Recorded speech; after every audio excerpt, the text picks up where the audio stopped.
Okay, I'm going to call to order the Town of Telluride, Colorado Town Council meeting. It is Tuesday, June 25th, 2024. It is 9 a.m. We are hybrid in person in Rebecca Hall as well as online on Zoom. First item is to do the roll call. So starting to my right. Ellen 11. Jesse Rearguez. Geneva Shawnette. Meehan Fee. Ashley Story Von Sprecken. Dan Enright. And Teddy Erico as mayor.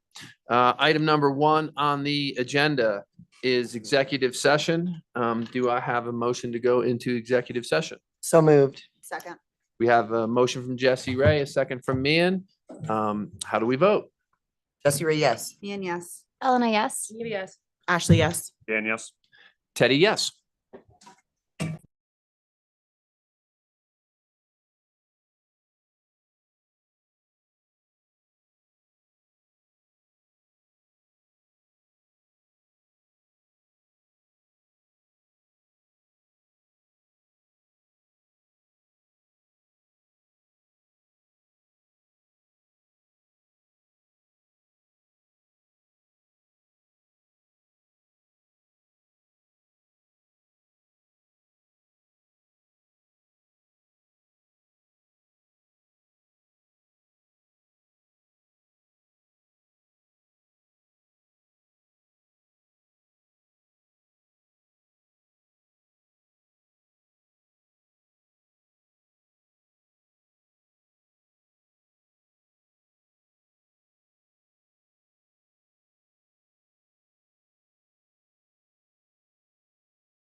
Hey Tiff, it's Ashley. Testing, testing. Okay, thank you. You sound good. How do we sound? You sound crystal clear. Okay, thank you. Yeah.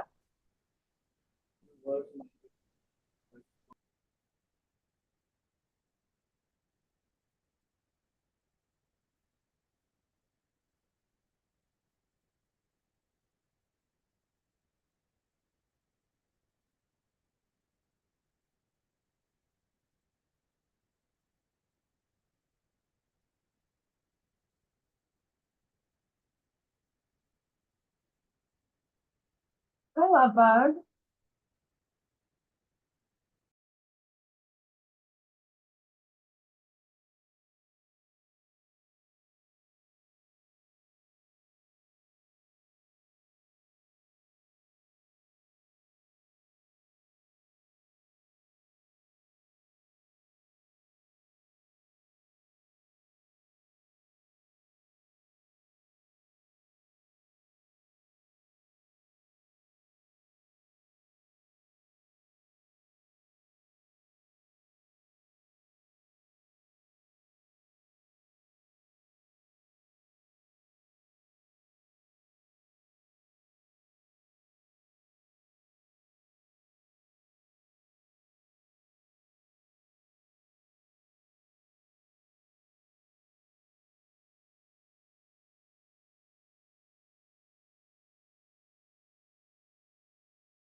Time is now 10:05.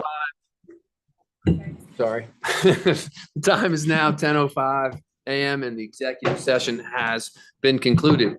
The participants in the executive session were the entire town council and mayor, Kevin Geiger, Scott Robson, Joey Denal, Kyle Beck, Colette,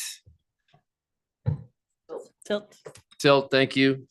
For the record, if any person who participated in the executive session believes that any substantial discussion of any matters not included in the motion go into the executive session, occurred during the executive session, or that any improper action occurred during the executive session in violation F of the open meetings law, I would ask that you state your concerns for the record.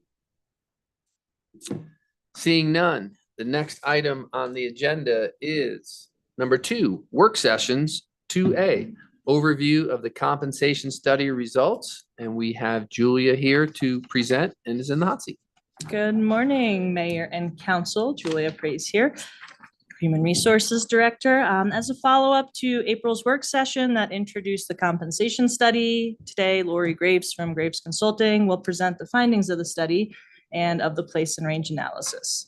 So by way of quick recap, town has been conducting a compensation study every 3 years with 4 studies occurring over the last decade. At the April work session, I did mention that there's some newness to this comp study, and that is the place and range analysis. Lori will speak to that further during her presentation.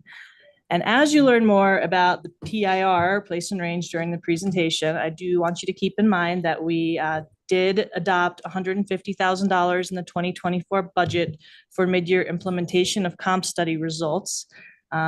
This comprehensive place and range analysis is a one-time reset and expense to align compensation across the organization. So this is not something that we would look to be a reoccurring cost, aside from it being part of the annual budget moving forward.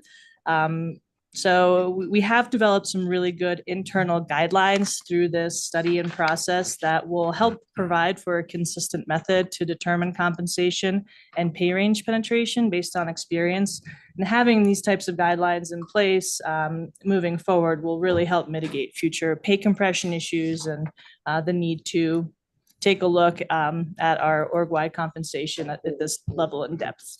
So as we work towards council's goal of being the employer of choice, I've said this before and I will reiterate it, competitive and equitable compensation is really critical. It's not just critical for recruitment, but also for retention of staff, especially in the compression realm. You know, loyalty is often not rewarded because as you stay and the market moves and you don't move accordingly through your pay range, that could create some pay compression with some of the newer folks coming in.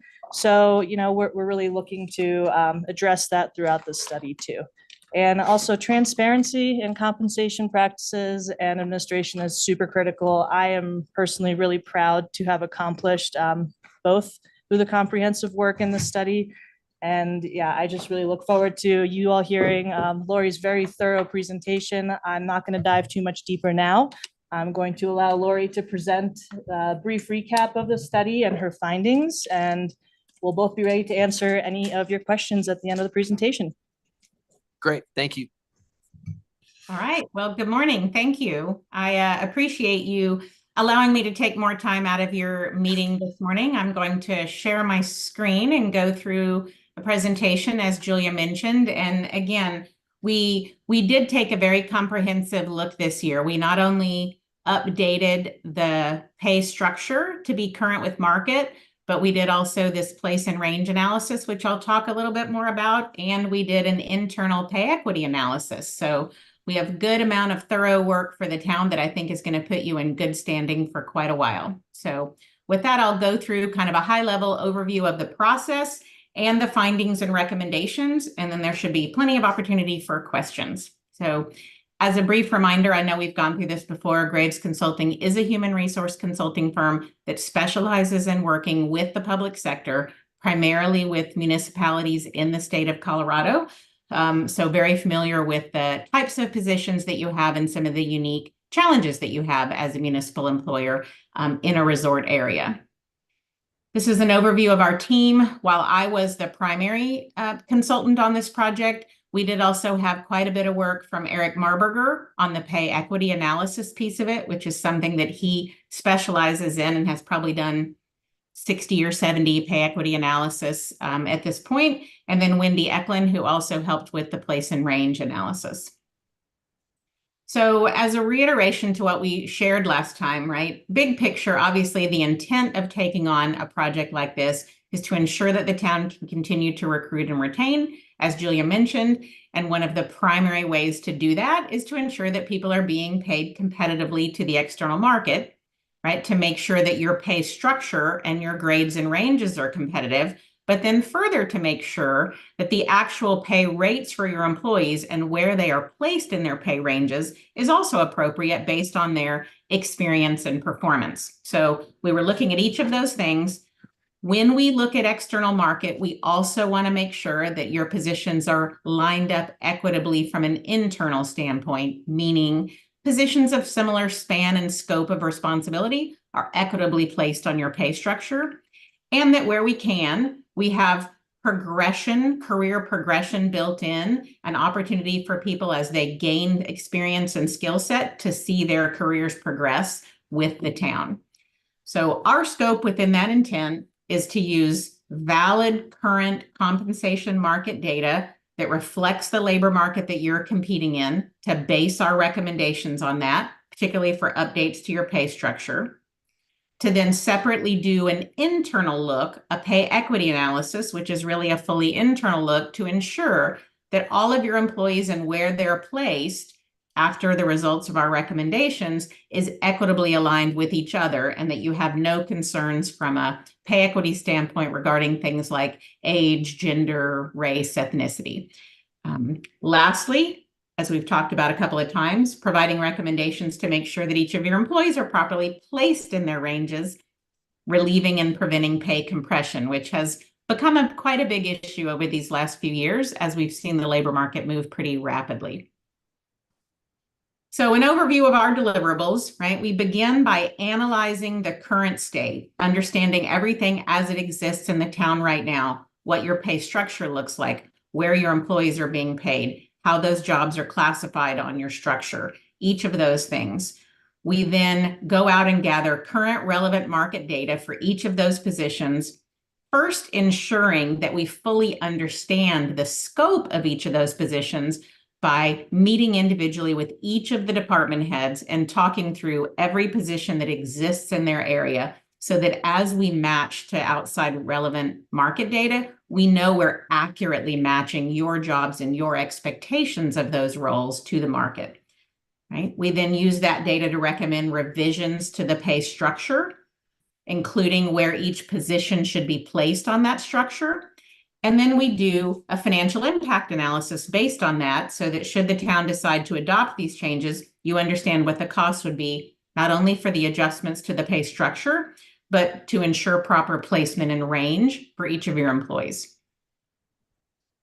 So as we have done before, we did not make any changes, but we have created a defined market for the town, which means a listing of all of the other public sector organizations that we would compare you to, right? To make sure that what we built was a market that was broad enough to give us really good statistically valid data, and to make sure that it reflects the labor market, the shifts in the labor market, and some of the challenges that you guys face, not only as a municipal community in the state of Colorado, but in a resort area and those unique challenges.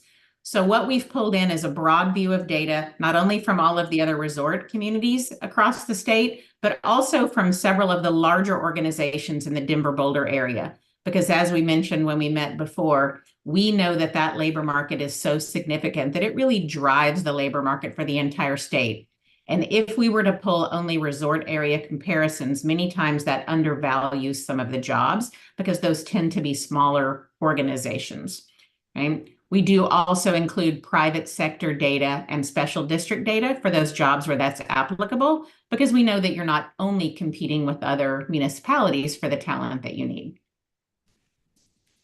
So kind of an overview of our process, right? From the surveys, when we're pulling data, what we're pulling are actual wages being paid to other employees doing similar work. In other words, we're not just looking at their pay ranges and saying, oh, that's close enough.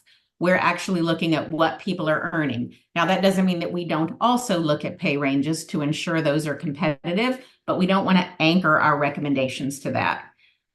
We also go in and scrub the results that we get from these surveys to make sure that they really accurately reflect, again, the uniqueness that may exist in some of your positions, right? Many times our small to mid-sized clients have jobs that tend to be blended roles, right? You're asking people to wear 2 or 3 hats, and we want to make sure we understand the market value of each of the things you're asking of them so that we're really appropriately setting that, and that we're making adjustments to make sure that the data we're pulling is really an apples to apples comparison to the jobs that you have.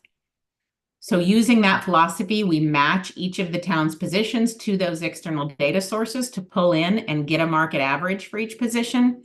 But the other thing we do is that we age that data forward to make sure that we're building something that when you implement it, it is not already going to be a little bit behind market, right? Because what we know about published survey data is that there's a time lag from the time employers report that data to when it gets scrubbed, analyzed, published, and then when we use it and you implement changes, right? So we age that data forward to make sure that it's reflective, right, of a mid-year 2024 implementation. The last thing we did, and this was really specific to the place and range analysis, was that in addition to all of this market data, we also gathered data from each of the town's employees to understand the years of experience that they have doing the type of work that you're asking them to do. Not just their experience there at the town, but any prior experience that they brought with them, right, before they were hired, so that we can ensure that they're appropriately placed in their pay range, allowing newer, less experienced employees to come into similar roles and have their pay not be compressed against some of your longer service people.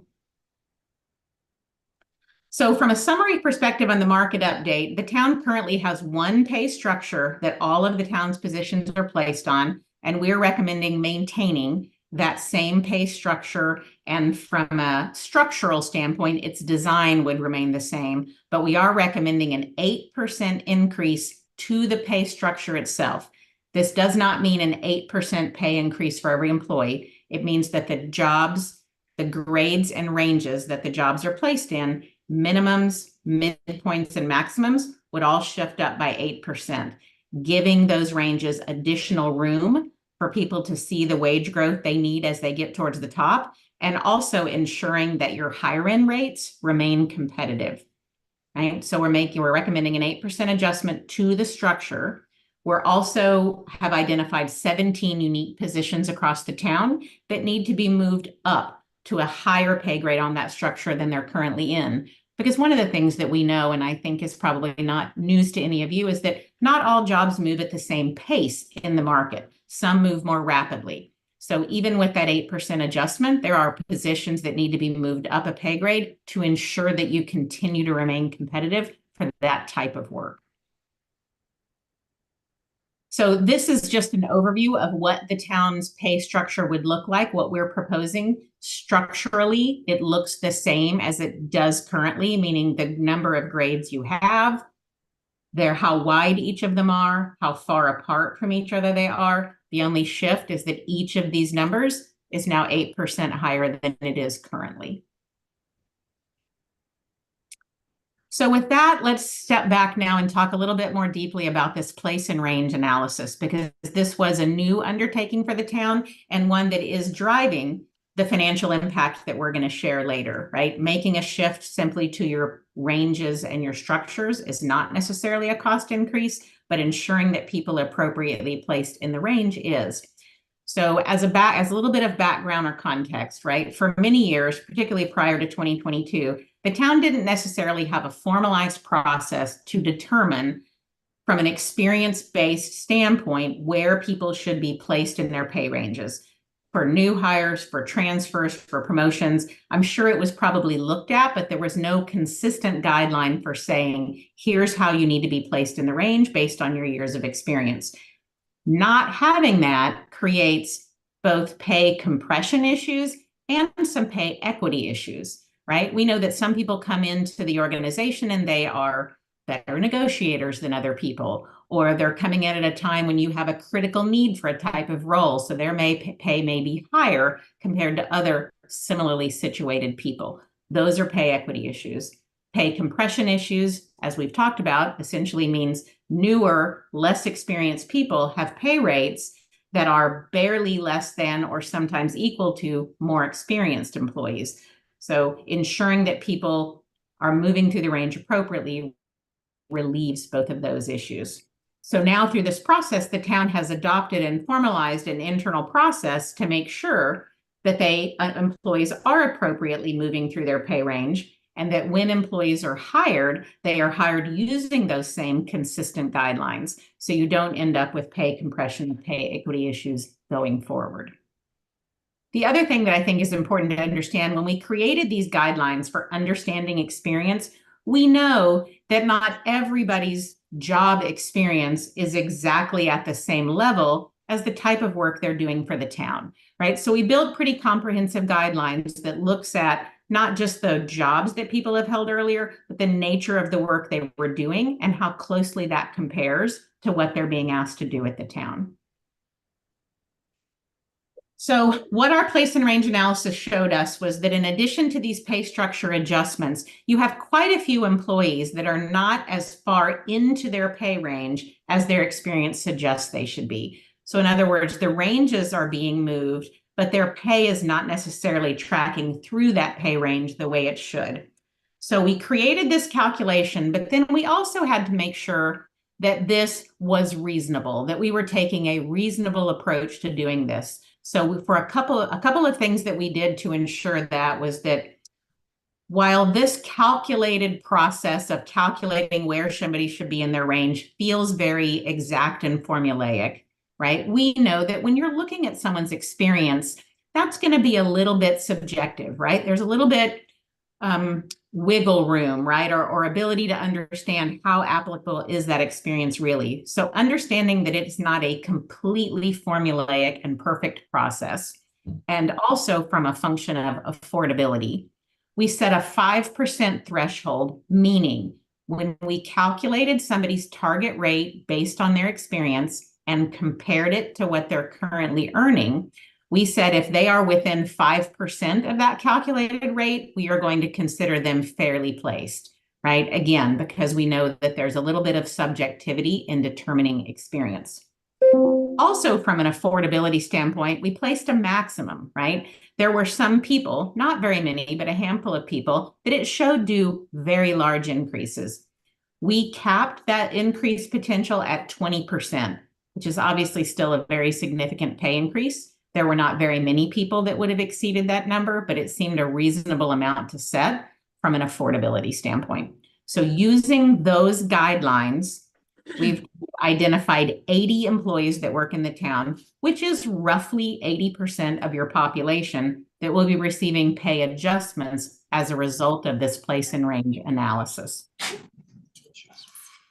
So the financial impact of what we were just talking about of that place and range analysis to bring those 80 employees to where they should be in these new pay ranges is going to have a full annualized cost of just under $600,000. Now, that annualized number is a base pay impact only. It does not include the benefit load. But when you look at your costs for 2024, because it is a mid-year implementation, it's roughly half of that. So just under $300,000. Again, this is the cost to ensure that you not only have your jobs in the right grades, but that you have people's actual pay in the right place in those pay grades. So that's the overview that we have and the results that we wanted to share. And I am hopeful that there are questions that I can answer. Great. Thank you so much for the presentation. Julia, before we go to questions, do you have anything else to add to that? Not at the moment. I'll just look forward to questions and field those as you have them. Great. Thank you. Any questions? I have two questions. One question, and maybe this is more of a question for Julia, but we have a program for salary increases based on performance. Does this adjustment affect that process that managers go through at the end of every year, or this would just be bumping us up and then we move forward from there as we have with end of year adjustments. Correct. At the least, for this year through the rest of 2024, we've already, gone through half the year with merit increases. So some folks have gone through that process and received their merit increase because it is tied to someone's hiring anniversary. So for equity purposes, we would allow that process to continue throughout the year.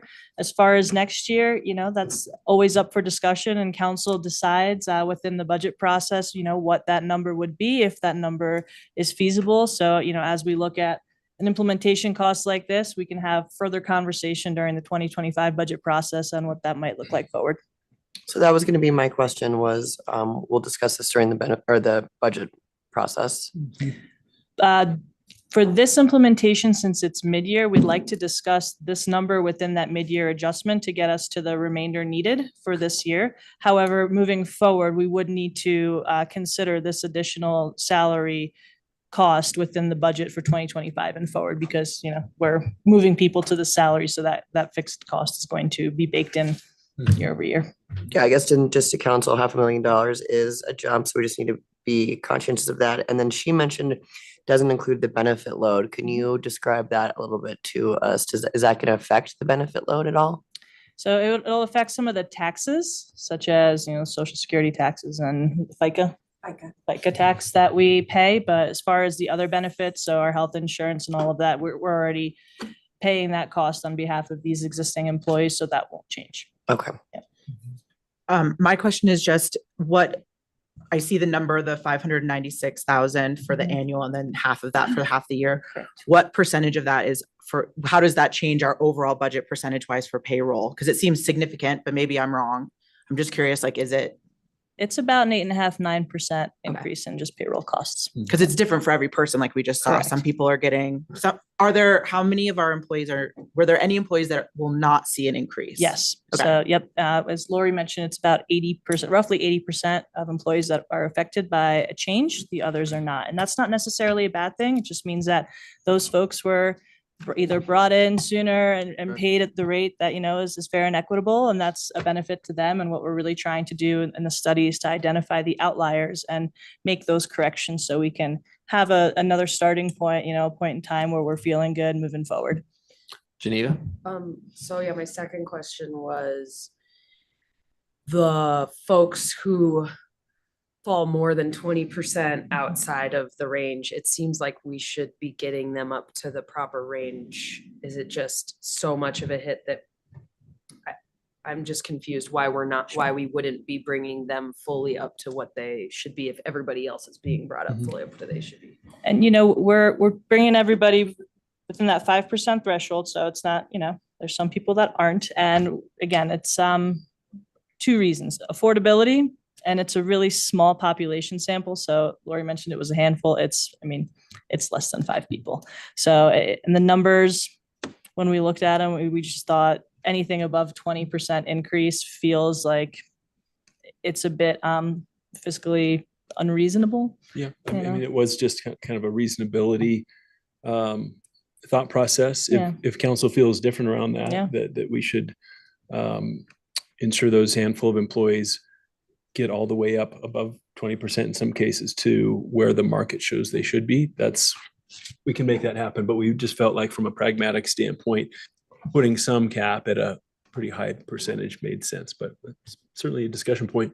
I mean, yeah, I think we just heard about it, so I'm still working out how I feel about it, but it seems like if we're bringing everybody up, why not? Then next year, we're going to have 5 people who are not up to their salary yet. And if the idea is just to do it over time instead, maybe I can get on board with that, but it doesn't seem, I don't know, the words fair and equity or the things that we're talking about right now, but if somebody's that far underpaid, why would we not bring them up to what they should be being paid? It's sort of, I'm not asking you directly, it's just the philosophical Philosophically, question. for sure. We had the same discussion Yep. internally, honestly. Yeah, totally. I guess my question to Geneva's question is that if we had, people in those positions where they were that significantly underpaid, is there any, I'm just wondering how, if we got somebody in a position where the the running, market value that we've done all this analysis with is, well, it's obviously more than 20%, so 30%, a third. Like that seems, I'm wondering like, what is the circumstance that got us to that? Because maybe there is a reason why that person is significantly under what the market would bear. Yep. That It's a very maybe fair that's part of question. the Yeah. analysis as well. So yeah, I think that I definitely agree with Geneva's sentiment of if the purpose of this is to get people, to get everybody up there, I would agree with that. But then I would also say, what were the conditions that allowed us to have employees in a position where they were getting paid that significant less? Is there something indicative of that job that is actually creating a difference between what it's being compared to? I know she went through a whole really great explanation about how we got to apples and apples comparisons, but I'm just curious if maybe there is some sort of difference there that we're not identifying. Yeah, and I can answer a little bit of that. It's going to be a dynamic of two things. One, the people with those types of increases are seeing an upgrade of their position and have been here for a long time. So their compression is just been compounded over time and is greater. And it's those people with those increases due above 20% are seeing both of those dynamics occur, where their position in itself has been moved higher in the pay range and they've been here so long where they have the compression issue.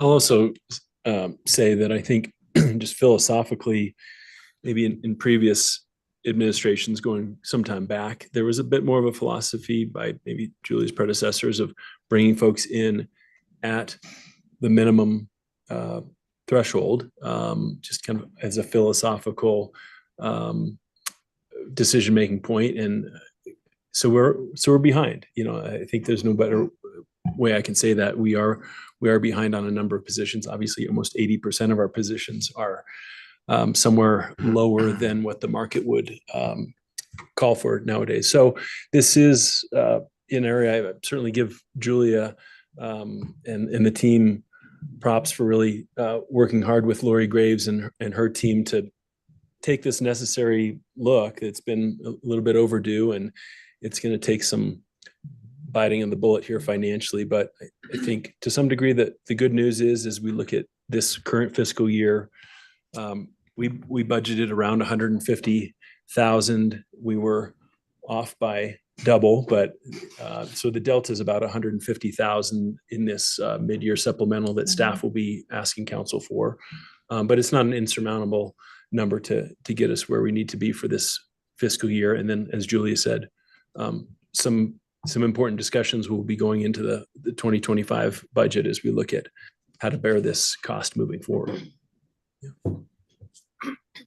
Thank you, One other Scott. quick question. I'm sure you brought it into your analysis, but it wasn't touched on too heavily, either Lori or Julia.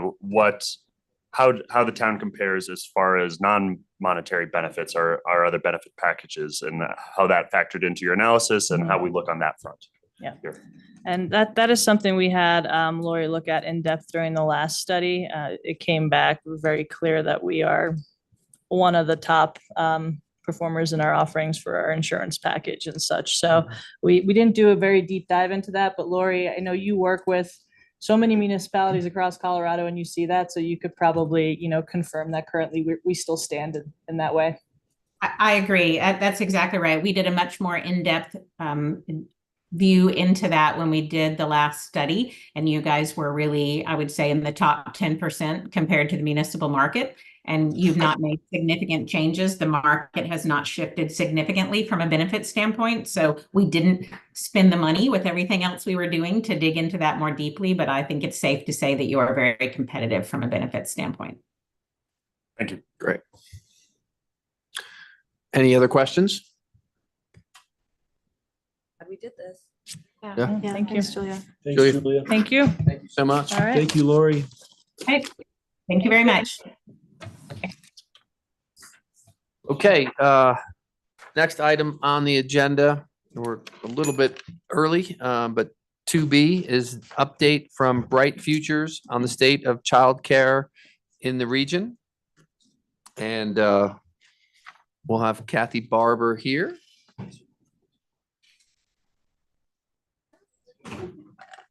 And we will call you up to one of the hot seats.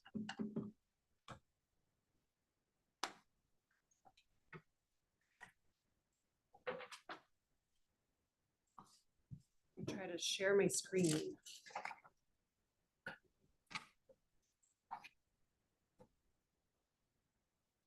Am I able to do that? Should be able to, yeah. Oh, yep.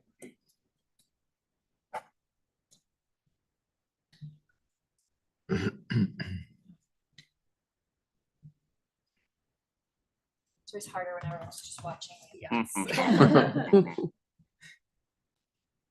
We're ahead of schedule, so take your time. Thank you.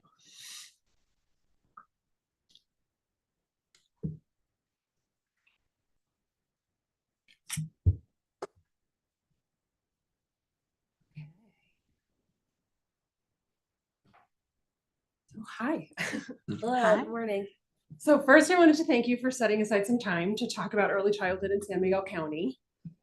So my name is Kathy Barber, and I work for Bright Future Strong Start program. And I wanted to briefly talk, I wanted to start talking about early childhood on a national level and then move on to share more specific information about early childhood in San Miguel County. And I'll finish up with a brief overview of what Strong Start is and the impacts our mill levy has made locally. So generally, we know that the childcare industry is unlike most other businesses. But to be more specific about this, very few licensed childcare centers are for profit. Regulations are incredibly complicated and are constantly changing. In order to provide services, centers are required to keep staff pay as low as possible. And customers or parents are only paying for a portion of the true cost of care because what they're currently paying for is still too much for most to afford. And so the main goal is to provide high quality care, not to turn a profit. So continuing with national data, parents are only paying approximately half of what the true cost of care is. So true cost of care takes into consideration competitive wages and benefits, as well as paid time off. And childcare is widely recognized as an underfunded industry, while few parents are able to afford the current cost of tuition and teachers are not able to earn a living wage. Our current childcare system is only functioning because the dedicated workforce is bearing the burden through low wages, lack of benefits, and overwhelming workloads. And what we're experiencing right now is that this is unsustainable. So we've been able to narrow this down to three main problems and come up with ways to contribute toward a solution. First, parents cannot afford the high cost of care. Second, teachers are not paid enough to enter into or remain in the childcare workforce. And last, there's not enough money coming into the centers to keep the doors open. So our mill levy is focusing on tuition assistance, recruiting, retaining, and training our early childhood workforce, and capacity building and quality improvement grants for our licensed centers. So this is how Strong Start came to be. So Strong Start is a mill levy that was passed in 2017. It was created to elevate early childhood education in San Miguel County. And Strong Start connects parents, teachers, and early childhood programs with critical resources. So now I want to start zeroing in on more specific San Miguel County data. And just to let you know, the next few slides may feel a little daunting, but just stick with me. So we currently have around 50 teachers, and about 40 of those teachers are working full-time. In order to reach our maximum licensed capacity, meaning every childcare slot in San Miguel County is full, we need a total of 65 full-time teachers. In order to maintain the hours and the slots that we are currently offering, our current workforce is working in the classroom on average the equivalent of a 6-day work week. Every day, teachers are asked when childcare hours will expand and when there will be additional space for more students. So we recognize those challenges that both parents and teachers are facing every day, and we're working really hard to address those. So each year, Strong Start gathers information from all of our early childhood education teachers. And last year, when we asked how long you feel you were able to continue as an ECE teacher, 64% reported that they do not see this as a long-term option. Also, according to this survey, we were able to identify the main reasons that teachers are not staying in this field. And so the majority of centers are not able to provide a competitive salary with a benefit package, including health insurance, retirement, paid time off. And most teachers have explained that workloads are unsustainable and that being an ECE teacher does not allow for a healthy work-life balance. Another common theme that this council has spent timeless hours addressing is a lack of access to affordable housing. So as more people are leaving the field, fewer and fewer people are joining the workforce. And partly because the messaging during the pandemic was loud and clear and definitely had a lasting impact, that childcare positions are too demanding and too stressful and wages are too low. So recruiting is one of our biggest hurdles. So now we've got some good news. So let's talk a little bit about the impact of our early childhood mill levy. So San Miguel County retains its ECE teachers at a higher rate than the national average. So that's a good thing. In part because of Strong Start's LIFT-EC and APEX funding. So LIFT-EC is lifting incomes for teachers in early childhood. And this provides a biannual professional award to teachers who meet the eligibility criteria. So in the spring, 33 teachers were eligible, and we awarded a total of over $77,000. And we anticipate awarding at least this much during our fall cycle. APEX, a path to excellence, provides reimbursement funds for ongoing professional development. So we know that increased income as well as access to individualized professional development are effective retention tools.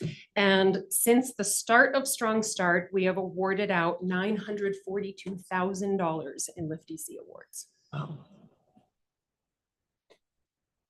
So earlier I talked about there not being enough money coming into the centers to keep the doors open and maintain capacity.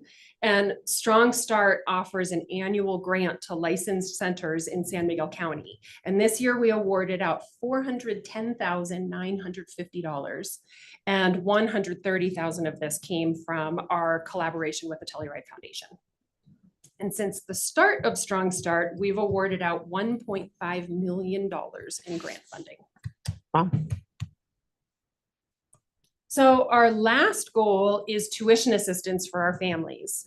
Our tuition assistance funding runs on a 12-month schedule, and it starts in August and goes through, it starts in September and goes through August. And our current cycle has assisted 86 children with accessing additional tuition assistance funds.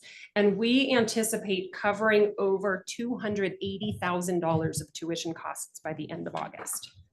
We're currently calculating awards for the 24-25 cycle, and we've increased our budget to nearly $300,000. So far, Strong Start has alleviated over $782,000 in tuition burden for families. And by this time next year, that number will be over $1 million. So beyond our main funding goals, we are working hard to address additional systemic issues. And first, so providers have access to outside funding, but that access can be very fragmented and confusing and very time consuming. So we work closely with CCAP and UPK to streamline that information for centers and share information about any additional funding opportunities. We also tap into knowledgeable Bright Future staff to assist early childhood teachers with navigating new online platforms. And these online platforms are typically required through licensing. And we've collaborated with the town of Telluride to include a family childcare home in Sunnyside, and we're working toward maximizing that capacity. We've assisted the town of Telluride with acquiring Elaine's Place. And we continue to assist families with accessing all additional tuition assistance funding that is above and beyond what Strong Start has to offer. So to wrap it up, overall, this mill levy funding has made a significant impact. So while additional funding is essential to create an affordable, fully staffed early childhood education sector that is properly compensated, so Strong Start has already provided $3.3 million in direct support to address our current needs. So, and we remain committed to finding solutions for systemic issues that hinder success in the early childhood education industry. Any questions? Thanks, Kathy. It's nice to see you. Thank you so much, Kathy. Great presentation. Does anybody have any questions? Yeah, I know. Hi, Catherine. We had met a few months ago and I had asked you what else we can do as a community to help assist you guys. As we know, many families are only paying a portion of their tuition and you guys are still needing funding. What are your bottom line? Is there a deficit each year? Like what, I mean, let's talk about the numbers and really getting down to the nitty gritty. So mainly the deficit is covered by the early childhood workforce. So the only reason that this is currently working is because teachers aren't getting paid enough money to do it. So we're seeing that over time, we are not able to recruit more and more staff. So, you know, the number to be able to have a fully compensated workforce is so far beyond what we would be able to get in just a mill levy, but it really is closer. Like the total income that centers would have to bring in is over $6 million. And right now we're not bringing in half of that. So And that would be regional. countywide. Yep. I was just wondering, so what is the mill levy looking like for you guys on an annual basis? What's your annual revenue and what have you been able, I know those collections have gone up a lot in the last few years with the big property assessment bump, and what have you prioritized with that extra cash? Yeah, so our funds have not actually increased that much, and we're not sure how property taxes are going to look, you know, in the future. But so we were averaging around $600,000 that we're able to pay out, and we definitely focus on those main goals of, you know, tuition assistance is one of the biggest priorities, you know, maintaining our workforce and the grants that we give out to centers. So that's really, those are the three main buckets that we are focusing on, and I would love to be able to grow that. You guys are meeting with Town of Mountain Village and San Miguel County as well? Okay. Yep. I have a question. So I find it interesting that the facilities that we have could take care of more kids, but we don't have the staff. And I know recently, and correct me if I say anything that isn't accurate, but the unit in Sunnyside, that was like intended to be a childcare facility, right? But I wonder if maybe our resources, and this is a question, obviously, if our resources would better be used to house the teachers to then work in the facilities that already exist instead of using our housing resources to create a new facility. Like that seems like maybe that wasn't the right Band-Aid to fix the problem. And I would just love to talk about that. So one of the reasons that Sunnyside came to be is we don't have any infant slots in the town of Telluride. And Sunnyside is able to take a couple of infants. But we are open to discussing any and all options. And the facilities that you were talking about that, so I guess how many facilities do we have that take infants? Would that be my question? There are 2 plus Sunnyside. Okay. Yeah, so there are 2 licensed centers and then a family child care home. And that is Primetime and Munchkins and Sunnyside in town. Okay. So one of it is Valley Norwood, which is, it's in Telluride, but not access those slots. So right. Really Mountain Village is our only Mount Munchkin. Is that 2 slots? Kale and Sunnyside. Can you talk a little bit about expanding the capacity at Sunnyside and what that's gonna take? I think it would be helpful first also, as we're talking about the region, can you give council an idea of how many centers are within Telluride and Mountain Village and how many are within the rest of the region? Yes. That will help in that conversation. And then for Sunnyside, we are working with our partner there to expand get a waiver for the license potential. With that, we have to look at expanding the yard space. The beauty of an in-home childcare is you have a little bit more flexibility in the licensing structure. We've had those conversations before that it's very pointed on what is required. And in-home facilities have a little bit of leeway. However, you still have to meet certain requirements like yard sizes. So in order for us to get past the maximized potential of the current space, we need to get a waiver or expand the yard size of that space. So I do have a breakdown of where different facilities are. So Telluride has. Sorry, Kathy, that was up on the screen. Do you mind pulling Oh, that do you back up wanna- onto the screen again, please?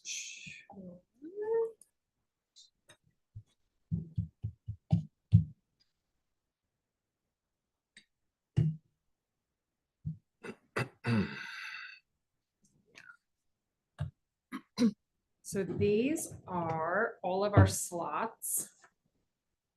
And you can see, I don't know how much you need me to explain it. And then there's Norwood and Telluride Preschool at the bottom. Would you mind sending this to us after the Sure. meeting?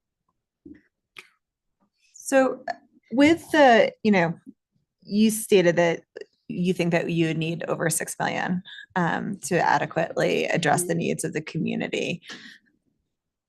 Does that actually meet each and every need that we have currently and in the future? Or is that just like what we would theoretically need right now to serve the community that we have at this time? So right now, we're only working at about like 70-something% capacity. If we could bump that up to 100% capacity and also compensate all of our workforce, then the amount of tuition revenue that would need to come in is in that $6 million range. And that would More or less to answer your question, current need. but not what we theoretically could potentially need It with doesn't expansion talk within the about region. expansion. Okay. So something interesting that Kathleen and I talked about a few months ago was getting like the county, the town of Mountain Village and the town of Telluride together to discuss the possibility of doing a childcare in addition to the mill levy, some way to do like a contribution from the governments, set up a funding mechanism because this is a key part of our infrastructure. And I think it's maybe not something that government needs to manage, but something that government fiscally should be supporting and handing off to Bright Futures to do. We just simply don't work without early childhood education. Parents need it. And yeah, I can't know how many hours you and I worked on it years ago. So many. So many. So it would be, maybe we could get a work session going. I don't know how everybody else feels about it with some other people from San Miguel County. Yeah, I'll give a little bit of background. So we do meet internally. So we have stakeholders from the town of Mountain Village, the town of Telluride, Telluride Foundation, and of course Bright Futures, kind of working toward a more regional solution and what that support could look like from, yes, a funding perspective, also an operational perspective. As I think we're working closer and closer to those collective solutions, I think definitely a joint, maybe during an intergovernmental work session or something like that, we could look at presenting some of those options that we've worked through together to the table, because you're absolutely right, Jesse Ray, we're each trying to solve this problem and we're looking to do it more collectively moving forward into the future. Yeah, I'd love to see it on an intergovernmental meeting agenda. Yeah. I know, I know the Case Board funds a lot of these organizations, and we've talked about sort of pulling early child care out of the Case system and making it kind of function separately. Where are we in that process? So it's about, and I don't have it in front of me, but maybe you know off the top of your head, I think it's about $30,000. I can't quite remember, that we provide to centers, and it's mainly things such as additional programming or some additive pieces. It is different from what everyone else is giving from a funding solution. However, in these conversations that we've been having internally, with our stakeholders, that has been brought up to have a more, again, collective strategy instead of like the town of Mountain Village is just paying for supporting everyone else here. What Yeah. are some of our other partners looking to do? So we're still working toward that solution, because if we simply pull it, it needs to go somewhere. So we're finding where that somewhere is right now and what makes the most sense moving forward. Yeah. But we don't have the answer quite yet. Okay. And I know I sat on that board for a handful of years before being on council. And when we go through the grant process, the first thing we do in community support is fully fund all the early childcare. That's like the first thing we take out of the budget. At the same time, we can't grant organizations more money than what they ask for. So I would just say that out loud. If you're willing to fully fund those organizations, then I'll just leave it at that.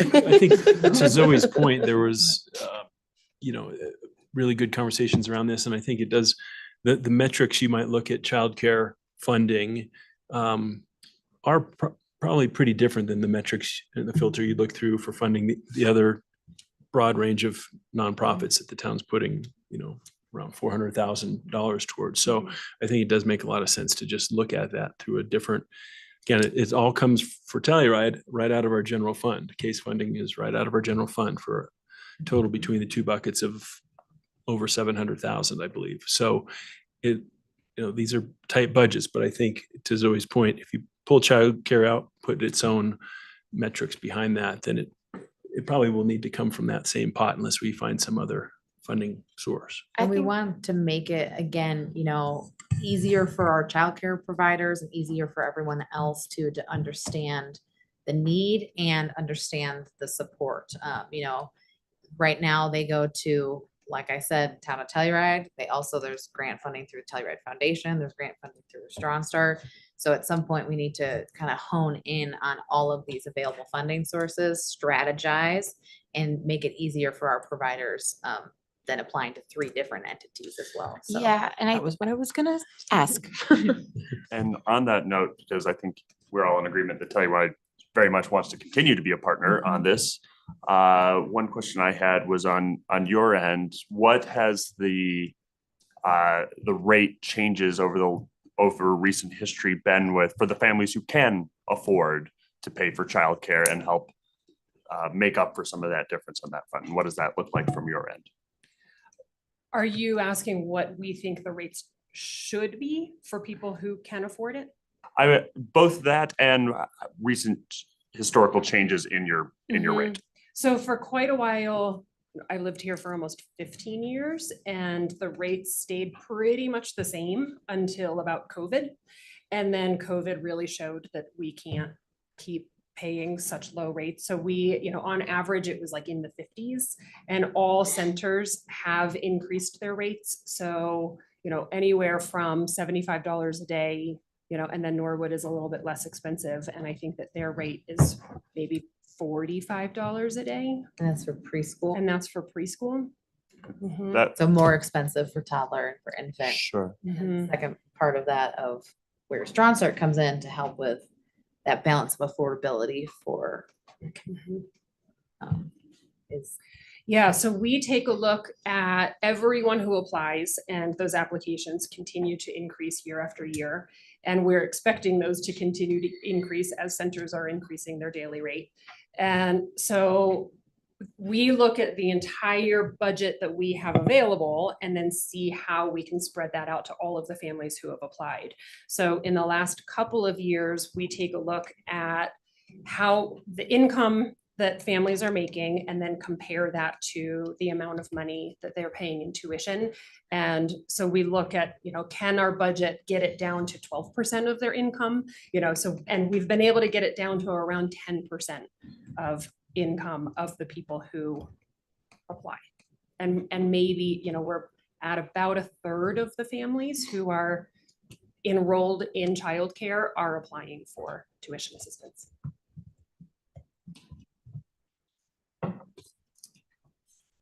Any other questions? I would just piggyback on what Zoe said about like trying to create a way that the pot of money can kind of come from one source and we can all kind of collectively figure it out rather than it being piecemealed. Yep. Because I think that the reality is that even if we're the town of Telluride, we're gonna have people that are coming from Norwood to work here, and that's just we have a regional issue that needs a regional solution. So I really hope that we can start looking at that because I think that again, if we can come at it with all guns rather than like trying to piecemeal it together, I think that we'll be more successful. So yeah, I would just echo that sentiment. Yep. And that's something we're working on collectively. And I'm so grateful for these ladies and all they do for our community. And really it was, we've talked about the Park City group, but our dedication to childcare is really unique. And I'm very grateful for our council who sees the important economic ties and, livability of early childcare. So I have just my like baby question. So I know that like universal pre-K has been something that's been brought up really like a lot recently. Is that anything at the state level that there's any motion on that, and what would that funding potentially look like? So we are currently participating in UPK. And so every child the year before they enter kindergarten is eligible for 15 hours a week of childcare. And that has been an enormous, yeah. And we're getting there, slowly we're chipping away at it, but. And from that point on a larger lobbying level, I know the town of Telluride and others are working federally and state to encourage those type of programs as we understand the value of that aid. Yeah, whatever we can do to support that. I certainly think that, it's not, we know it's a national problem. So, if we can get national assistance with that, that would be ideal. And just let us know, how we can continue to help. I mean, it's a big deficit that it looks like we have in getting the proper staff paid properly and maximizing the facilities we have is, it's got to be a top priority for us, I think. Yeah, this is important as housing, water. I mean, it's an infrastructure need. It's a must. Yeah. The council have any further questions? We do have a hand raised online. So I would welcome a question from Mr. Tooley. Hi, I'm Douglas Tooley. This is a subject I've contemplated on for decades now, coming at it from the question of co-locating daycare facilities in transit facilities. So you might reduce the need for household car ownership from 2 to 1. And also the capital construction costs by co-location. So for example, Laudel, if we could put a daycare in there and make that part of the construction cost there, that would be a way for substantial savings. And I would hope also that somebody has looked as a daycare facility that might actually finish it off for now, just with that one space alone. I do have a more critical concern. We're now, hopefully most of the community is engaged in the questions of subsidies to people that are making money that don't need subsidies in the rental housing policies. And I would just ask that question, has it been looked at as to how many parents are paying less than 10% of their income for daycare costs? Now, the numbers for the subsidies of staff, that is an operational subsidy, it's a public subsidy, and that is a subsidy that benefits all people and maybe some people that don't do it. So again, the question is, what percentage of people are paying less than 10% of their total income? And perhaps they should be paying a little bit more. Thank you for your time. Thank you so much. I don't know, Kathy, you want to address that question or, I mean, Those people don't apply to our financial yeah, it's, scholarship, so we don't. it seems a little out of your lane, so to speak. I think Yeah, the that, ones that are applying to our tuition assistance programs are paying upwards of 20 to 30% of their income, so it's very clear the lack of affordability. I think the only thing to address that is as centers continue to raise the rates in line with operational costs, then more and more families will rely on tuition assistance. So that will help balance out perhaps those that could afford to pay more and those that can't. That will be the lever to help with that piece. That makes sense. Well, Kathy, thank you so much. We appreciate it. It was a great presentation and we'll do our best to continue to support you. Thanks. Okay, item 2C, Zoe's already in position for this one and ready to go. And it is the overview of the parking study. Thank you, Council. I appreciate you taking the time to review the study. We worked with our consultants, Desmond. This was after a thorough RFP process. They were selected out of 5 proposals, and this was starting in November of last year, believe it or not. So this has been a very thorough study of our the parking infrastructure that we have.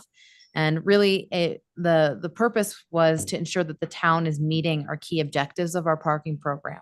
That being to ensure that we have adequate parking for our visitors, residents, businesses, commuters, while maintaining, of course, a pedestrian-friendly environment. Also, reducing vehicular congestion associated with air quality impacts by encouraging transit or use and utilization of our commuter lots. And to alleviate the local parking issues in neighborhoods impacted by high trafficked areas like the commercial core, public transportation gondola, and local schools.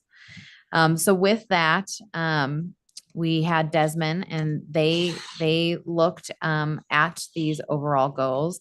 In the parking analysis, their aim was to help us look at improving the management, enforceability, and outcomes of the town's parking programs and components to hopefully simplify and enhance our operational permit communication policies and practices and ensure the system improvements stabilize and enhance the town's parking enterprise fund, facilitating the implementation of future capital parking improvements and ongoing maintenance and operation of the existing assets. We also hope to align our system components and improvements with the town's goals of minimizing congestion, enhancing the pedestrianization, and implementing the town's climate action plan. So with that, Desmond gave a really good insight into our current program, recognized some places where we can improve and provide those recommendations, and provided a financial analysis of where we can maybe enhance some of our fee and the structure associated.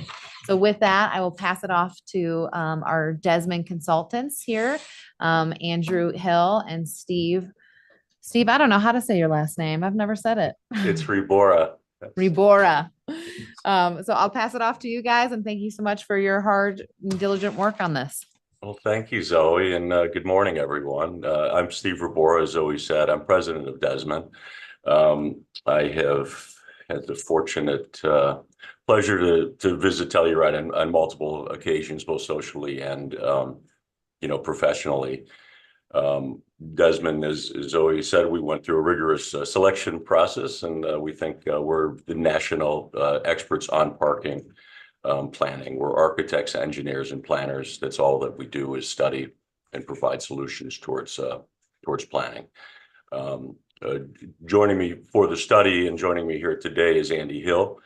Scott Martin is also one of our planners who assisted walking your streets and taking pictures of signs and all the rest of that, which was back in March. We spent a few days there. We've probably sat with many of you in the room to talk about solutions of where we were going. Generally, what we saw was a very forward-thinking town. A town that's organized, in terms of its policies, and looking to us to make that next leap and improvements into that. So generally, when we got involved, as Zoe had just mentioned, what we were being asked to do was take a look at identifying any opportunities that could simplify operations, reduce inefficiencies or even enhance those operations. Take a look at benchmarking other communities that are comparable, admittedly so. There's not a whole lot comparable to Telluride, but that's a good thing. But we did identify some communities. I'd certainly make recommendations on specific issues or challenges that we come across, which we're going to talk a little bit about here today. And then, obviously recommend changes to any of the current policies. So we've had a lot of conversation, regarding that. Andy Hill, who was here with me, has been our technician and industry, expert on this. And I think I'll turn it over to you, Andy, to talk a little bit about the parking system and some of the things that we've identified. Okay, thank you, Steve. Can you advance? Thank you. For the record, I'm Andrew Hill. I was a lead planner analyst on this engagement for Desmond. The first thing that we did when we started to take a look at the system is really get our arms around the scope and scale of it. And we went out, we did inventories to get a general understanding for the size and scope of the system.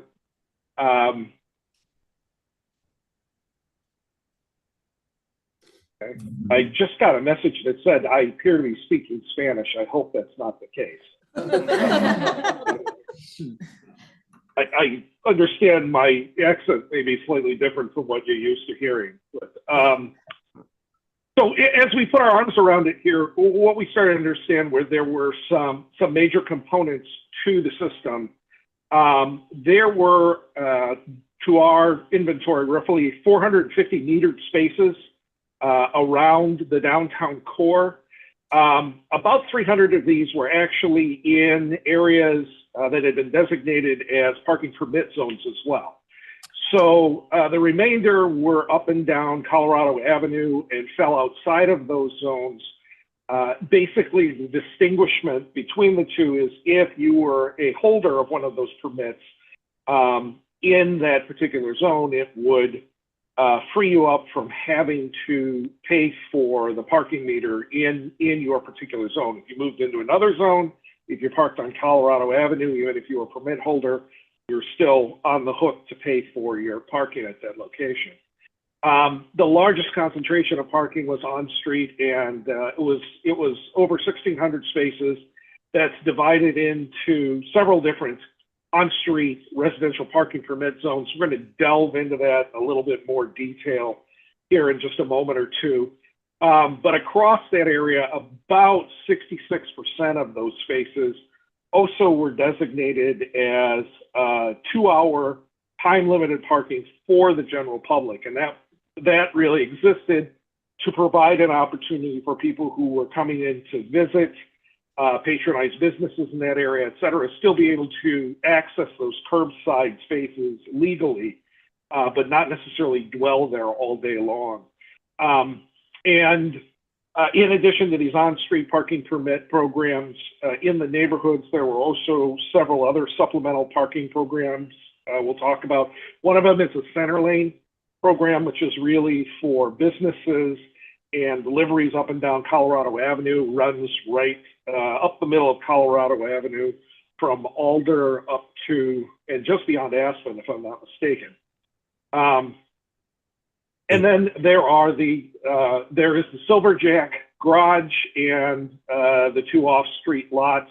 Silverjack Garage is fee for use. The off-street lots, Lot L or the Shindoka lot and the Carhenge lot, both exist as free services for commuters, skiers, and long-term parkers.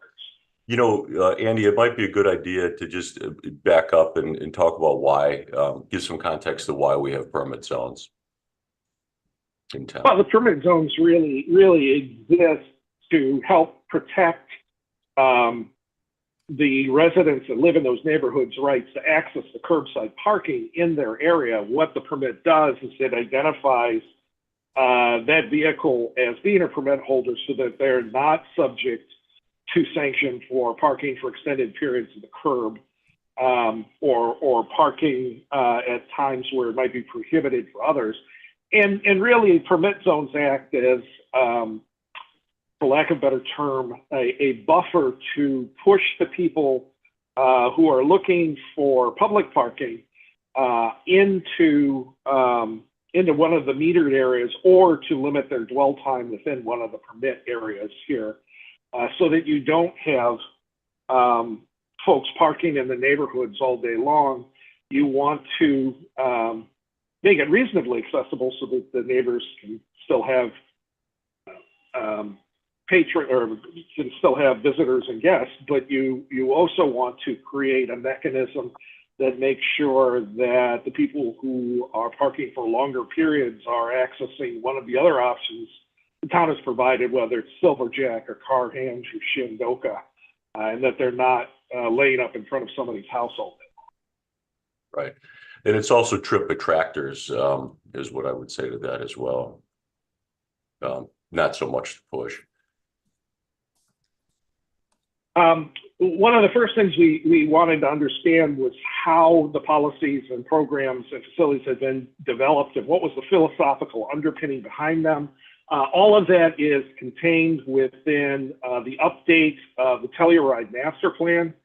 And as we looked at each one of these, you'll see that there are different phrases within this that are highlighted, and that's because those were both kind of the key components in each one of those statements or action statements. And there are also things that are already in the process of implementation here, such as in number one, providing adequate parking facilities while still discouraging unnecessary use of private vehicles. Most of the policy documentation we looked at had those as clear underpinnings in its development. We talked a little bit about the Shindoka lot and the Carhenge lot. Both of those are examples of number two, which is providing that commuter parking at the west end of town. One of the things that this plan had put into an implementation program was the creation of an intercept lot, which is the Lawson Hill lot. So number three has already been accomplished to some degree, and that intercept facility has been established. There's transit service that brings people from that intercept facility in and out of town, and it is available on an as-needed basis to supplement the supply that's here in town. Silverjack is the structured parking that's sort of referenced in number four. We talked a little bit. Clearly, there is both a pay to park and a permit program in place, number five, and a fairly robust permit program specific to the neighborhood shown in number six. We did spend some time looking at the zoning code in Telluride, as well as looking at it relative to industry standards and some of the other comparable communities we looked at. And they're certainly meeting or exceeding the parking requirements that exist right now in town land, and making sure that in private developments, those developments are providing adequate parking to support their development as well. This study in part kind of meets the requirements of number 9, which is to periodically review parking standards, which would apply to both zoning as well as general operating statements. Number 10 is a tough one here. Provide adequate and consistent enforcement of parking regulations. I'm going to pause for just a minute before I wrap up, because I think this is an important one to talk to. Parking enforcement is a thankless job that every community struggles with. I like to tell my public clients here that it's damned if you do, damned if you don't. If you're lax about your parking enforcement, then folks park wherever they want to, and you will perpetually be inundated by folks coming to complain about what somebody else is doing and how that is infringing on their rights, their access, their ability to get around town. If the town is really good about parking enforcement, then there will be a great hue and cry about how they're aggressive and or possibly targeting them. So it's a hard balance to find. The town is working hard to find that balance, and as we'll talk about in an upcoming section, there are some things that they can do to get even better with this. And then finally, number 11 is really all about policy, and it's just about establishing those policies and then being able to enforce those policies so the right people are getting in the right spaces. So the town is walking the walk and talking the talk according to our best assessment. So there are a lot of different things we can look at. I just want to highlight some of the major takeaways that we came up with here as we were doing our work. Steve, you can jump to the next slide here. One of the things that the parking industry really relies upon to take a look at where meters should be set is whether those whether rates and regulations are doing what they're intended to do. And there are a number of metrics that we look at when we're evaluating this, and one of them is utilization. It is been a well-researched and well-documented fact that once parking along a curbside block face gets about 85% full, there may be 1 or 2 or even 3 empty spaces along that block face that are open for use technically, but the ability of the average driver to find those spaces safely without running into the car in front of them, getting rear-ended by the car behind them, hitting a pedestrian, slipping out between 2 cars, etc., you get the picture, is highly compromised. So those are, once you hit about 85% occupancy, those spaces are effectively full to the average individual here. And so when we start looking at curb faces that are running at 85% or higher full, that's usually a signal to us that something may need to be done to try and redistribute that demand. And what we found was, for the most part, the purely metered zone up and down Colorado Avenue, number of the metered areas on the side streets coming off of Colorado, number of the 2-houred areas up and down Columbia and Pacific were all running at this 85% or higher level of utilization, which suggests to us that a rate change may be warranted. Now, keep in mind, there are a lot of other things that can influence how utilized a curbside area. This can also be the impact potentially of not having regular enough or vigorous enough enforcement. It could be a matter of an individual fluctuation between, during the course of that particular day. But based on what we saw, what it suggests to us is there is availability in some of the off-street facilities in the area. Certainly, there was availability within the Silverjack garage. There was some availability within the Shandoka lot, Carhenge lot. There was significant availability in some of the private facilities in the area. So if there is a way that we can influence folks to consider moving into those facilities, even a small percentage, that helps relieve the pressure on these block faces.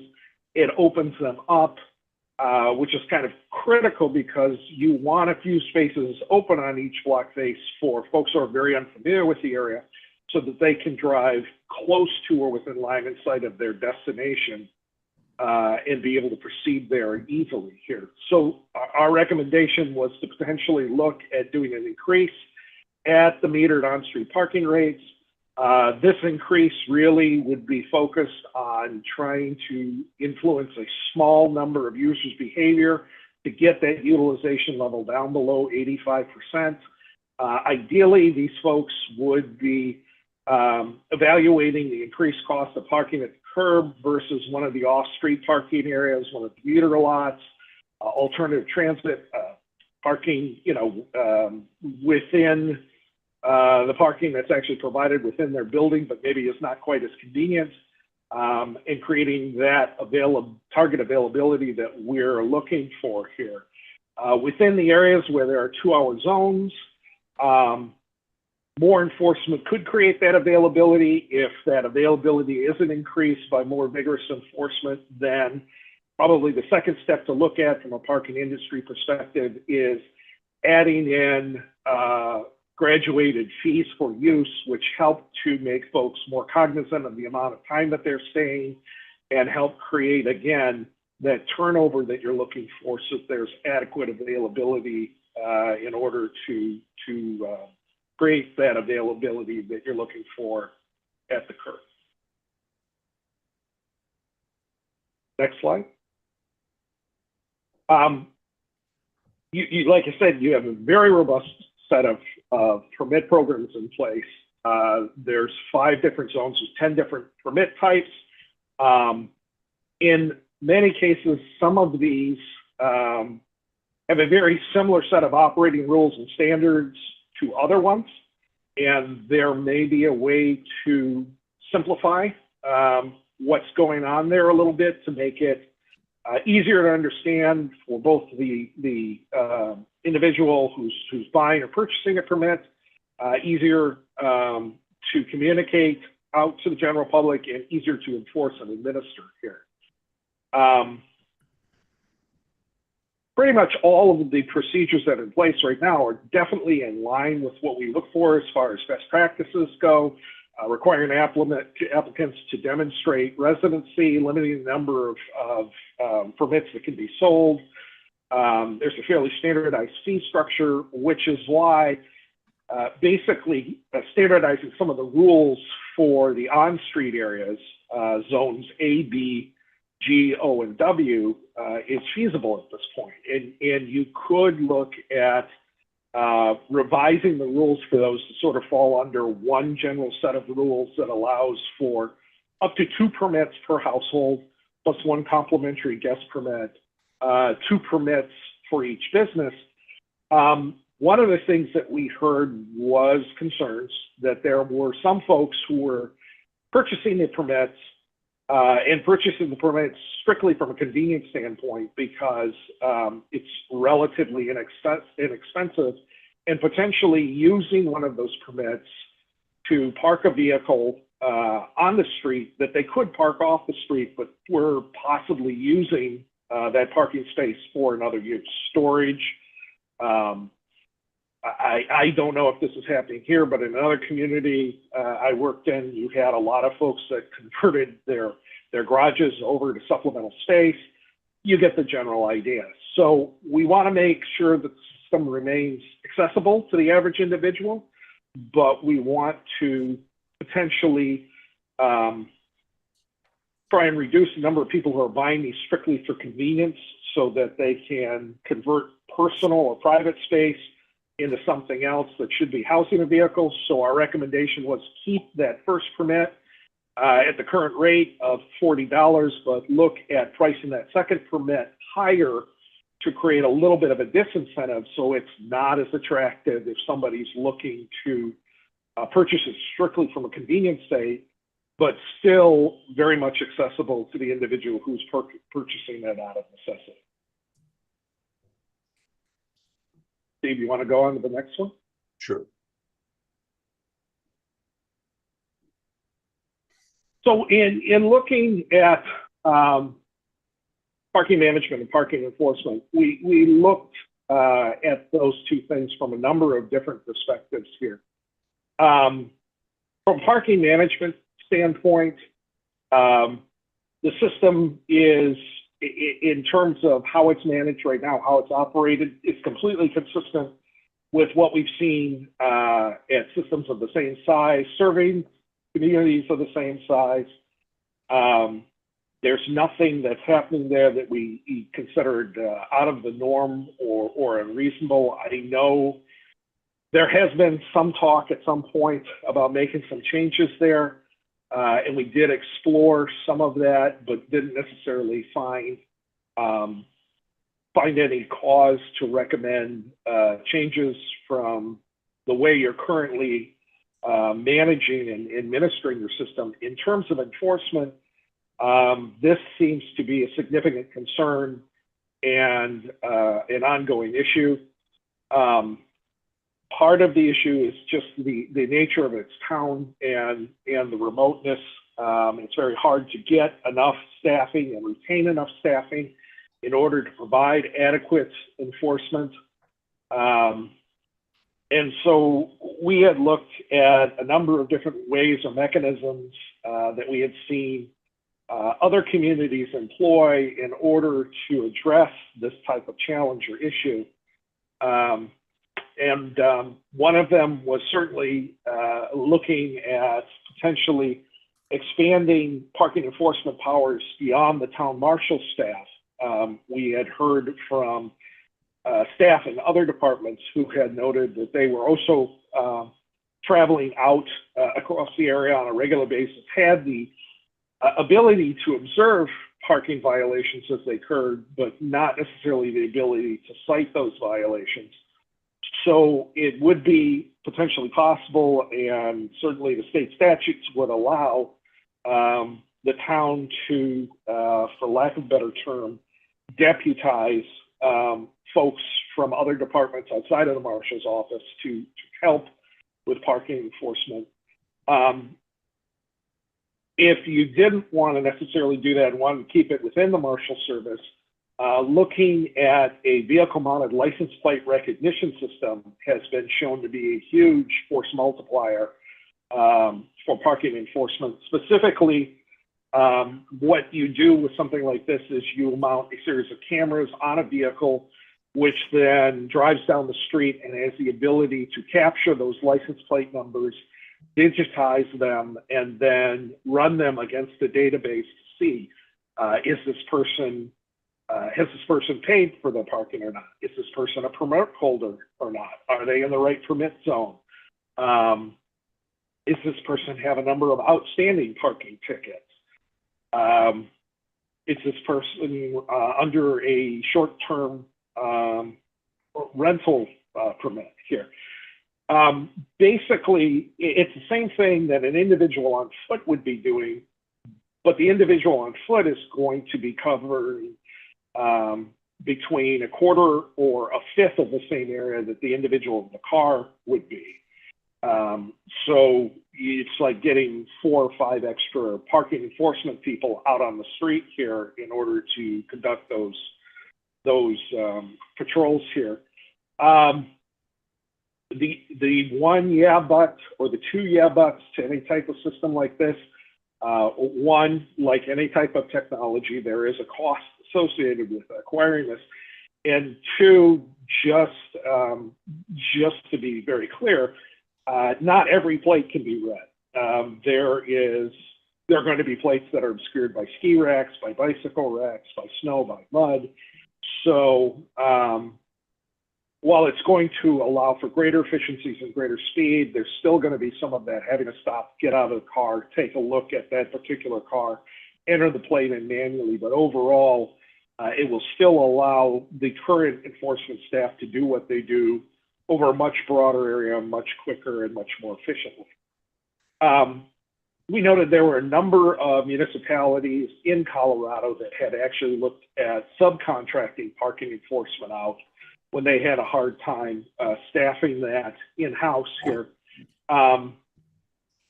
The benefit of that obviously is really somebody else is providing that service for you. There are a number of downsides, not the least of which being this is most effective when you are looking at suburban or urban areas with a lot of other abutting municipalities are also doing this for a potential bidder. There's some real scales of economy that make this very attractive.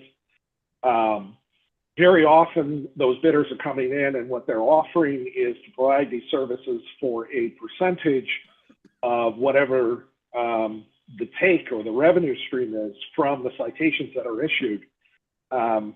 And with the cost of recruiting, of training, of housing staff, it is entirely possible that a an outside provider may end up asking for such a commission on every ticket issued that it actually costs the city more money or costs the town more money than it makes. The other thing that we had heard was it was very hard to conduct any type of towing and impoundment of vehicles, whether they're scofflaws or violators of snow emergencies, primarily because, again, they're subcontracting, the town is subcontracting with private vendors who are some distance out of town. And so when their services are really needed, very often the town is competing with other clients that the same service provider has here. So it's hard to get a lot of response from them when it's most critical. With a mobilization, the Marshal's Department described that they've had mixed success with mobilization. They had a couple of Denver boots. They have put those on vehicles. Obviously, putting the Denver boot on a vehicle in snow emergency doesn't really address the primary issue, which is you need to get that vehicle off the road. And with scofflaws, what they had noted was there were several times where they had put the Denver boot on the vehicle, mobilized the vehicle, hoping to get the scofflaw to pay their back fines and clear them out so that they wouldn't repeat. And instead, the scofflaw just sort of looked and said, yeah, keep the car, which again is not necessarily serving the purpose here. We did explore the potential cost of bringing those services in-house. It's significant. It would be a major commitment from the town, both in terms of capital costs and construction and outfitting a facility properly. But it is still something that bears consideration because very often this is for the hardcore scofflaws, for the people who are really dedicated to violating. This is the only mechanism that really allows you to change that behavior, which is why we spent so much time looking at it. Whatever the town may decide to go forward with, it is critical to note that you have great policies in place. You have great people in the process of administering those policies. If you don't have enforcement, the rest of the system just kind of breaks down. So you have to have the enforcement in place in order to make the rest of the system that you spent time and energy designing work as it was designed to function. When looking at snow plowing, we looked at a number of different aspects surrounding snow removal in and around the town here. We heard from a number of different stakeholders that talked about some of the challenges and impacts associated with plowing. We noted when we were there in March that there were almost 400 spaces that were subject to parking prohibition between November 1st and April 1st. Luckily, at that time, a significant percentage of the patronage that's coming into Telluride is coming in via air flights and via shuttle services rather than personal vehicle. And a lot of these spaces that are lost in neighborhood present zones where that loss doesn't seem to be having a significant impact. But if things were to change, that would certainly be a consideration. The two challenges that we really came up against were you could potentially do a more effective or efficient job of actual snow removal or snow plowing on the overnight hours versus the daytime hours. But unfortunately, both the staffing's not there right now for town personnel in order to do that. And there is significant resistance among residents to going over to overnight plowing because of the noise and disruption here. The other thing we looked long and hard about is there a way that we could possibly put some of those areas that are set aside for snow storage back into use as parking here. And the biggest issue that we came up against was there's really no place to take that snow to store it until it melts away in compliance with the existing environmental laws and requirements of the state of Colorado. And so the only way to really make a change along those lines would be to identify additional storage to actually support those operations. So our recommendation would be to, if this is the direction the town wants to go, to really start looking at identifying those opportunities to expand the snow storage here so that you can remove the snow from those areas. With construction parking, that was another interesting investigation. What we found was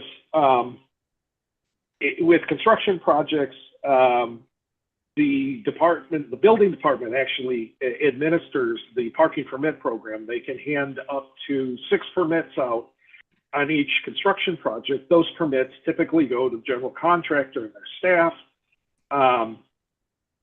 The issue that seemed to be coming up is a lot of the subcontractors that service those areas, plumbers, electricians, et cetera, are coming in and they're parking at those locations, but they're parking under the town's current service permit program.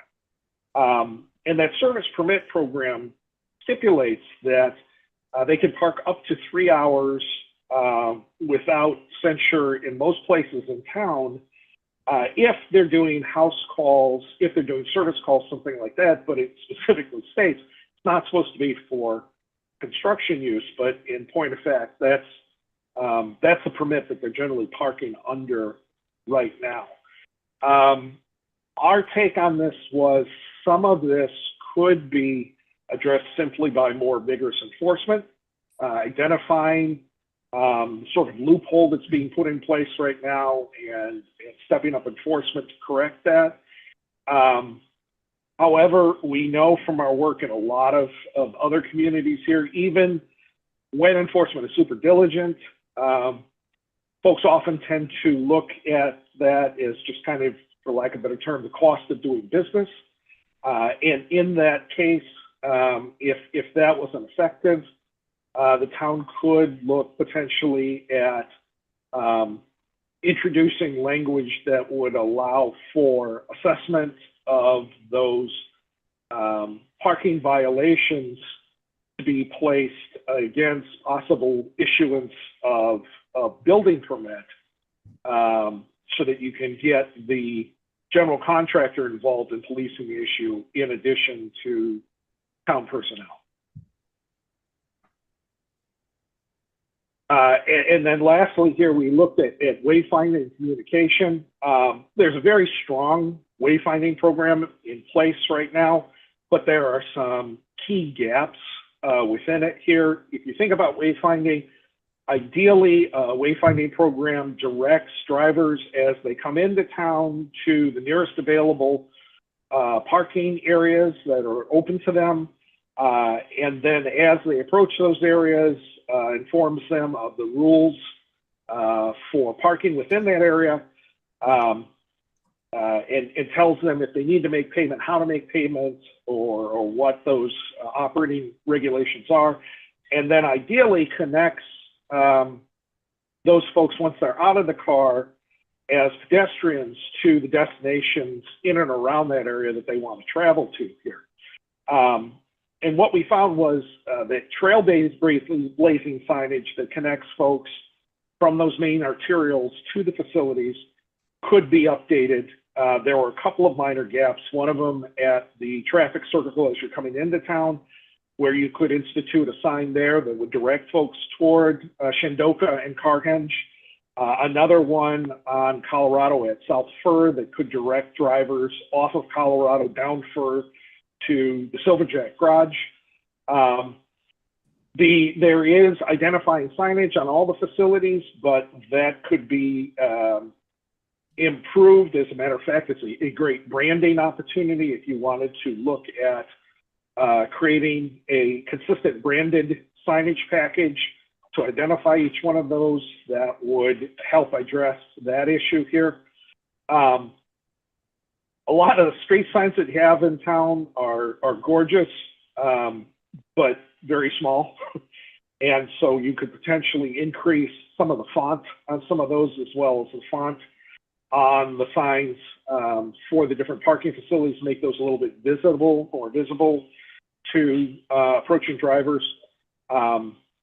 And then you could potentially also look at adding signage for pedestrians when they get out of their vehicle, identifying what different destinations are available to them and the walking paths so that you can connect them from parking to destination.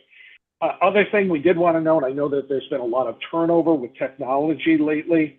There's an ongoing process to sort of swap out one type of metering system and bring in another one.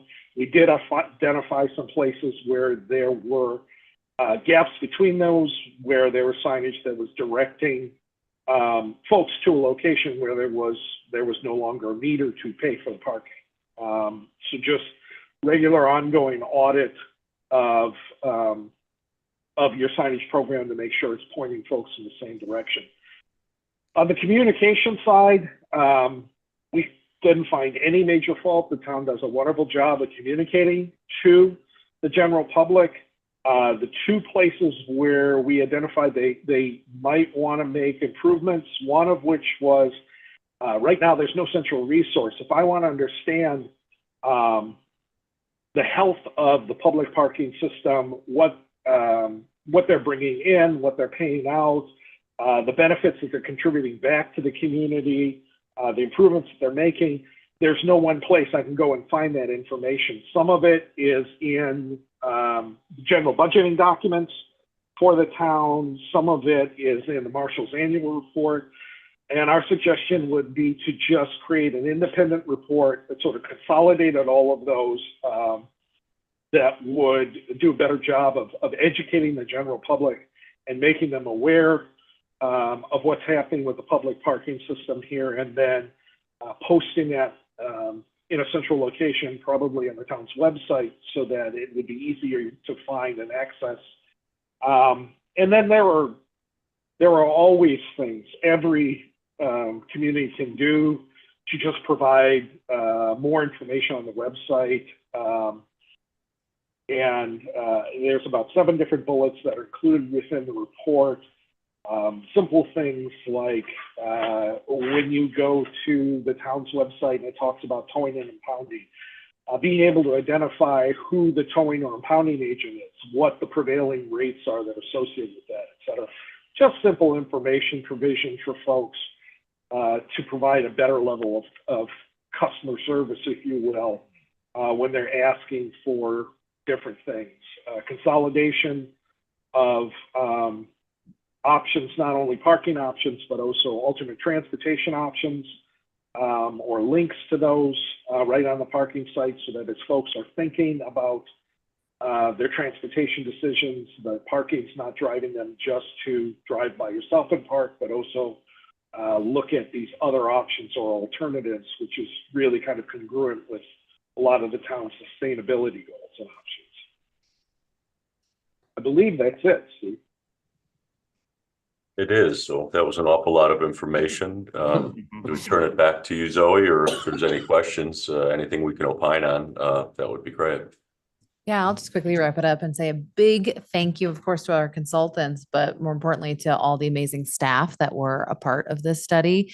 It was a huge lift on a large number of people, including yourselves too, who participated. But a big thank you to Kyle and Lance and Josh, who provided a lot of input, as well as so many other staff members. So as far as next steps, we'd love for you to ask any questions of our consultants. They will add in any of your questions or comments into the final report. Staff will take the final report, and as we're working through 2025 goals and objectives and the budget process, looking to see what we can pick out to work with council on to implement. in this next year and in the coming years. I know we touched on wayfinding a lot. I do want to thank Lindsay for her work as she has been awarded a $20,000 grant with a $10,000 match to look at our wayfinding and come up with a wayfinding plan. So this study has helped address a lot of those concerns as we move into that next phase of wayfinding. And there's a couple other things along those lines, but they've given us a lot to look at and to consider, and we'll keep working toward implementing some of those recommendations as we see fit. So any questions for our consultants? I think one of the big things that stood out to me was increasing the on-street parking permits to discourage those households that maybe have off-street parking. There's so few. Did these guys identify the number of that? Because I think they did write in the report, and you guys can touch on it, that they were not able to inventory that amount of the private parking, just because they couldn't go into people's homes and assess like how many cars they can fit into the garages. It's one of the British things I say. But if you guys want to address that question directly. No, that's absolutely correct. When we started to inventory the area, one of the things that we realized fairly quickly was that a lot of the parking that was associated with private facilities was not something that we could inventory without basically trespassing. A lot of that parking is buried under building. It's on private property, and we weren't in a position to develop a robust inventory of that so that we could really compare that with the number of households to see what that equilibrium was. do you think that there's a way to identify those off-street parking spots in a, I don't know, creative way, non-trespassing way?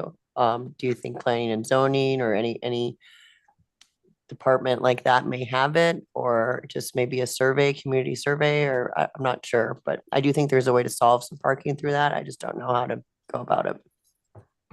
Yes, actually, all of those are strategies that we've used in the past here, where we've gone through property records and then done individual reach out to different property owners in order to get an understanding for what that inventory looks like.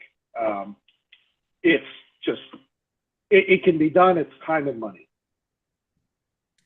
It's also tricky because a lot of garages don't fit your truck if you have a topper or whatever. So I know a lot of folks aren't able to park in their garage for those kind of reasons. Yeah, I have a few neighbors that have driveways that still park on the street. Yeah. Yeah, I think it's hard because if they're allowed to have a street parking permit, they're also allowed to not use their garage for parking. Like we require that they build the parking spaces with the housing, but we can't force them to, if they're within the limits of what we allow for street parking, we can't necessarily force them to use their private spot as long as they're not over. I think it's a bigger conversation. It'd be interesting to That's also why delve we into it. talked about incentivizing by making that second permit, more expensive. Yeah. I think it would have to be significantly more expensive in order to have the effect that you're wanting, which maybe that's a discussion. I have a couple of comments. The first one being, I just realized in my private life through my at my house that the town, I didn't realize we did not have an impound lot, and there's nowhere for these vehicles to go. I know that we talking about like the towing and all of that is a huge expense, but I'm wondering if we had an impound lot, let's say we don't get in, we're not going to buy a tow truck and we're not going to become a towing company. But if we had the space for the vehicles to get towed to, that the town could operate the impound lot, if then private tow companies would be willing to work with us.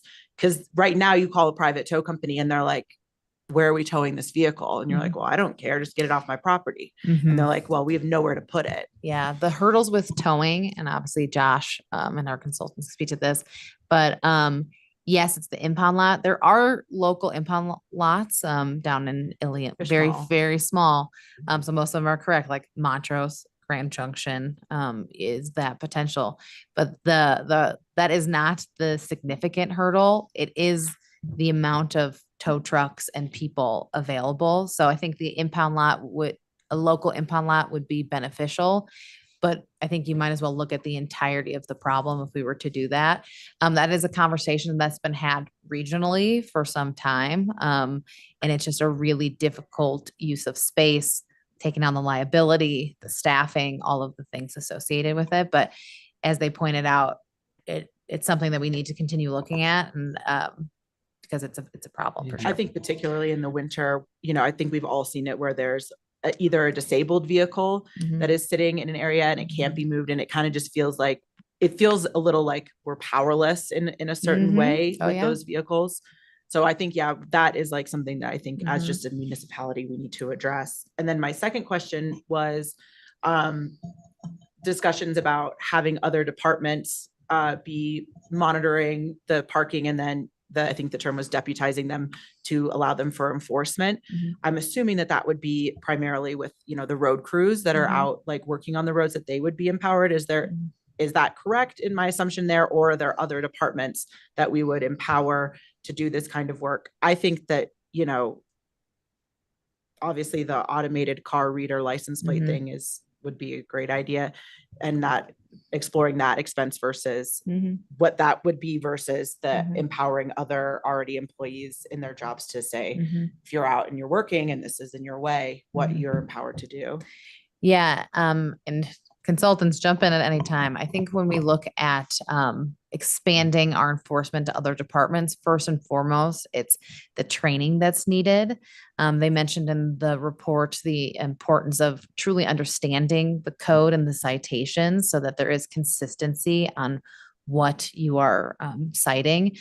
We have seen lack of consistency in some of our citations just because of that turnover or lack of training. So I think if we were to move in that direction, we would have to be very strict on that program and, who we are educating to do that properly. But it could fall within, streets or public works, even the sustainability department, if that was to look at like idling and things along those lines. So we could look at, where it made sense and who we felt comfortable could do so. But that would be something that we would talk with Josh about and what he feels are the cost benefits of that. One thing that I noticed, and I haven't had enough time to review this since we just got this yesterday afternoon, so definitely looking forward to taking a deeper dive into this dense document. A couple things that stood out to me. We definitely already recently have increased our enforcement, and if you look at table 2, you'll see compared to recent history, last year we over doubled the number of citations that issued, and that's not a bad thing. That's, there's definitely valid reasons for that. As we're also exploring other additional enforcement tools like the license plate readers, I want to make sure we balance this conversation with avenues that allow for locals, especially, to be able to do the right thing and make that easy. One topic that was touched on but sort of recommended against in this that I noticed was I forget the phrase used, but like a universal permit or something. Oh, to that sure. effect. A single permit program. Single permit program. I don't think that necessarily has to be an all or nothing sort of thing, where you could have hours limitations on it or still have certain zones where that is and is not allowed. Because I think there's lots of circumstances, and we were touching on it already, where construction workers or other workers coming into town, or even just locals running errands who want to be able to run around to a couple different places, and it's less feasible to pay one parking permit or one God, my brain is like one zone. One zone or Zone, you have to run to a couple different businesses. They might be in different zones. So some program like that we still collect money. The town has one permit that's good for the whole year. You pay for that. Something like that. This is me spitballing a little bit, but it's just trying to balance the conversation of, we are increasing enforcement in a number of ways. We've already increased enforcement in a number of ways, but I want to make sure we provide an avenue that allows locals to participate in that in an understandable way and Mhm. allows them to do the right thing. Yep. And I think, so I'm just gonna try to interpret what you're saying, but I think, part of what we were talking about of simplifying the permit program is to allow an easier education to our public to do the right thing. And right now, it can be a little bit complicated for some. So they are maybe not intentionally making some of those mistakes. So if we are going to increase enforcement and hold people to it, then we need to make sure that they understand what exactly those rules are. And I'll just add, with the increase in citations, so grateful for Josh and his team. I think Silverjack's LPR system has been a huge part of that as well. So we've already, that technology. Andrew. Great, Andrew. I would just wanted to talk real quickly because we did spend quite a bit of time looking at the pros and cons of consolidating the on-street parking areas into a single permit area. And certainly would afford the freedom, it would make enforcement easier. Our biggest concern is in looking historically at how those were developed and the areas that some of these abutted. We were very worried that if we went to a single permit system that would potentially lead to over congestion in certain areas because we had increased the geographical span of the area here. The other concern was we know that sustainability is a major concern, and we could see going to a universal permit system actually cutting down on the number of trips that people might make on foot or by bicycle and increasing CO2 output as folks just kind of drove from one place to another to conduct their business, where right now, because the zones are in place, they are incented to look at performing those on foot or by bicycle or some other means. So when we weighed the cost benefit, it seemed like going to a universal permit system would create more issues than it would provide benefits. And I wasn't even necessarily talking about a blanket universal permit. I was talking about like a short term, like a 2 hour, instead of paying hourly rates at a parking meter, you pay 1 yearly rate and then you get a 2 hour parking slot at a metered spot instead. You're talking about like a local permit. Or Yeah, something like that, and maintaining the other elements of it. Some avenue like that keeps most of what we already have, but allows for people who use their car for work or you need it for errands or running kids to soccer practice or whatever. That they have an easier avenue to pay up front, utilize street parking, because we all know that many locals just park wherever and don't pay, and then they, like you said, run the risk of getting a ticket as the cost of doing business. And this would allow for a way for them to be more legal upfront, easier, and everyone sort of wins. Something like that is the way I'm envisioning it. This is yeah, not concrete yet, but that's the idea I'm having. Thank you. I had a couple questions, comments. One of them was about stall lines. I think we've all experienced when you're driving down and you see a car parked in two spots. I think we also sometimes have oversized vehicles that don't necessarily feel appropriate, in our town core. I feel like stall lines could help ensure that all of our parking spaces are usable. Especially as locals, I know right over here that 5 cars fit across the street from Corner House, but sometimes I go there and there's 4 cars. And that's just a thought of an easy way to sort of make sure that we have more parking spaces available and that we're not accommodating oversized vehicles that are maybe more appropriate for the car henge lot or a commuter lot. One of my questions was, does the LPR system, does that also issue the ticket, or does there still need to be a staff person to print the ticket, or are they electronic tickets? How does the ticketing side of that work? The LPR system will alert somebody where they identify a violation, but they can if they're linked to the DMV system, they can pre-populate the ticket.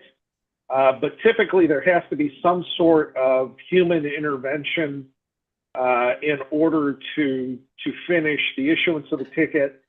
I'm not familiar with Colorado state statutes, but I will tell you that the automatic and electronic issue of citations, whether it's parking tickets or speeding violations, et cetera, is a highly contested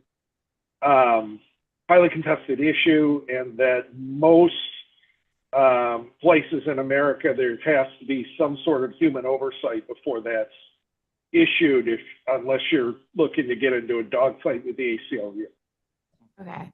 But also, I was going to add to your first comment that we found that striping stalls on the street actually decreases capacity. So even though it's frustrating when somebody takes two, we would have to stripe as one size fits all. And so you could see that you might have an electric gem taking up, 24 feet of space as well. So typically it's a lot tighter when it's not striped. Okay, thank you for that answer. I had one more comment. So in the report, you showed that the Silverjack lot was underutilized. And I know that we had some public comment a few months ago from the Silverjack residents that they were frustrated about having their street permits and how it was really impossible for them to find parking there. And I wonder if instead of issuing a street permit for the Silverjack residents, if maybe we sort of solve both problems and offer them parking in the Silverjack parking garage so that the visitors can use the street parking, which seems like naturally what's happening. And then it would also appease those comments from our residents that, a few of them came to issue public comment. I can address that one a little bit. We have been, since those public comments came in from Silverjack residents, we've been working on a draft, I would call it a pilot policy, because it is a little bit, as everything, more complicated than anticipated when we started to think about how to utilize that, great facility overnight, get some people off the street overnight, give those residents some better parking. We're trying to not wade into needing to adopt new fee structures mid-year. Council has to adopt any new fee structure, and that's a little bit of a nuanced one on how to price Silverjack. So that's just a very long way of saying we're working on a pilot right now to do what you're talking about, Elena, and also looking at how and if that offsets the number of issued on-street parking passes to Silverjack residents to try to balance that out. Yeah, there seems like an easy swap there that would kind of satisfy both. Yeah. We hope to have something that gets in front of, we want to have it in front of the Silverjack HOA too, to make sure it just makes sense for those residents. And we'd like to see that happen in July. I would echo that sentiment that Elena just said. My only word of caution and recommendation to staff is that I see that that's obviously an easy transition to say, instead of parking on the street, park here.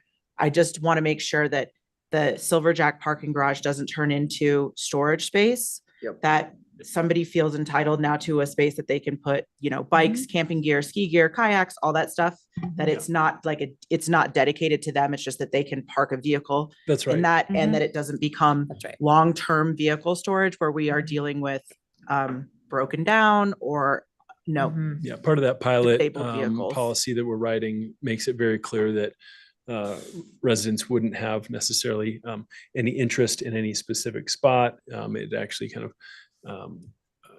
recommends or even mandates that folks, while they don't have a spot dedicated to them, park on the far lower end of the lot to make sure the spaces near the street are open for the public more often. Things like that we're trying to think through. But yeah, there'd be no assignment of those spots, and only a vehicle would be allowed in each. I agree. Yeah. One of the thing I'd like to add too is maybe for way down the road in the future is some type of larger facility. We have the Intercept lot that will go capacity soon enough. But the one thing we don't offer anybody is a secondary option of, even at a paid price, of where you can park a car that doesn't need to be, for the most part, in the town of Telluride. And whether you look at affordable housing and people are only have limited parking spaces and they've got roommates or family members or things like that. And even, for when you have like a bluegrass event and you have, a 3-bedroom condo and 3 people, came in their own cars, and they don't need them, but we really don't have alternate options for people at this time. I mean, I think that's for way down the road, but to have that kind of facility, I think would be good. Mhm. Yeah, the report mentions, an intercept lot concept too, which is slightly, touching on what you're saying, but a little bit different. But for longer term parking, I think we can kind of look at options out there too. Yeah, Yeah, there's a little bit of space up at the airport that Airport, gets yep. utilized, some in Ilium. Mhm. And I did want to just make mention on the towing front. It does come back to just towing not being a business that a lot of folks want to get into locally, and really with some of the new state laws protecting private parking rights. We've learned from the towing companies that they really just won't tow on private lots, period. So that adds a little bit more pressure to the overall system too, when you have vehicles that are in these private lots that haven't moved for months, and there's not much that even the HOAs can sometimes do about that. So it's a challenging puzzle, but the land for additional towing lots is going to be an important one to keep working through outside of town. Any further questions? I think the only thing I really like the LPR system a lot. I really would like us to explore that for budget season. I think it could be really useful. I also think it can help with staff retention. I think that those positions turn over significantly due to the personal impacts. And I think that that could be really useful to us. And then I think in regards to Silverjack, did we look at all about the size of the parking spaces as a reason for them being underutilized, given the size of SUVs in general that are being driven into the destination? The interior, not so much. I mean, we very intentionally set rates to discourage any overnight parking, period. And that's because of camping concerns, sleeping in more your, like physical space physical. of like, they're at a standard. Size. I mean, I will never park in that parking garage. I also, maybe I'm not a great parker, but I think that I wonder if that, because those spaces are really tight, and I wonder if somebody tries to use it once and it's difficult with their SUV, which is what predominantly everybody has, then they're not going to go back. And We have potentially that not could help. explored that, it's not any different than, what our code allows for. But that's something we can look at. I think from a study perspective, that would be more of a survey question rather than seeing, how many different cars there are. But I think that's something I'll put on my list to look at internally. I park my big car down I there. park my big car at that. Okay, too. it's fine. It's not, listen, it's not easy. I'm wondering if now that, because the electric car chargers in that space are going to be removed because of fire concerns, if maybe, you go to a lot of parking garages and they'll have marked compact spaces. I'm wondering if we could if we redraw some lines to where there would be oversized or large vehicle designated parking spaces to say, hey, if you have a full-size SUV or a full-size truck, there are these 3, it's not going to be the whole parking garage, obviously, but there's going to be, maybe 5 spots that the lines are redrawn to accommodate a few larger vehicles in those spaces, knowing that you can fit in the regular ones, but it is tricky if you're not comfortable doing that. Yeah, I think we'll work internally, understanding, the revenue potential, the financial. I think we've bonded on that. Yeah. The I just think parking that there's revenues Other and- parking garages that are so Yeah. utilized in this community and Yeah. ours is not. Mhm. And that to me feels like when I'm Yeah. in both parking garages, that is what I feel like is the big difference. Mhm. And a lot of, It's a lot of the rate setting that they have suggested is behavioral based Yeah. to kind of help with that. So making Silverjack a little bit cheaper than on street and, shifting those behaviors in that sense too. So I think there's a lot of levers we can look at to encourage that in the future. Great. Well, Zoe, Great. thank you. Thanks for being on Zoom, you guys. Appreciate the presentation. Thank you, Andy. Thank you, Steve. Absolutely. Thanks, guys. And seeing 2C is concluded, we will break for lunch.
Okay, our lovely lunch break is over, and we'll restart the Town of Telluride Council meeting for June 25th. Item number 3 on the agenda is public comment. Please keep in mind that each person will be allotted no more than 5 minutes, and overall public comment will be limited to a total of 45 minutes per council meeting. Is there anybody in the room for public comment? Seeing none, is there anybody on Zoom for public comment? Seeing none. Excellent. That gets us to item number 4, presentations and proclamations. 4A is introduction of a new historic preservation planner, Darren Candelaria, and we have John Strandberg here to present. Is this thing where I should be doing this? This is the first time I've had to use this end of it. We'll see. So- We'll see if the mic's working. Yeah. Excellent. Okay. This is Darren Candelaria, and she's our new historic preservation planner. Darren grew up in Colorado, but went to the East Coast to study, where she received BA from James Madison University in Virginia, and joins us most recently from Charleston, South Carolina, where she earned a Master's of Science in Historic Preservation from Clemson. So, fitting into this is going to be hopefully really good. So far, she's been quite a delight. Darren is a 5th generation Durangoian. I'm always Durangoian. From Durango, 5th generation, she's local, I guess. She's excited to be back home here in the high country of Southwest Colorado here, and to be able to preserve and contribute to the history, beauty, and charm that is Telluride. Let's welcome Darren to the team. Hey, thank you, everybody. It's a pleasure to meet you if I haven't yet. And I very much am excited to be here and look forward to getting to know everyone and contribute to the town. Great. Thank you so much. Welcome to the team. Thanks, Darren. And look forward to working with you for a long time. Item 4B, we have introduction of a new park maintenance technician 2, Sophie Bonstrom. And Oh, you know what? Sophie is out sick today. I just heard. So we won't have Sophie in. She'll be at the next. Zach ran her into the ground for bluegrass already. Well, that's a bummer, but hopefully we'll get to welcome her at a subsequent meeting. Yep. Item 4C, a proclamation of the Town Council of the Town of Telluride, Colorado, proclaiming Sam Bush King of the Telluride Bluegrass Festival. That is me, Mayor Errico, to read proclamation number 4, series 2024. We do have representation from the Telluride Bluegrass Festival here today. So thank you in the midst of cleanup for all of your time. We appreciate that. And this is a proclamation of the Town Council of the Town of Telluride, Colorado, proclaiming Sam Bush as the King of the Telluride Bluegrass Festival. Whereas the rhythmic mandolin chops of Sam Bush have set the festive heartbeat of the Telluride Bluegrass Festival for 50 years.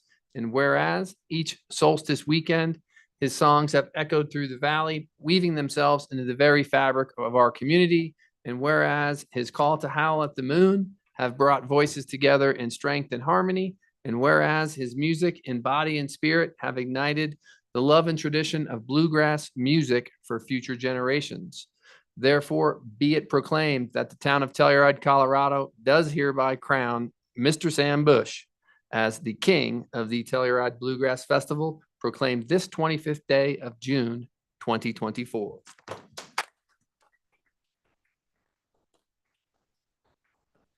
Anything to add on behalf of Telluride Bluegrass Festival? But again, thank you for your time, as I know cleanup is still.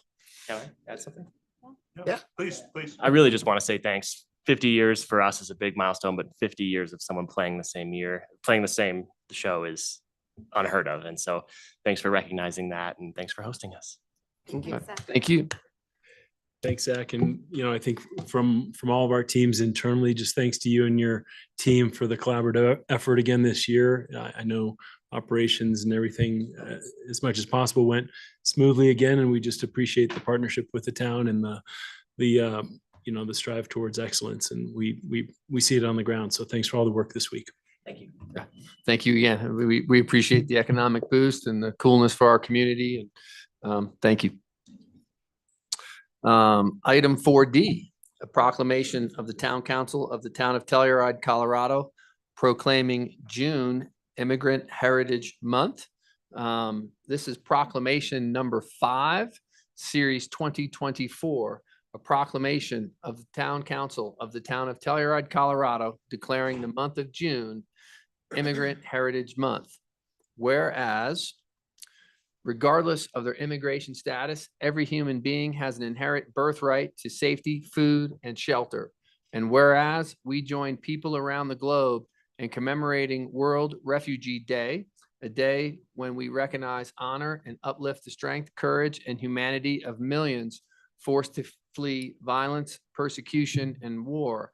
And whereas the town of Telluride honors the dignity of all town residents, regardless of nationality, and recognizes the importance of their many contributions to the social, cultural, and economic life of the city.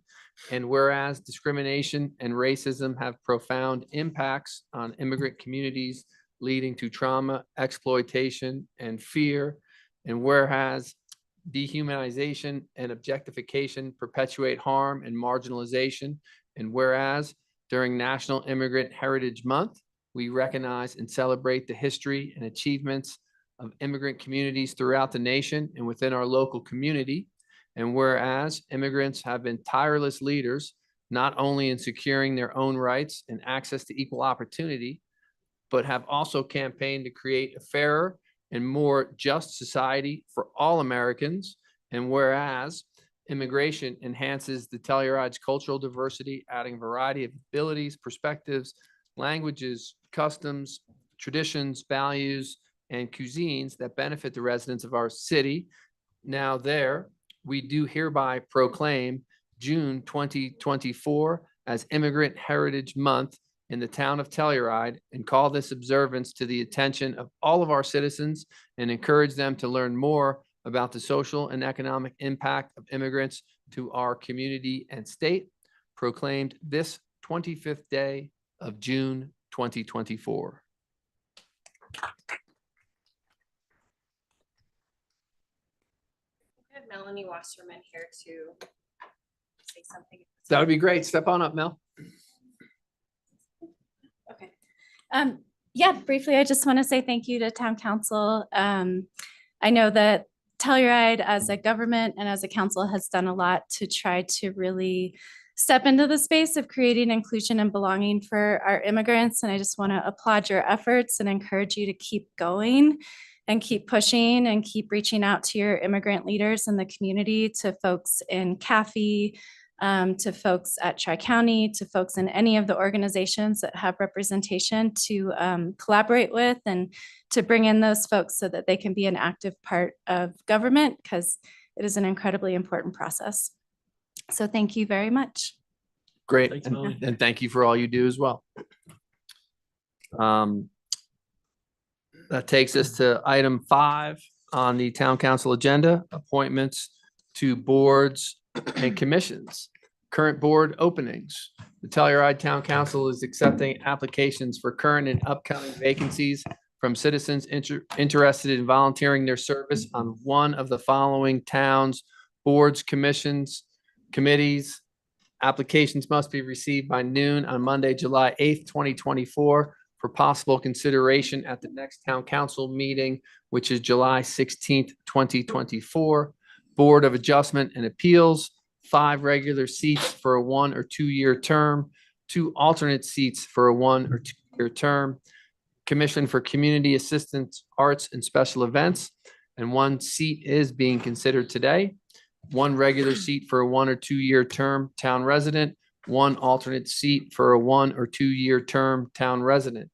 Election Commission, 1 regular seat for a 2 year term, town resident. Ethics Commission, 3 alternate public at-large seats for a 1 or 2 year term, town resident. 1 regular public at-large seat for a 1 or 2 year term, town resident. Open Space Commission, 2 alternate seats for a 1 or 2 year term, town or county resident. Planning and Zoning Commission, 1 alternate seat for a 1 or 2 year term, town resident at least 1 year. Public Art Commission, 1 regular seat for a 1 or 2 year term, town resident. Please note that town council may choose to appoint a sitting alternate to a regular seat vacancy. Should that occur, council reserves the right to appoint any applicant to an alternate position. And with that, we do have Piper here for Commission for Community Assistance, Arts and Special Events, one regular seat and one alternate seat for 1 or 2 year term. Thank you. Our applicant for CASE is Stephanie Hatcher, who has served on the board since July of 2022 in a regular seat. Her attendance is provided in your memo. It is recommended that you, if deemed appropriate, reappoint Stephanie to a regular seat on CASE for a 2-year term, and it would be effective immediately. And I believe she is joining us remotely to speak on her behalf.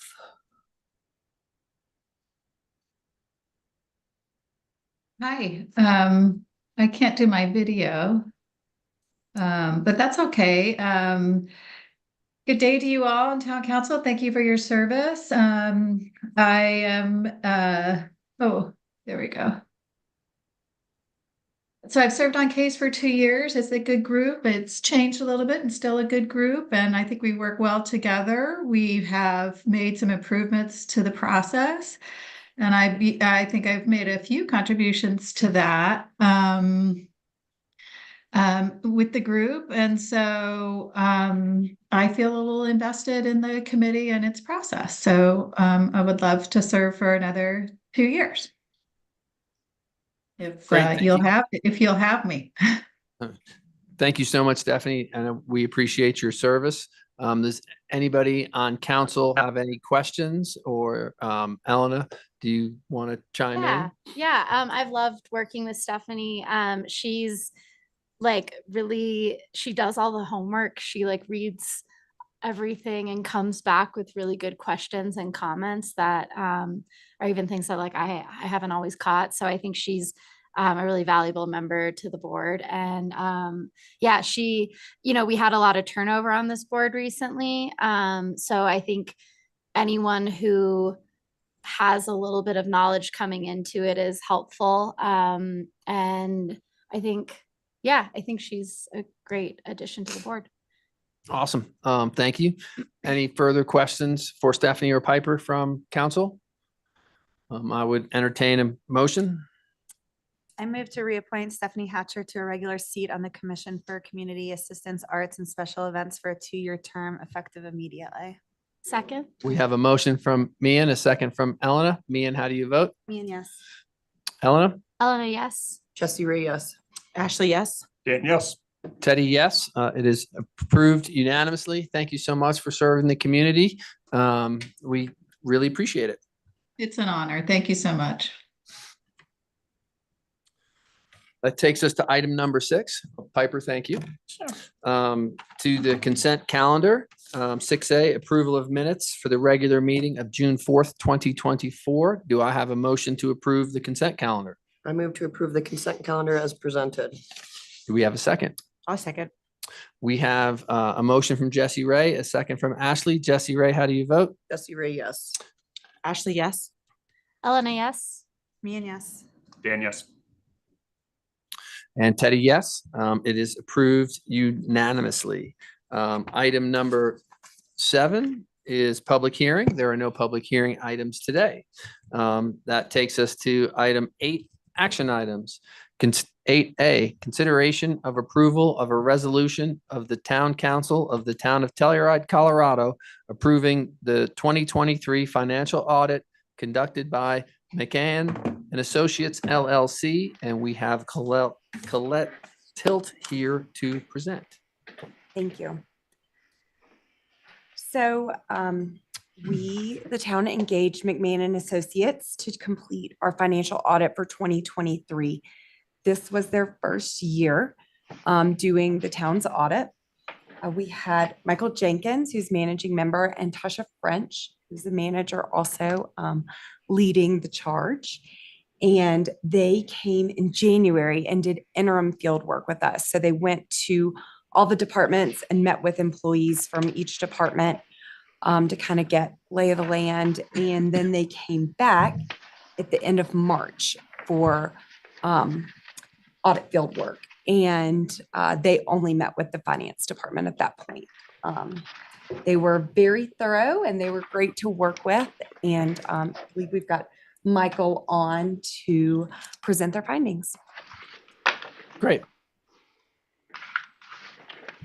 Well, thank you very much, Colette. Thank you for the intro, and thank you, members of Town Council. Hope everything is coming through okay here. I would like to, if I could, present a couple of slides here to assist with the presentation. So give me a second here and I'll try and share my screen.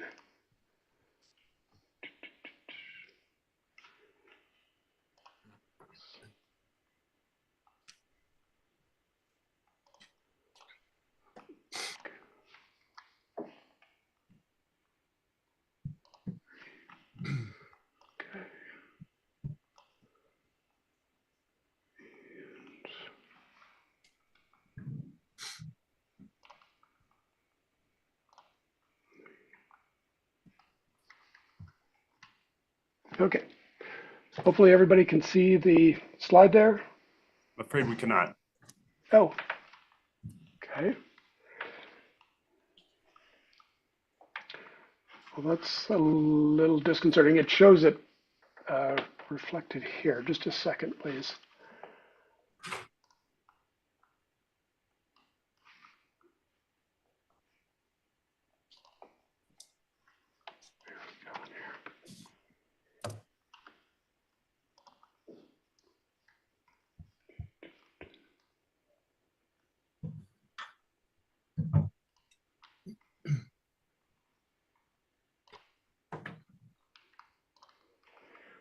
If that doesn't work, we do have your full audit in our packet and you can direct us to the appropriate charts. That could be an alternative.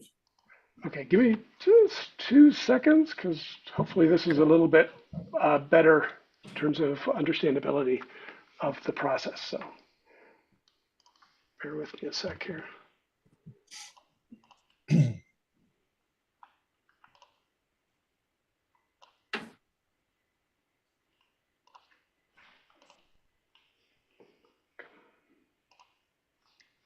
Also email it to me and I can pull it up and advance the slides on this account. Oh, that might be an option too. Hang on a sec. I am sorry. That's all right. We've all been there.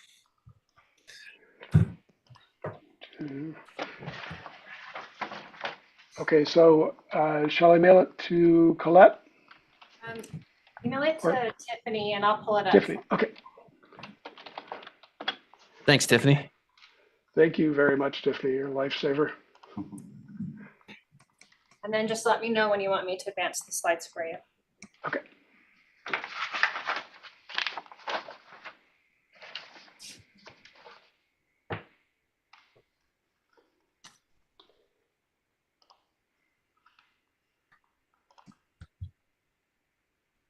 Okay.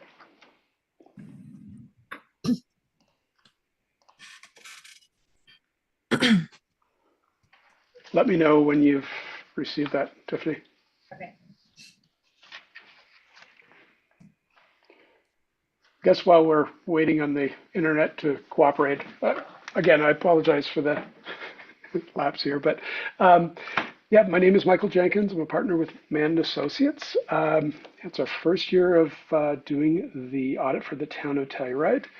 Our firm has been in existence for over 50 years, specializing in local government audit and advisory work throughout Colorado.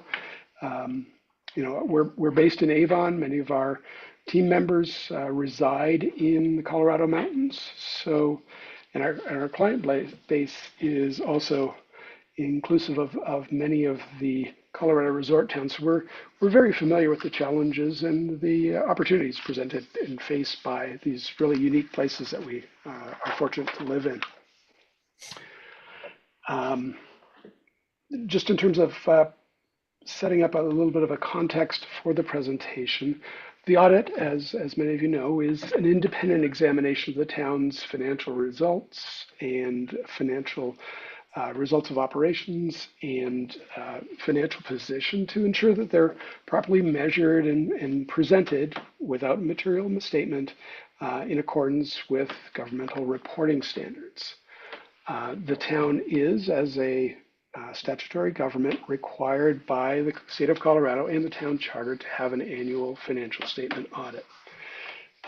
So although it's somewhat imposed on the town, there is benefit to a number of parties. You as the, if you will, the board of directors of the organization, to town management, citizens, taxpayers, purchasers of services, vendors, lenders, granting agencies, all of those particular constituencies look to financial records and audited financial statements to really provide some sort of assurance and a verifiable understanding of the financial position of the entity that is the town.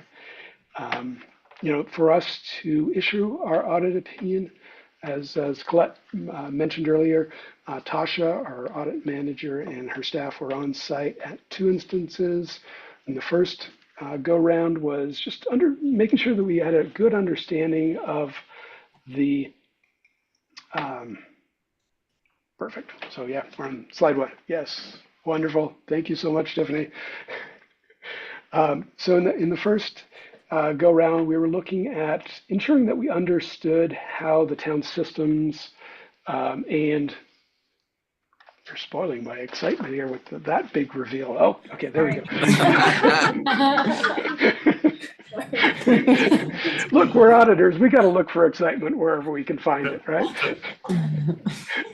So the first time we went out, we were understanding the systems. How does financial information get captured, and how does it flow up to the financial statements? The second visit was really kind of that traditional ticking in time, making sure that balances, transactions are properly reported and flowing through the financial systems, and then ultimately up to the financial statements. So after the second visit, we then worked with Kaylee and Colette and the crew just in terms of putting together the financial statements themselves and ensuring, as I mentioned earlier, that the reporting format and presentation makes sense and is consistent with reporting standards. The financial statements that you've received are prepared with Kaylee and her staff with our assistance. So in addition to our audit opinion on the financial statements and with regards to compliance, it also includes a section at the front there in section B, the management's discussion and analysis, which is Kaylee's narrative summary of the financial highlights and trends for the past fiscal year. And really, it's a great kind of one-stop source for the 2023 financial information. If you're really looking for a summary of what went on last year, that's probably the place to go to kind of get the highlights there. So beyond that, we've got the financial position, statement of operations, including the budgetary comparisons for the town and what are called its component units. So these are entities or that the town effectively controls. So in Telluride's case, that includes Block 23 Housing and the Housing Authority. So both of those are presented as though they were entirely funds of the town. The financial statements include both two ways of looking at the numbers, not two sets of books. The first is a government-wide, which is at the front, which looks at a full accrual, broad overview. It's similar to the presentation you'd see in a private business. So you've got full accrual, depreciation, all the debt is in there, and all the long-term liabilities and long-term assets. The other presentation view that you'll see in the financials is the fund basis or fund level financials. And those really look at the specific activities and functions of the town and focus on kind of the near term inflows and outflows. And this is more consistent with what you see on a regular basis in terms of your budgetary reporting and your budgetary comparison. The notes to the financial statements are admittedly exhaustive and exhausting, but they really present a lot of detail about the accounting policies of the town, certain of the significant balances, their composition and their derivation, as well as specific transactions and arrangements. And then lastly, at the back of the report, you'll see a section related to a single audit. And this is mandated by the federal government with respect to the town's utilization of federal source dollars and compliance with those requirements. So now with a big drum roll, please, we can go to the next slide. Pleased to announce that for 2023, the town did receive what's called an unmodified, or in normal parlance, a clean audit opinion on its financial statements. And that is the highest level of assurance that we as independent CPAs can provide on financial reporting matters. If we go to the next slide, remember I spoke about the two views of the financial matters. The first, the government-wide, we're looking at the long-term financial position. At the end of 2023, the town's assets exceeded its liabilities by a little bit more than $191 million. $146.7 million of that is the town's net equity in its capital assets. So the cost of those assets and the infrastructure less any related debt. So a significant portion of the town is invested in that. And it goes to kind of reinforce the town's investment in infrastructure to provide services for its taxpayers and citizens. Another $35.6 million at the end of 2023 is considered unrestricted and available for operations in 2024. The town does have very high liquidity. At the end of 2023. The town held some $50 million in cash and investments. Much of that is unrestricted. Capital assets, as I mentioned earlier, represent some 77% of the total assets of the town and increased about $12.3 million on a net basis during the past year. That represents on a net the 18.7 million of additions. Some of the more significant ones was $2.1 million for water plant improvements, $11.4 million in construction related to the Voodoo Housing Project, another $1.7 million for Sunnyside, $0.7 million for Shandoka, and $0.6 million for street improvements. And then that's also reduced by about $6.3 million of depreciation for the past year. On the other side of the equation, liabilities decreased about $1 million on a net basis during 2023. There was some, excuse me, $5.8 million of the 2020 Valley Floor certificates of participation were paid off in 2023. And the town also drew a total of $7.3 million on the 2022 and 2023 series Voodoo revenue bonds. And then there was another $2.5 million that was paid off during the year. When we go to the next slide, when we look at on the government-wide basis, we're looking at the change in net position. So effectively the P&L for the year for the government. If you're actually looking at the financial statements in the document you have on page C2, the format is admittedly unusual, but it is somewhat functional in that it shows the net contribution or draw on general resources of each of the town's functions or programs. So if we kind of look to the bottom line, the total net position increased by some 12.51 million for 2023. That's 7% of the prior year net position. Of that 12.5 million, the governmental portion, so the day-to-day services that one associates with governmental activities, so public safety, public works, etc. That increase $1.9 million. And if we look strictly, again, keeping focus on the governmental side of things, governmental operations, only 17% of the costs of governmental operations were covered by directly related revenues.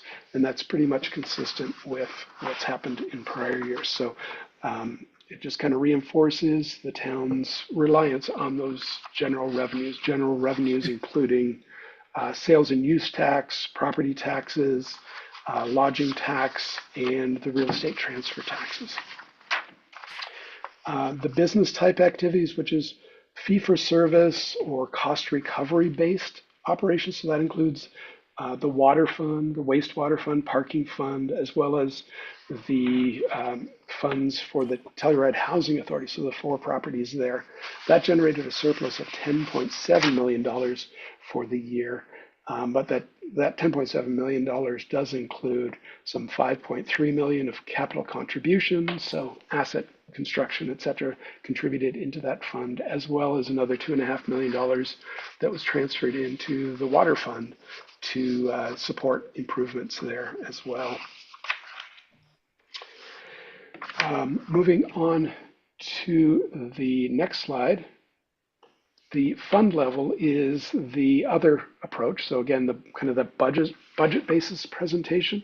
So on an aggregate basis, the governmental funds of the town decreased some $2.4 million for 2023. These financials are prepared on what's called a modified accrual basis. So somewhat akin to checkbook accounting. So it doesn't really include all the long-term liabilities and long-term assets of the town, just merely looks at those short-term inflows and outflows of cash, similar to the budget. One metric that is often used to really address the question that people often have looking at is, how do we really do, is looking at fund balances as a percentage of the current year expenditures. So looking across all governmental funds, at the end of 2023, the town had some 77% of their expenditures in fund balance across all governmental funds. And the poster child, if you will, for that is really the general fund at 73% of 2023 expenditures. The other major funds, which includes the Capital Improvement Fund, Affordable Housing, and Open Space Fund, they were at 88%. But it's important to keep in mind that with those major funds, those 3 in particular, are more capital intensive in that there tends to be a period of buildup in fund balances over a number of years as the town accumulates monies and resources to then turn around and invest or expend monies into particular projects that are typically capital in nature, so adding to the infrastructure and capital assets of the town itself. Next slide, please. So when we're just, again, keeping our focus here on the fund level, across all governmental funds, total revenue of $31.9 million. That was down about $2.9 million or 8% from 2022. That decrease is largely driven by lower real estate transfer taxes that were down about $2.4 million from 2022 levels. And then that's, as everybody in the mountains knows all too well, really driven by a lower inventory of for sale housing units. On the expenditure side, $33.2 million in total expenditures for 2023, and that was down by about 22% or $9.3 million from 2022. And that is largely reflective of slightly lower housing construction cost during 2023. Part of that has to do with some of the timing of the inflows and outflows related to the construction of affordable housing by the town. Last slide, please. Thank you so much, Tiffany. Overall, when we kind of step back and look at the big picture, the town's overall financial health remains strong.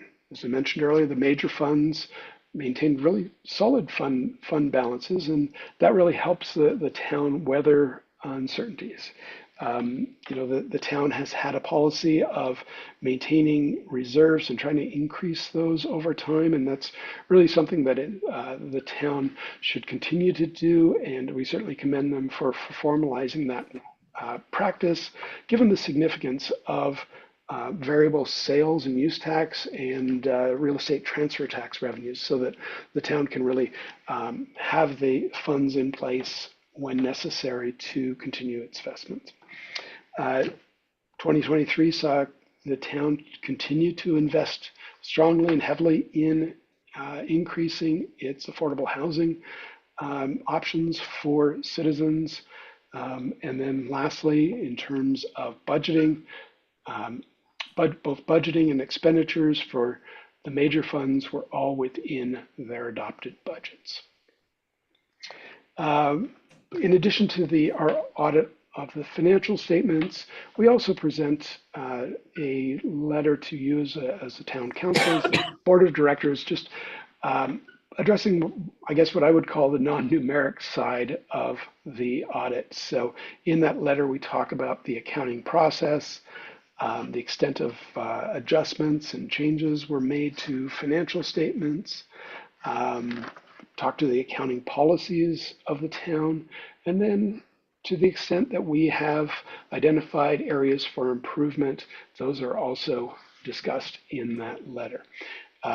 Just as in terms of the audit process itself, Kaylee and Colette and the crew do a great job with their resources that they have in terms of putting together good systems and overseeing the finances of the town. They're just terrific to work with, very, very smart people, and they do a good job. We did have some restatements in the 2023 year of some of the presentation and related to the housing operations as well as the insurance reserve, but those are really just kind of, I would look upon them as improvements of the reporting process as opposed to an error or an issue in any way. It just helps isolate and better focus in on the operations of each of those housing projects and as well as the performance of the insurance, the town's self-funded health insurance program. Certainly, I think, the areas that we have identified in terms of possibilities for improvement and our recommendations, we'll work closely with Kaylee and the team at the town to implement those. And we look forward to doing that. I'd like to wrap up again just by thanking town staff, Kaylee, Colette, and their crew for all their help and patience and understanding during the audit. And extend that also to other town departments that we worked with.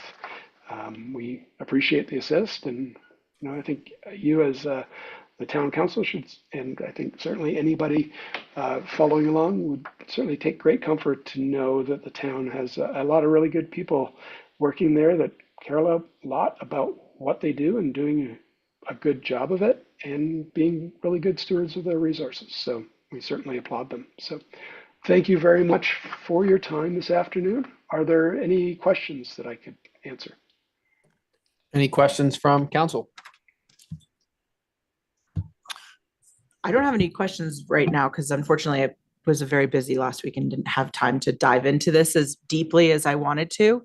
So my question is if I have questions later, what's the best way can we reach out to you, contact you all to get questions or clarifications? Absolutely. Yes. Please feel free to do so. Yep. And then my second question is for staff do we publish this audit anywhere online for the public to access as well? Yes, it is on the finance department portion of the website. Perfect. And also past year's audits are on there as well. Great. Any last second questions from anybody? I just want to thank Colette and Michael Jenkins and Kaylee. Really, it's internally we see the lift that the team puts on to get this out the door, and this is many years running of of a strong audit, clean audit, and we appreciate the new team that Michael's brought to bear. And I would take the opportunity too to just thank council for being open to some of the changes in policy we've made the last couple years in regards to adopting higher percentage of reserve policies, being open to some of those reallocation of open space funds that has helped other expenditures. So it's definitely a team effort, both on the policy side and the operation side, if you will. But thanks, Colette. Great job this year. Thanks. And then it is an action item, so I don't know if anyone's here for public questions or anything. I don't see anybody in the room. I don't think we have anyone on Zoom. I will take a motion. I move to approve a resolution of the Town Council of the Town of Telluride, Colorado, accepting the 2023 financial audit by McMahon and Associates LLC. A second. We have a motion from Elena, a second from Jesse Ray. Elena, how do you vote? Elena, yes. Jesse Ray, yes. Meehan, yes. Ashley, yes. Dan, yes. Teddy, yes. It is approved unanimously. Michael and Colette, thank you so much for your time today. We appreciate it very much. Thank you very much. Appreciate it. Next Have a good item on rest of the next item on the agenda, 8B, introduction and first reading of an ordinance of the Town Council of the Town of Telluride, Colorado, amending Land Use Code Article 3, Zone District Regulations, Division 5, landscaping, outdoor illumination and maintenance, removal or relocation of trees standards for the purpose of adding citations for the Water Conservation Code. And we have John Strandberg here to present. Actually, I have Ron Quarles who will be presenting this one. Is he available? Is he on? Great.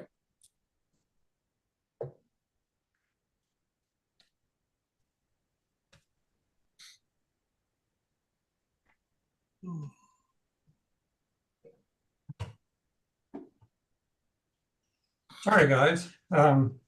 Thank you, Mayor and Town Council. Thank you, John. So what we're trying to do, we wanted to bring this back to the Town Council for a while. As you may recall, Town Council approved water efficiency goals when it updated the Climate Action Plan back in 2022. Also updated the Water Efficiency Plan back in 2020. Then Town Council followed that up by creating new standards that were included in the Water Conservation Code that's found in the Municipal Code. The new standards specifically require that any project that includes a remodeled or landscape as a part of the project, that they have to submit an irrigation plan and a water budget evaluation with the application. And once the landscaping is installed, they have to follow that up with a water audit to make sure that the use of the water is consistent with the irrigation plan. This amendment, we're not really adding any new language. We're not making any changes. We're simply incorporating the language that's in the Water Conservation Code and the Municipal Code into the Land Use Code, primarily so that we don't miss it and the applicants don't miss it. They're aware that these new requirements are in place. We are making one change to the Land Use Code, and that's a correction that we're making. Currently, the Land Use Code exempts one-family dwellings from landscape plan requirements. In practice, we've always required landscape plan submittals with the applications. So we're simply correcting that language by removing the exemption of single-family residences. The amendment, we took it to the Planning and Zoning Commission back in May 23, and in HARC before that, at the May 15th meeting. Both boards voted unanimously to recommend this amendment be approved by the Town Council. If the Town Council supports the change, then we will come back to you at the meeting of July 16 for a second reading and a public hearing for the app or for the amendment. With that, that concludes my presentation. Be glad to try to answer any questions. Karen Guglielmone is also available if you have any technical questions. Great, Ron, thank you so much. Good to see you as well. Any questions from council members on this topic?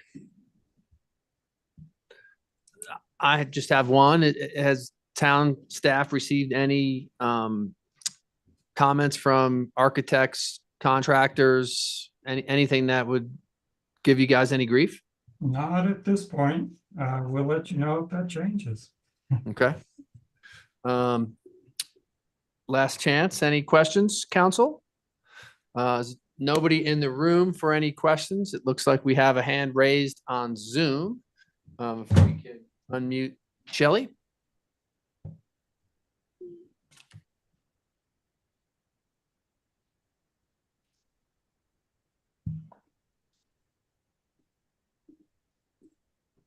I'm muted.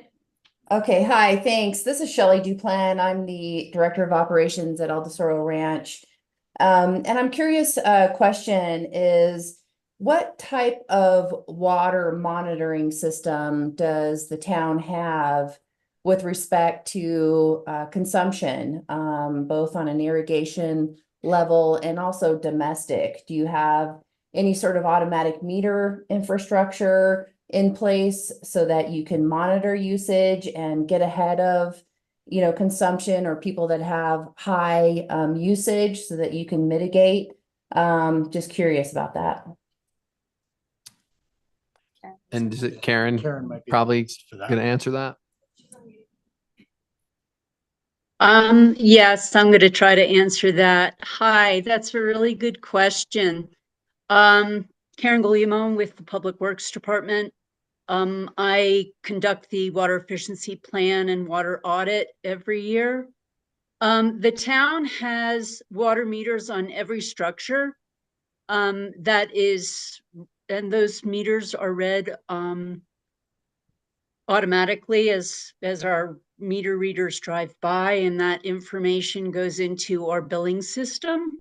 And that's where we collect the information on usage. When there is a leak or unusual water usage, our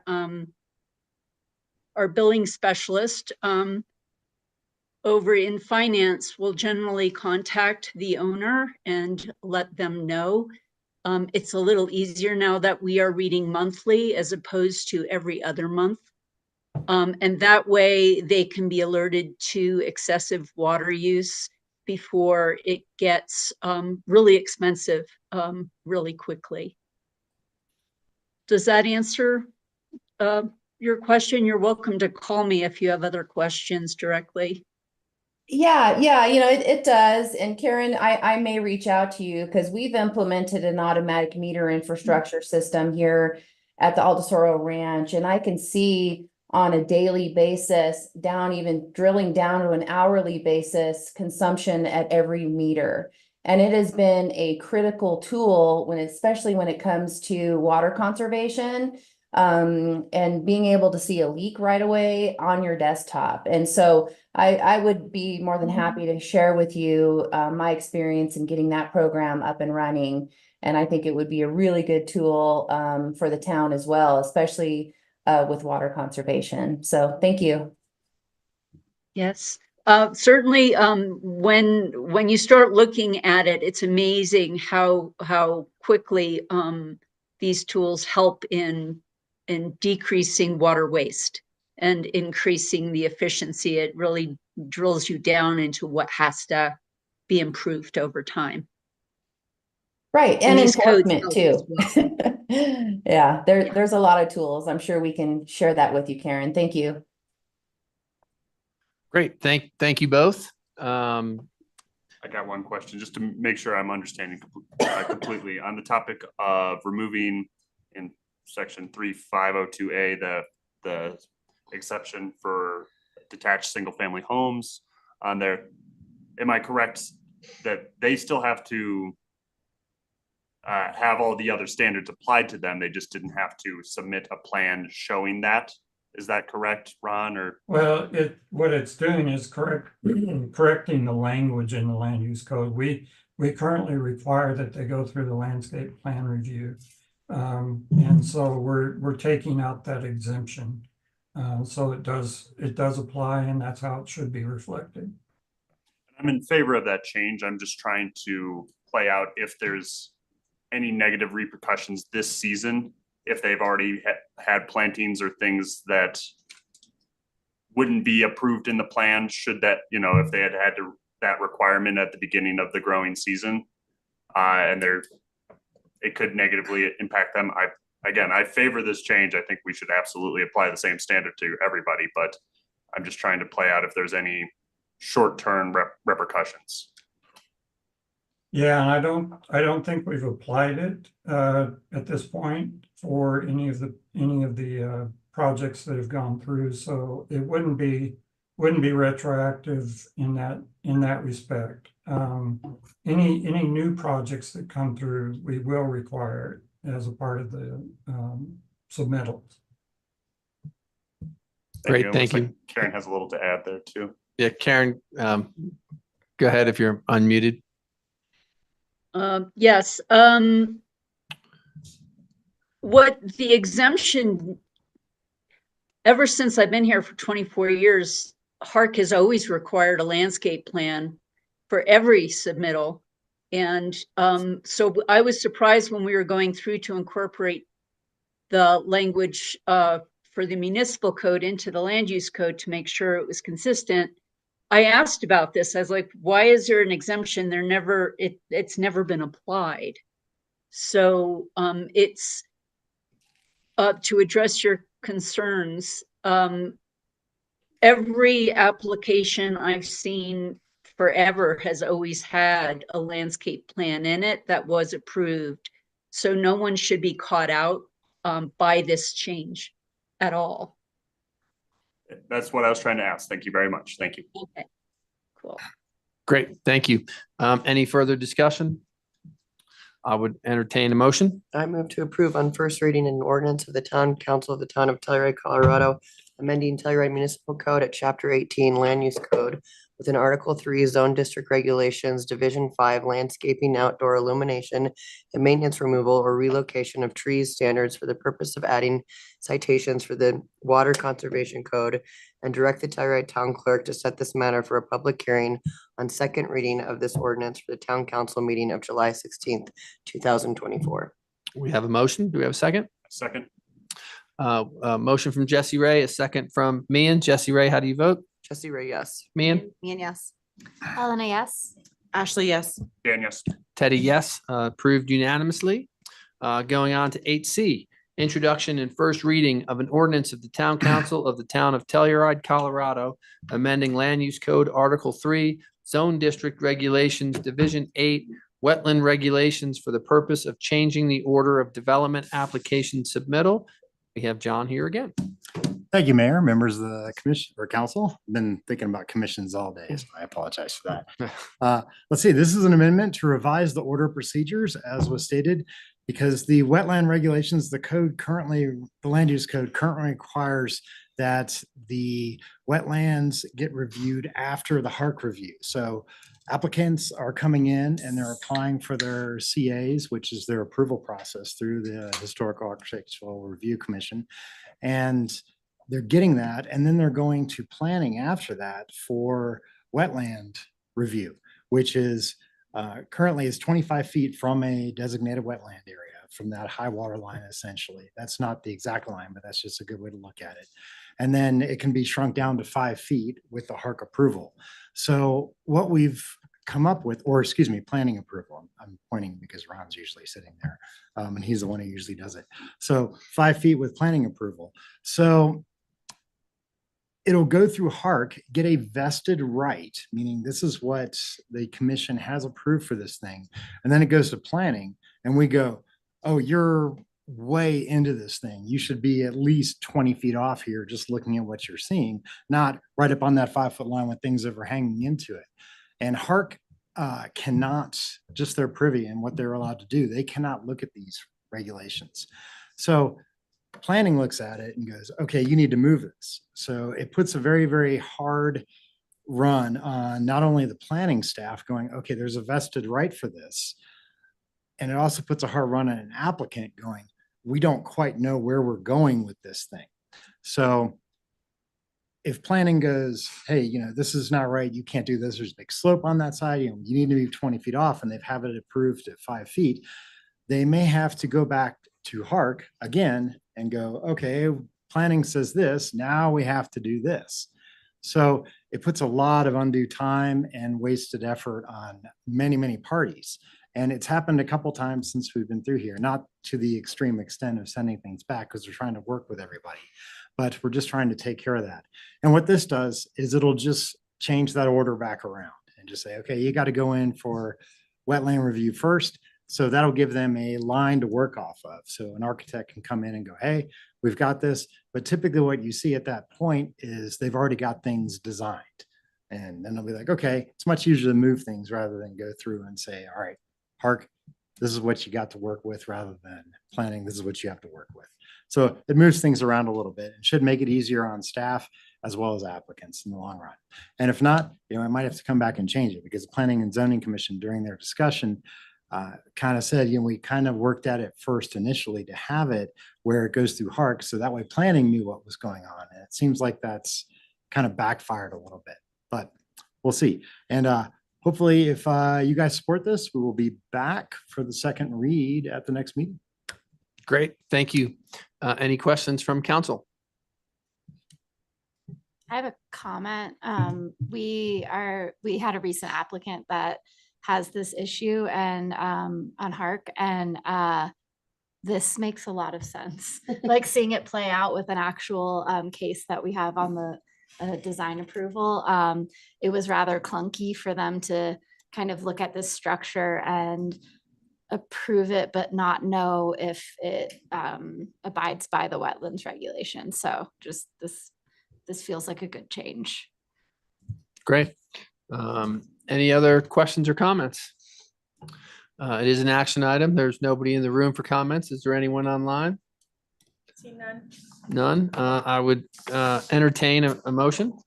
I move to approve on first reading an ordinance of the Town Council of the Town of Telluride, Colorado, approving the proposed amendment to the Land Use Code, Article 3, Zone District Regulations, Division 8, Wetland Regulations, Section 3-820.d, Development Review Procedures, and direct the town clerk to set the matter for a public hearing and second reading of the same on July 16th, 2024. Second. We have a motion from Mian, a second from Jesse Ray. Mian, how do you vote? Mian, yes. Jesse Ray, yes. Elena, yes. Ashley, yes. Dan, yes. Teddy, yes. That is approved unanimously. 8D, introduction and first reading of an ordinance of the Town Council of the Town of Telluride, Colorado, amending Land Use Code, Article 5, Development Review Procedures, Division 2, the land development process for the purpose of amending the submission of the development application. And John is still in the hot seat. Yes, and you got to love those long legislative motions. I apologize, but that's how they have to work through. It's a nice block to read. So this next one is also a first read. We had a bunch of them coming through at a time where we just said, hey, we've recognized some things that need to go through. So we just tried to move them all. And there's actually some more stuff coming. But this one is a new section which would add timing for projects to be deemed complete and compliant 30 days prior to a scheduled Planning and Zoning Commission meeting and or a Historical Architectural Review Commission meeting. And this is for new applications, 30 days, and 15 days for any continuation meeting dates. And this is to allow staff time to review research, create reports, and provide public noticing without being pressured into things. We've had a lot of them that come in right at that last line. And the big question is whether or not we have the noticing one, because that's, I think, 15 can be sometimes out to get it in the paper a couple days beforehand to meet all these deadlines. So we'll get some that come in and go, boom, right at the end there. We need this now. We need this now. And yeah, we don't technically, I guess, have to do it at that time, but we try and accommodate these folks. any applicant that comes through. So what this would do is give some parameters, not only for staff to work with, but also applicants to go, okay, I need this in by this timeframe, or we're not going to be able to move forward until the next meeting cycle. Now, that being said, with this code in place, there's also a little blurb that I left in the land use code that allows for the planning director, or in this case, the historical preservation and planning director, to move something forward if it's an insubstantial addition to this. So if there's a project that's in and it's got some pieces that aren't completely ready to go, but they're small and they come in right after that, we can still push it forward at that time, in that time frame before noticing hits. So it was just something that would allow for any other contingencies to go through. But this would make it a lot easier for staff and take a lot of pressure off of it. It was also went through planning and zoning and HARC, same times as Ron's did, and they were unanimous, as well as the last one you just heard, which I forgot to mention. And if council supports this, we'll bring this back for a second read at the next meeting. Great, thank you. Any questions for John? Appears that there's no one in the room for public comment, and I don't think there's anyone online either. Seeing no further comments or questions, I would entertain a motion. I move to approve on first reading an ordinance of the Town Council of the Town of Telluride, Colorado, approving the proposed amendment to the Land Use Code, Article 5, Development Review Procedures, Division 2, the Land Development Process, Section 202, Submission of the Development Application, and direct the town clerk to set this matter for public hearing and second reading on the same on July 16th, 2024. We have a motion from Jesse Ray. Do we have a second? Second. Second from Elena. Jesse Ray, how do you vote? Jesse Ray, yes. Elena, yes. Ian, yes. Ashley, yes. Dan, yes. Teddy, yes. It is approved unanimously. John, thank you very much. Thank you. We appreciate it. Item 8E, Town Council consideration of an appointment for an acting town manager pursuant to Home Rule Charter, Section 7.2. And we have Kevin Geiger to present. Thank you, Mr. Mayor. Kevin Geiger presenting on agenda item 8E. This is a matter that's before you as housekeeping, but has elements of sadness as well, as we're going to be losing our current town manager, Mr. Robson, who I will state I've enjoyed working with immensely. Nevertheless, provisions in our home rule charter require that certain things have to be undertaken by town council in the event of a vacancy at the town manager position. You'll find that provision in section 7.2 of your charter. It's also provided as part of the memorandum that accompanied this material. You'll find that at page 174 of your packet. Specifically within 30 days. So we know the resignation is effective at the end of the day today. So tomorrow there will be a vacancy. Within that 30-day period following the determination of a vacancy, you shall, it's a requirement, you shall appoint an acting town manager for the town of Telluride. We are fortunate in that we have Ms. Zoe Donnell, who is currently the deputy town manager. And I don't want to presume anything. This is a decision for council, but you have it within your authority. And I have provided a motion for you that if you were comfortable in moving forward with an appointment for an acting town manager, you would specify that in the motion, which, sorry, it crosses from page 174 to 175. Guess we didn't get the pagination on that correctly. There is a blank in there. If you are going to move forward with an appointment effective as of tomorrow, then you should insert the name of the individual in that motion. I'm available for any questions. It's a fairly simple provision of the town home rule charter and not all that different or unique from other home rule municipalities that have similar provisions of having a required town manager. And really quickly, one quick clarifying question on the motion. On that page break there, it says acting town manager will be filed by. I assume that's supposed to be filled by, not filed by. Is that correct? That should be filled. Yeah. Yeah, thank you. It's Sorry just about one that. out, but yes. Yep. Thank you. Yep. We're not going to file anyone into a filing cabinet. We do have Zoe sitting in the hot seat. Zoe, is there anything you'd like to say sitting up there as someone being considered? No, I appreciate the opportunity. I, again, will reiterate Kevin's sentiments. It's been a pleasure working under Scott. We're definitely sad to see you leave. But with that, it has been an honor to serve as your deputy for the last almost, I guess, over almost 2 years, a year and a half. Time flies when you're having fun, I guess. And with that, I appreciate council taking the opportunity to consider me as acting town manager to ensure that we have continuation of all the amazing efforts that our staff has been able to accomplish as in continuing to work on this year in the next coming months. And we won't lose any speed with some of those great efforts. So appreciate you taking the time to consider and thank you. Great. Thank you, Zoe. I'd like to add quickly that we did check with HR to make sure that how many candidates might be interested in this interim position, and there was one, and it is Zoe. So just want to make sure everyone out there in the public understands. We did see if there were multiple people interested in this position.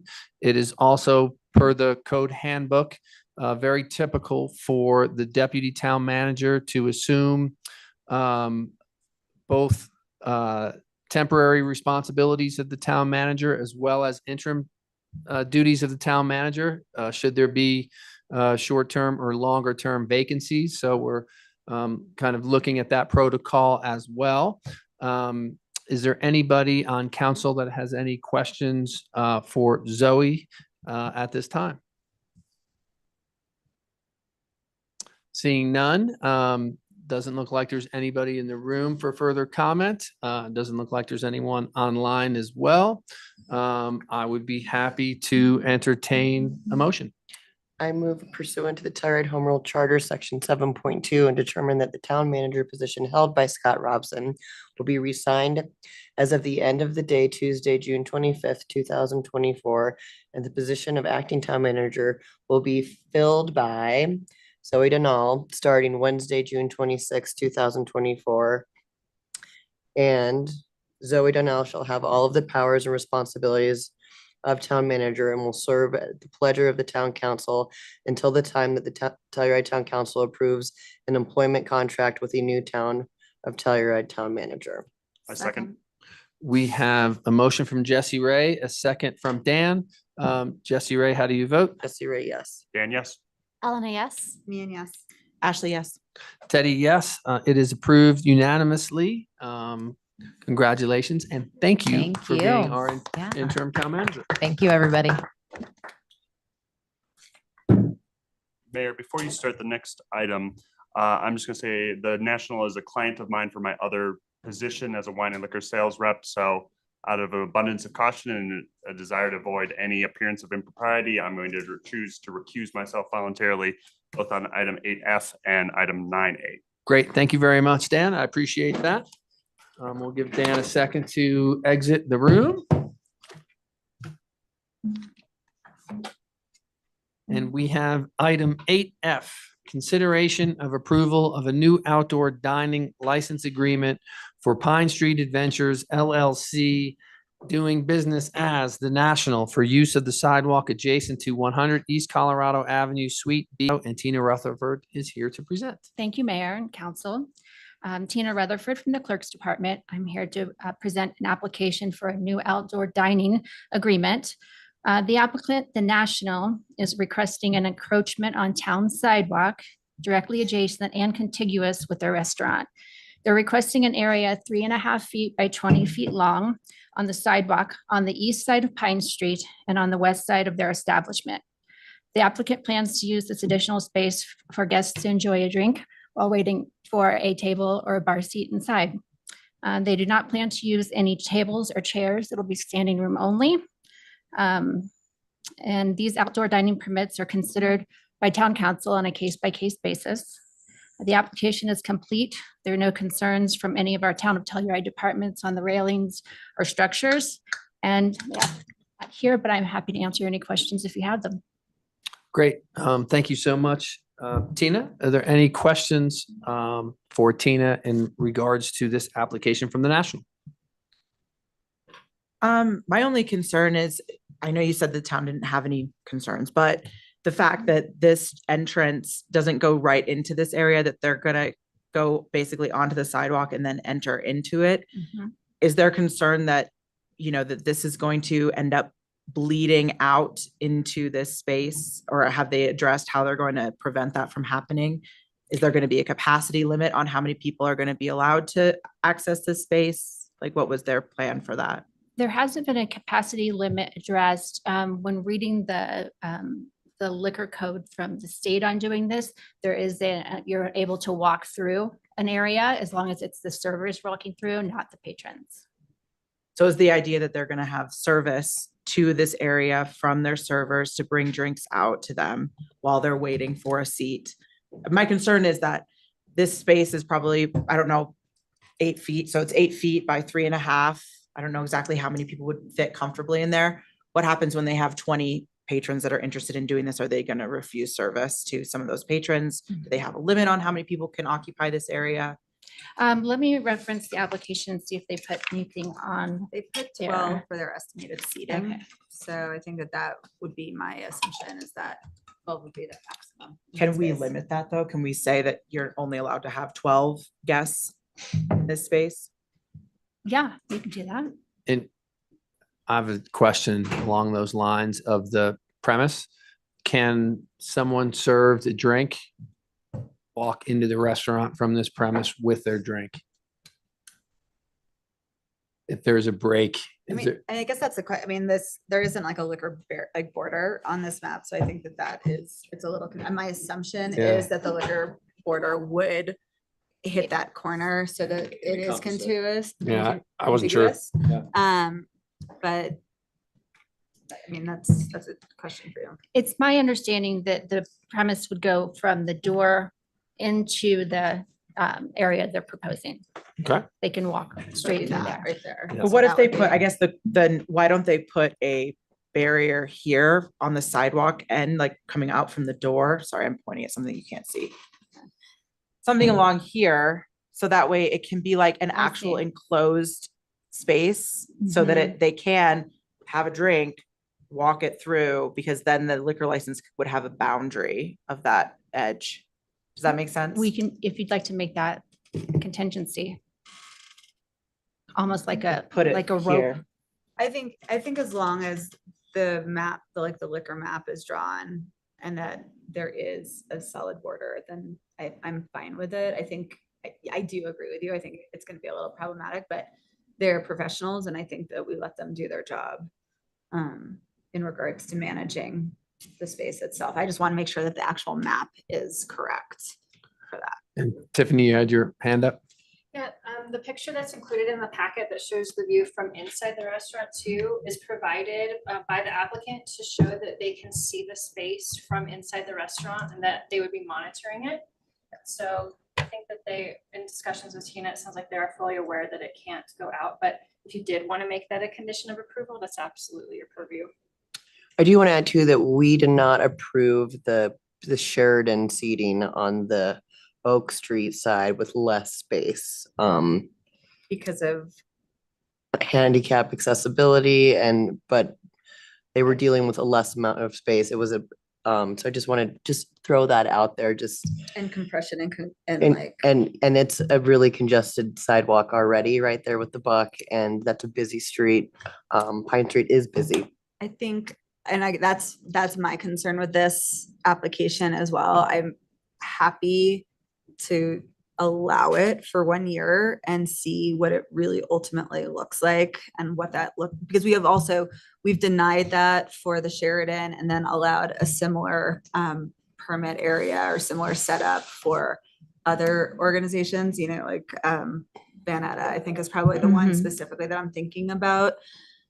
I'm willing to see how this goes. Like, I think this is problematic and I do want to voice that I'm not sure that I would approve this for a second season, but I'm willing to at least see how it goes. I think we just also need to be consistent in our approvals, and I'm feeling a little like it's a little unfair that we denied it. Well, and I think the reason when we were talking about the new Sheridan, if memory serves me correctly, was that, and I was in favor of keeping it, but I think that the thought process was that they did already have that additional space, which I thought was not an appropriate That's right. reason to make a And- decision. And we did but- bring that up in the Van Atta application when they asked for it on Pine Street. And Meehan brought that same thing up where they didn't necessarily have the opportunity with their door frontage on North Pine and thought that then we would allow that. So although you mentioned consistency, we already have made that change based on different circumstance. I'd like to say that, what kind of turns my opinion around on this, and I'm a little surprised like Meehan, and if we approve it, I would 100% agree with 1 year, is that I was a little surprised that no one on town staff had any concerns about especially pedestrian flow. It just seems awfully narrow in a very busy corridor at the 100 block, of Colorado Avenue. And because I may be swayed to vote for it just because staff hasn't had any concerns with it, but I'm just a little surprised. Turns out I've been on that corner a lot. It's pretty narrow. It is. And then I think for ADA accessibility, it's 36 inches. Is that correct? Is that what it is? It is, but we actually require 4 as the minimum. Yeah, 4 feet, I 4 should say, feet 48 as a inches. minimum, so we're is the just minimum. barely hitting And not that. including the curb. So the curb is 6 inches as well. So we're barely hitting that, which is, I mean, they're within the boundaries. They Like, are. that's- I mean, I think letter of the law and staff have said, and staff recommendation is that this should be fine. And I trust our staff. And I'm willing to give this a whirl.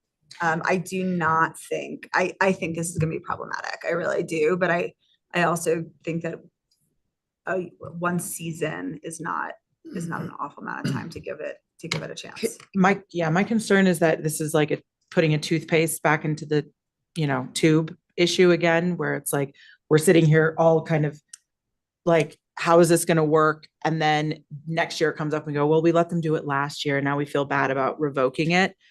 I'm very concerned that that people are going to be inside, outside, even if they're not drinking, they're talking and stopping, and it's gonna create, I'm really concerned about that. It's not gonna just end at 12 people standing inside that space, that it's gonna grow, it's gonna be 20, and then there's gonna be 2 people that are just friends that, no, we're just talking, we're not getting a drink. That's just my concern, is that I think we need to put a capacity, that we need to make an explicit capacity about the number of people that can be in there and that they're allowed to serve, so that it doesn't kind of just keep amoebaing out into the space. Okay. And that's a great point. That I think it's important for us to quantify, not to, I'll use a different term and put the genie back into the bottle. Is that if we're having that concern now, that it needs, not only does it need to be managed properly by the business, but also B, it has to, even if managed appropriately, does it work in functionality for us on South Pine Street? And if we make that as a condition of approval, if we go that way, then all of a sudden you can just say, hey, this is 1 year and we need to look at it because we're not sure. And so I don't think it's, with that condition, if we take it away in a subsequent application, it's not necessarily taking it away because it was a condition of the approval. So I'm okay with that. Kevin, you want to go before Elena? Oh, I'm sorry, I didn't see those. No, but I just want to make sure if you have something legal to put in first. I will, but it's for a motion and I'll craft it for you. Well, so, I agree that there is like a comparison between this and the Van Etta application that we allowed. I think the pedestrian traffic is completely different on this side of that same block. The other thing that I think is a little bit different, like I understand why this is standing room only. There's no seating. The Van Etta application did have some seating. I sort of am already, I see an 8-inch rail for drinks. I'm picturing fancy glass stemware and people standing and moving around and glass breaking and on a busy sidewalk. And I I do have some reservations. Like generally, this is something that I feel like I would be like very in favor of, but I think this is like a complicated spot in town to do something like this. And given that it's also just the nature of fine dining, I do picture like stemware, glassware, you know, if this was a place where like plastic cups were appropriate, I think that might be more fitting, but I don't think it is. And so I do have a little concern about that as well. Did Tina. you talk, Tina, did you talk with them about doing a parklet versus I was doing gonna this ask that. area? They had. I mean, the I old did. managers did, but. I did ask them about what their thoughts were on doing this over the parklet. Yeah. And what, What was since it? they're not here, just do you mind sharing their thoughts? Because they would have more room and it would keep the pedestrian lane open and the parklet is consistent with most other businesses. They didn't feel like the viewing corridor was really appropriate for a parklet. They just got approved to do a rooftop area. And so they wanted to do dining up there and just have a small area where people could wait for a table and have a drink. And that was their idea. What's the price differential between doing something like this from a permit standpoint and a parklet? This is $3 per square foot. And I don't know. Times the square footage. Yeah. Yeah. And I 25 don't by know that $3.5. parklet. Parklets are a lot more expensive. So Right. parklets do a couple things. I don't know the exact figures as far as the dollar numbers. We have Tammy that does all that stuff and figures that out. And they have to pay per day per the space they take up, which I don't want to spit out some numbers, but it's in the thousands for that, plus the building the structure and the application fees and so forth. So there's a lot more that goes into a parklet than actually just putting up a railing and having it right out there. Sure. And that would be my assumption, obviously, that this is a better fiscal decision for this group than doing the parklet. But I think the easier solve from like all of the concerns that we've all just expressed is that it was a waiting room parklet. Obviously, that may not make financial sense, and I wish they were here to kind of talk about this a little bit. I feel like we all have we're all concerned about this, which is kind of an unusual. In my 7 years up here, this is the first time that we like all of us have been like, whoa. Yeah. I mean, even myself, Well- like it would be on brand for me to just like approve this, but I am having like some concerns. So Did any of the neighboring business owners make any comments on this application? I have not received anything. Okay. I mean, And what it's really just the locate. I mean, the location's just brutal. Because I feel like if I was the buck on that same block, I might say I want to do a similar thing outside of my bar to have drinks. Hi. Kate's here, so Yeah, she Kate can Johnson. answer our questions.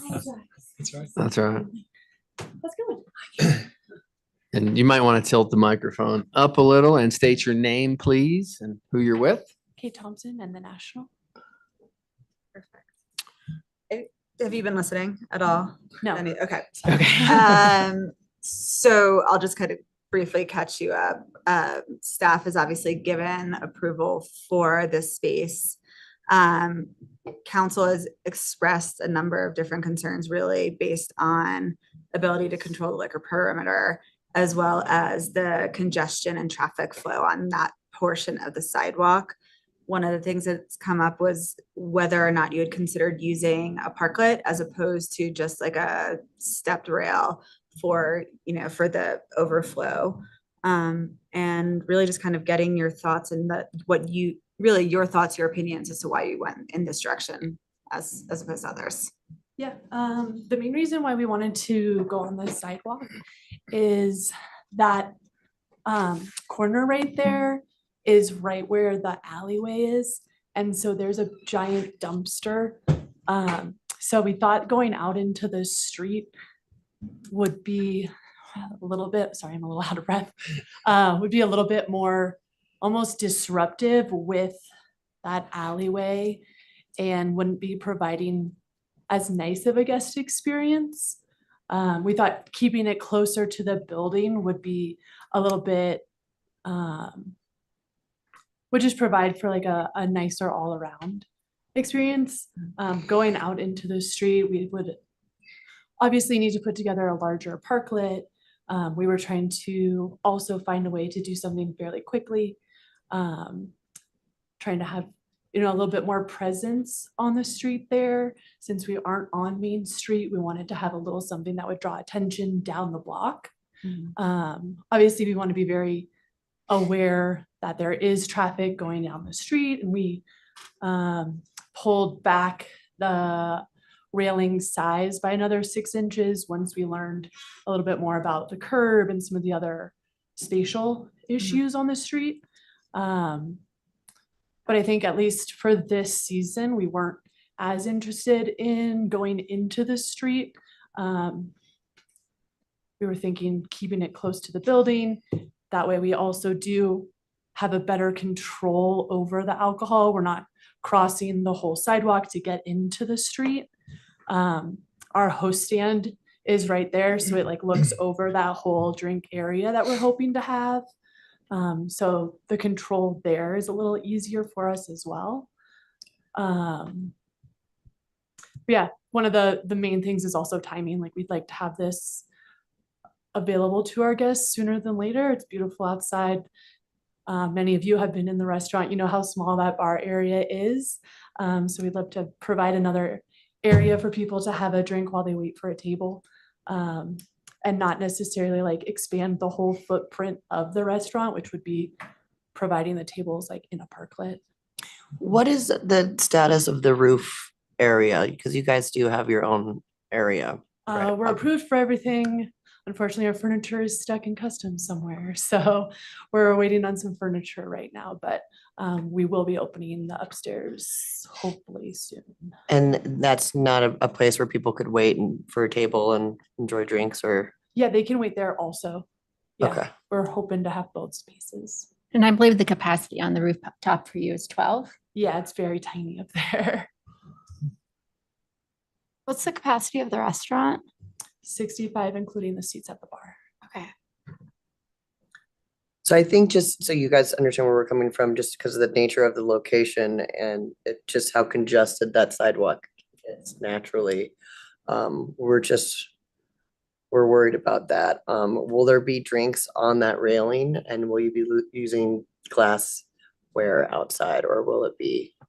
Yes, and we were planning on it, but if we need to do some sort of different cup, we're happy to. I think more than anything, it's somewhere where people can start and not end their evening. So hopefully everybody will be in good shape while they're out there. But I mean, if that's an issue, we'd be happy to look at an option for outdoor glassware. My concern, which I voiced, and I know you guys weren't here, my concern was that the space, was small, but then didn't have like an end point. It was just kind of an open L shape. And my concern was that, people would just kind of, as they do in Telluride, continue to join the group, and it would kind of continue to grow, and it might then bleed out a little bit, or then people are, on the other side of the rail and they're like, oh, I'm not drinking, I'm just talking with my friend. But that creates, an obstruction that because this doesn't have as much of a defined area, that it was going to be bleeding into an already really congested section, especially just because being on the north side towards the gondola, that's the inflow of a lot of like people coming into town and out of town, is like, that's that corridor basically. So that was my concern, was that, if we were going to approve this, that there is a capacity limit that would be like kind of a hard limit, and that, we wouldn't be, trying to cram a certain number of people into this space because they're going to get uncomfortable and they're going to start moving out of the space. Yeah. And that we're not going to be like, oh, somebody's just standing here and talking. And like, that was my concern, was that if we're going to approve it, that there is a clear capacity limit, and that's the number of people that can be in that space. That's completely reasonable.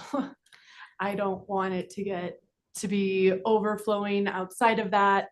I think I completely understand that we need to keep that sidewalk clear for people to walk by. I just thought it would be nice to have an amenity for people to wait, and we can absolutely keep people within that space. And once that's full, like we usually do, we can add them to our wait list. We can send them to the Last Dollar Salon next door. I think there's lots of areas where we can continue to have other people, so that that doesn't become a congestion point. I have a question. Oh, okay, I found my answer, 20 feet. Yeah, it's not a huge space either. In my mind, it's also like 12 people, pretty much maximum. It's not huge, like 30 people.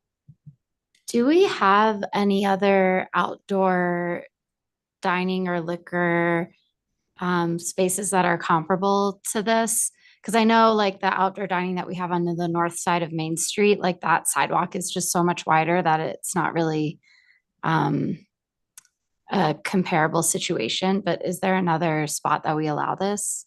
Liz, maybe? Liz and then Liz, Van Etta. Van Etta. Yeah, Van Nuys in the north, and I think the pedestrian traffic going away from the commercial core is different than I going. agree, yeah. Not only people from the gondola, but just the concentration of the commercial core. So Liz that would be the Liz comparison. and Walk of Joy did already have that seating area as well. So that's been like proven. It is but it's workable. Yeah. Liberty is another type one, I think. And the sidewalk for the Liberty, when they did it, is that the similar width of the sidewalk here? It's a little wider, but with the stairs. It kind of breaks it up. Yeah, they just have that jut out so they can like slide in behind something that's already blocking That's right. pedestrian traffic. It's where the stairwell is, right? Mhm. Yeah. And then does the awning you guys have protect people from the monsoons when they start hammering us this week? Hopefully, It's longer than the footprint of the patio. yeah. I don't know the exact dimensions of it, but the railing that we're looking for is only 3.5 feet, so it's not very deep. And then with your seating capacity, humor me for a second, but if with your seating capacity, tables and chairs at the bar, do you have the ability to absorb rooftop guests and the people on the sidewalk when it rains? That's a good question. I do need to follow up on that. I believe so. I think need to double check the final approval for the capacity that we had. Like And the I fire think that's code. also Yeah. like, It's to a be tough totally one, honest, but- like, that's also like, that's outside of our purview. Right. That's a Well, question. I mean, but that's a question Kind of, I mean, our purview is like whether or not we're gonna approve the location and like really think about traffic flow, how they're gonna run their business is. It's on I a mean, public it's right nice- of way, it's- which is yeah. our purview. No, I But understand. if we I'm just start saying, approving like- things that are gonna put them into jeopardy of like fire codes and stuff like that, we should probably pause and think about that we're, we have spaces that if they do have to empty out and they're all gonna convene into a building and then that creates a fire hazard, I think that that's definitely something that we need to consider. we have not asked the Last Dollar Saloon. We have not asked the Sheraton that question when we've approved like their permit extension. So I just think we're getting into dangerous territory where we're requiring maybe something of a business that we wouldn't have required from other people. I feel like it's similar to the parklets where it's the business's responsibility to like look at the weather forecast and decide if they can accommodate people outside or not. I think that isn't necessarily something we should take into consideration if we're going to approve this or not. Well, that's fair. Any other questions?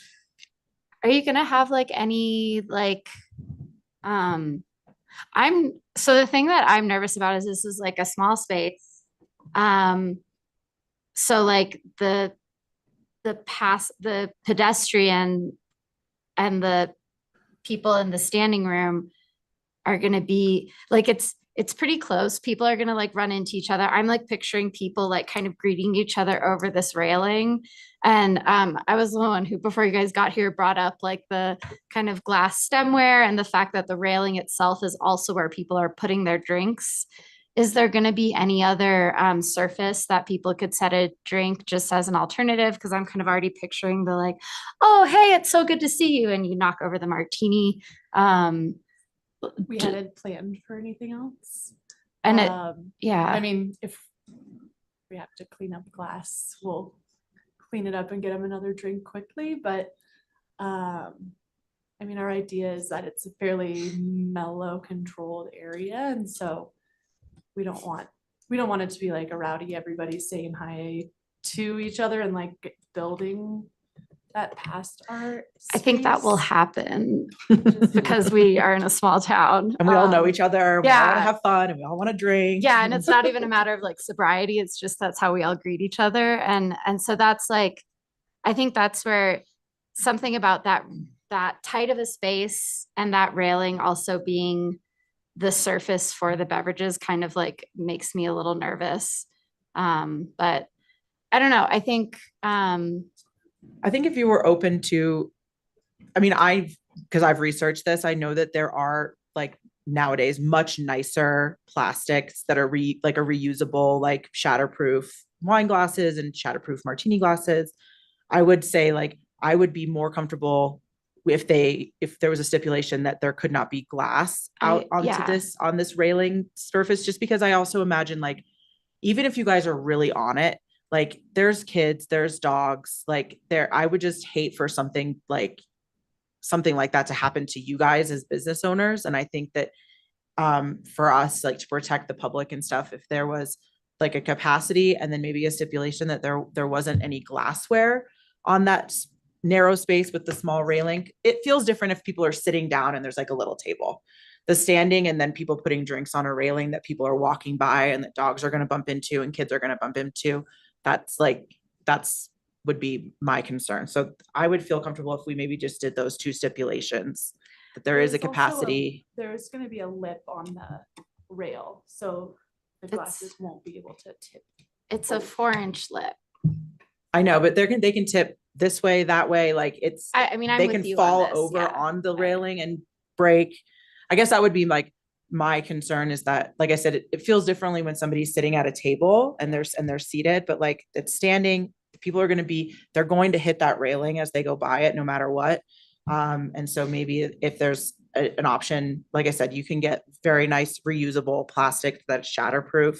Maybe that's an alternative for this year and see how it goes. And I agree with you to a lot of what was just said. My other concern is just about consistency because we haven't required other people with similar things to have plastic cups. So I like agree with you. I feel like it's the same reason we don't allow glass in the park for safety.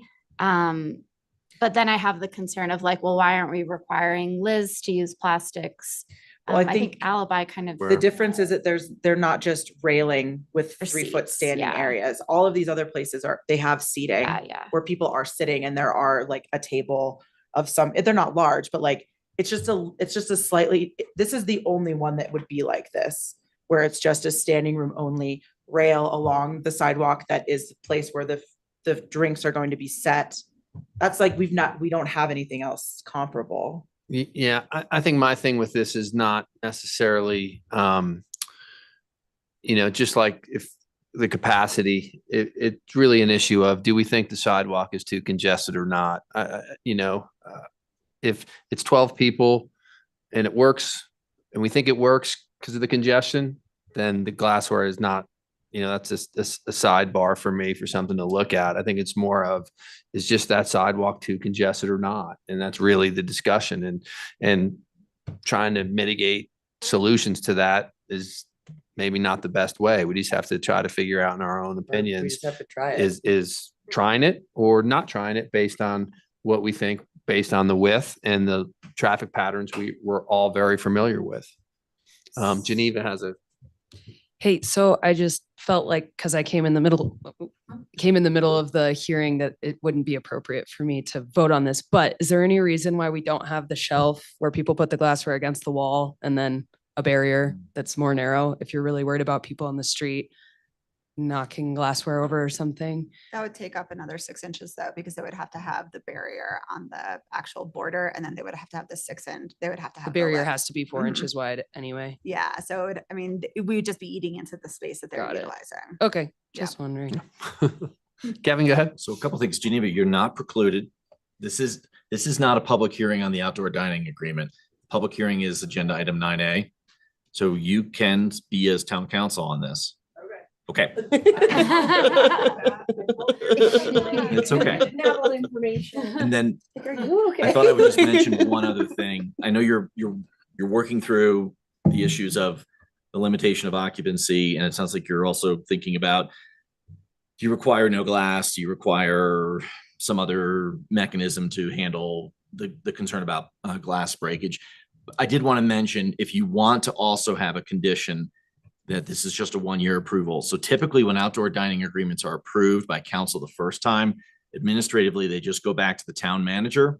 And unless the town manager has a concern, generally they're renewed for the next year.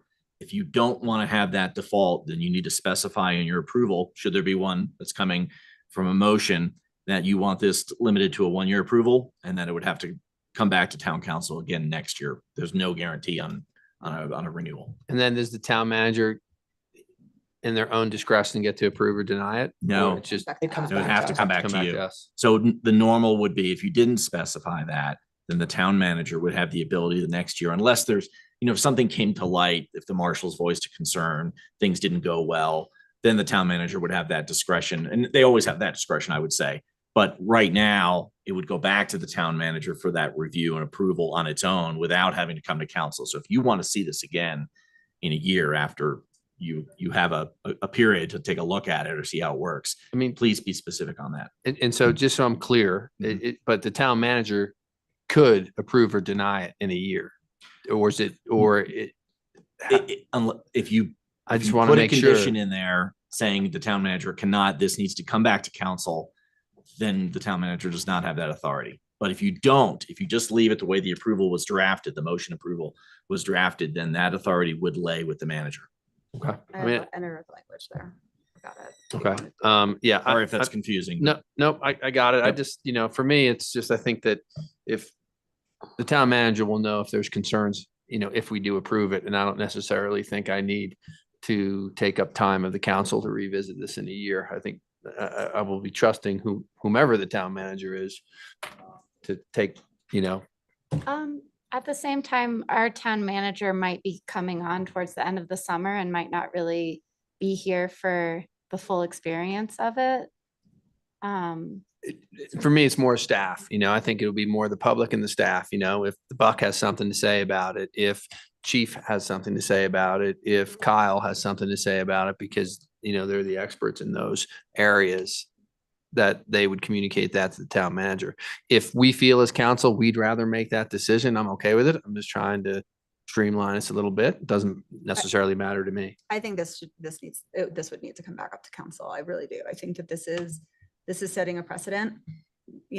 Whether it's an important precedent or not, we will find out, but we are setting a precedent by making this decision. And so we need to be able to revisit and course correct as a council and not fair. put that burden on staff. I mean, this is our Tiffany? decision. So typically outdoor dining agreements expire January 31st of each year. So we could bring it back in December. That would give the summer. So just have it go through the end of this year. That way it's not on an odd renewal time if it was approved going forward, if that sounds okay. So we calendar year 2024.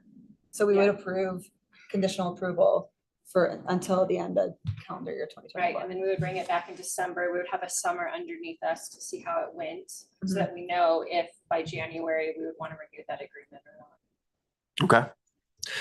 I would, well, before I ask for a motion, is there anybody in the public that would like to chime in? I don't think I see anyone in the room. And is there anyone online? Can you double check? I don't see anyone online. Can I just get a quick Absolutely. extrapol? 12 was the occupancy that was stated. Is that an occupancy that everybody feels comfortable with? I'm good with 12. I'm ready for a motion. Okay. I move to conditionally approve an outdoor dining license agreement for Pine Street Adventures LLC doing business as the National for use of on the public right of way in front of the National located at 100 East Colorado Avenue, Suite B, Telluride, Colorado 81435 with the following conditions. Applicant waives the ability to use the 2 feet of sidewalk abutting the building for uses other than outdoor dining. And 2, a modification of the liquor license premises is approved by local and state liquor license authorities. And 3, the proposed licensed premises complies with fire code regulations. And 4, shatterproof beverage vessels will be utilized for service. 5, the limitation of occupancy in the space will be 12 persons. This is a conditional approval for a term of the 2024 calendar year to expire December 31st, 2024. Second. We have a motion from Mian and a second from Jesse Ray. Mian, how do you vote? Me and yes. Jesse Ray, yes. Elena, yes. Geneva, yes. Ashley, yes. Teddy, yes. It is approved unanimously. Thank you guys for your time. Sorry, we started a little early on you. No, you were on We're on time. We time. started early.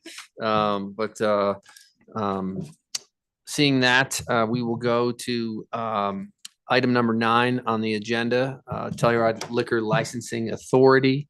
Do I have a motion to go into the Telluride Liquor Licensing Authority meeting? So moved.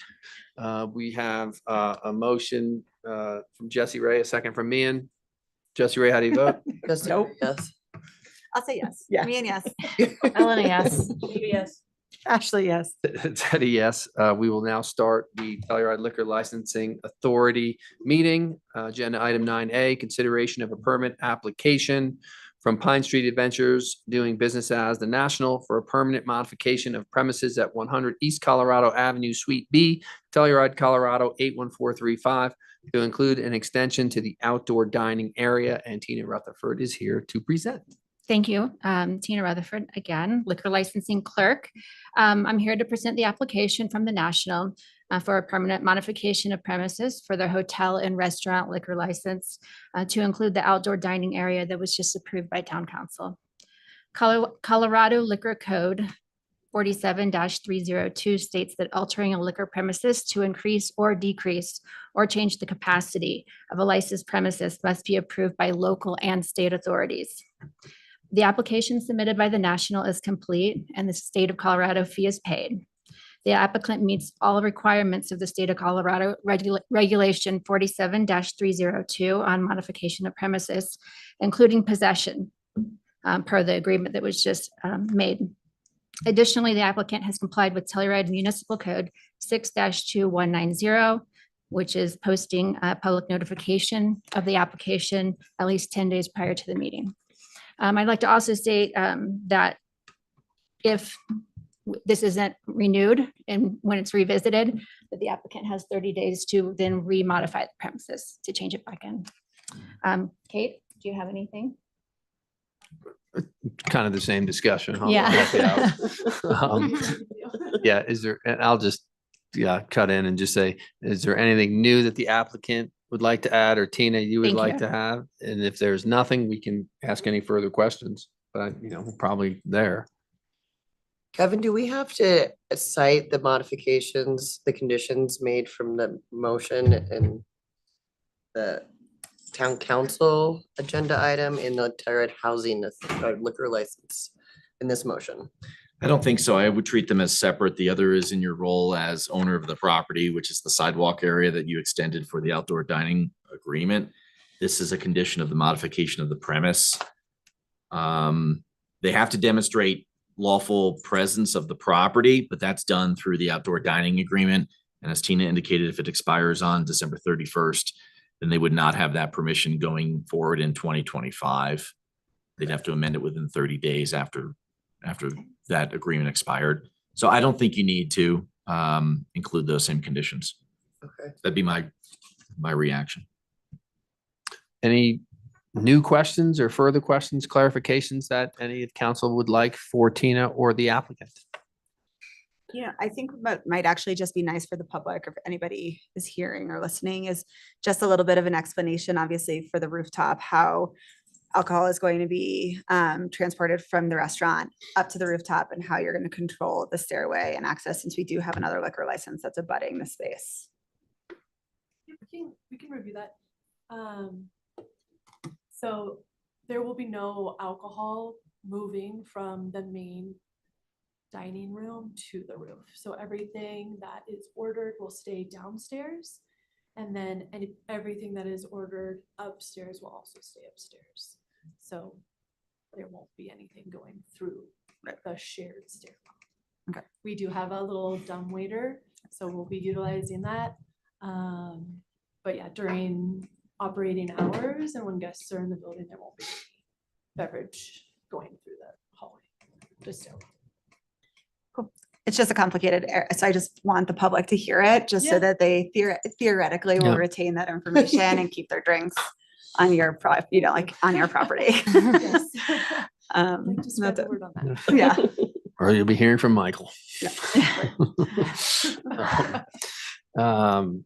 Any further questions from council on this item of the Liquor Licensing Authority? Is there anybody in the room for any public commentary on this? I don't see any. Do we have anyone online, Tiffany, just to double check? Seeing none. Seeing none, if there's no further discussion, further comments, I would entertain a motion. As the Telluride Liquor Licensing Authority, and based on the findings presented, I hereby approve the request by Pine Street Adventures LLC, DBA The National, for a permanent modification of premises at 100 East Colorado Avenue, Suite B, Telluride, Colorado, to include the outdoor dining areas. Second. We have a motion from me and a second from Jesse Ray. Me, and how do you vote? And yes. Jesse Ray, yes. Elena, yes. Geneva, yes. Ashley, yes. Teddy, yes. You are approved unanimously. You guys get to go now. Thank you very much. We will adjourn the Telluride Liquor Licensing Authority meeting. And then that brings us to agenda item number 10, and that is the Telluride Housing Authority. I will ask for a motion to go into the Telluride Housing Authority meeting. So moved. Do we have a second? We have a motion from Jesse Ray, a second from me to go into Telluride Housing Authority. Jesse Ray, how do you vote? Jesse Ray, yes. Me and yes. Elena, yes. Teddy, yes. Ashley, yes. Dan, yes. Geneva, yes. Yeah, that's okay. It was a little confusing. I was chairing it. Well, yeah. And so we will now go into Telluride Housing Authority meeting and hand it off to the chair, Geneva Shawnette. All right.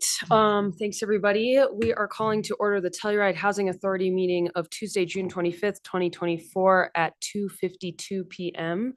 We're in Rebecca Hall as well as on Zoom. We have in attendance all members of the Telluride Housing Authority. And we will start with number 1, approval of minutes. Does anybody have any comments on the minutes as presented in the packet? Okay, seeing none, I would entertain a motion to approve the minutes. I'll make a motion to approve the meeting minutes. I'll second. Okay, we have a motion from Teddy and a second from Jesse. How do you vote? Teddy, yes. Jesse Ray, yes. Elena, yes. Ashley, yes. Dan, yes. And Geneva, yes. And me and yes, she stepped away for a second, but she's back. Motion passes unanimously. Next, we have number 2, new business. A resolution of the Telluride Housing Authority certifying the appointment of an executive director. And perhaps we'll have Ally take us through this part, or Zoe. So, want to take it? Sure, I wasn't really prepared. As precedent has set, the town manager acts as the executive director for the Telluride Housing Authority. As acting town manager effective tomorrow, we're asking the Housing Authority to continue that precedent and appoint the acting town manager as the executive director of the Telluride Housing Authority. Okay. Does anybody have any questions about this resolution? That's just housekeeping. Yep. Yep. Great. Then I would entertain a motion. I move to appoint Zoe Donnell as the executive director of the Telluride Housing effective tomorrow. June 26, 2024. Second. Okay, we have a motion from Jesse and a second from me and Tiff. Is that motion okay? No, I stepped out for a moment, but I'm sure it's. Okay, great. Well, then let's vote on this motion. Jesse Ray, yes. Me, yes. Elena, yes. Teddy, yes. Ashley, yes. Dan, yes. In Geneva, yes. Motion passes unanimously. We've adopted that resolution. And thank you, Zoe. Next, we'll move on to number 3, work sessions. A, discussion of Telluride employee rental housing policies. And we are back, Delaney and Ally. We still like each other, but we're sitting in separate. Yes. Do you want to do this or you want me to? Okay. So this, I've revised the timeline. You'll see that you're pretty familiar with it by this point. This is the last time we're going to discuss this at a full board meeting before I present the full newly established policies to you at the next meeting. That will be the first draft of these policies. So what we need to do here today is really just clean up the tiers discussion, which Delaney will present. And then there's a few more items that I needed to discuss with you, the appeals, grievance, and exception procedures, to the extent that we wanted any of those. We also need to discuss incorporation of those ideas. If there's anything else that you know that you want to talk about, I know at the last meeting we discussed PEP policy, which Dan had brought up. If there's anything else that you think needs to be incorporated in the first draft of the policies, I think we would have time for that today. Otherwise, again, it'll just be the first draft that's presented at the next board meeting, which I believe is the 16th of July. And there will definitely be time at that meeting, and then hopefully for a special meeting after that to really refine that first draft of the policies and get us to a final document. We did do 2 previous public outreach sessions. We did not have a lot of participation at those meetings, but you will notice that in the calendar, we have built in the possibility of additional public outreach meetings. If we do get interest, if we do think that is needed, we would definitely love to hold those so long as the space is available. So that is something that is still on our mind, but I think we are definitely moving forward with just preparing that first draft and getting that moving forward for adoption here within the next month or 2. So with that, I'll let Delaney do her presentation first. Hopefully we'll get more direction and final direction on tiers today. And then we can move on to the discussion about exceptions, appeals, and grievances. I don't even know what to say, except that we listened to your direction from the last meeting. I did try to pare down some of the data, doing it by individual bedroom type, because we have multiple types, just seemed like a lot. So I did narrow that down for you a bit. You will see that mine is now in landscape format because the tiers go up to K now, with the direction of a top end income cap of 260% AMI, and also evenly spreading it out with 20% gaps in between each one. We're at K. Following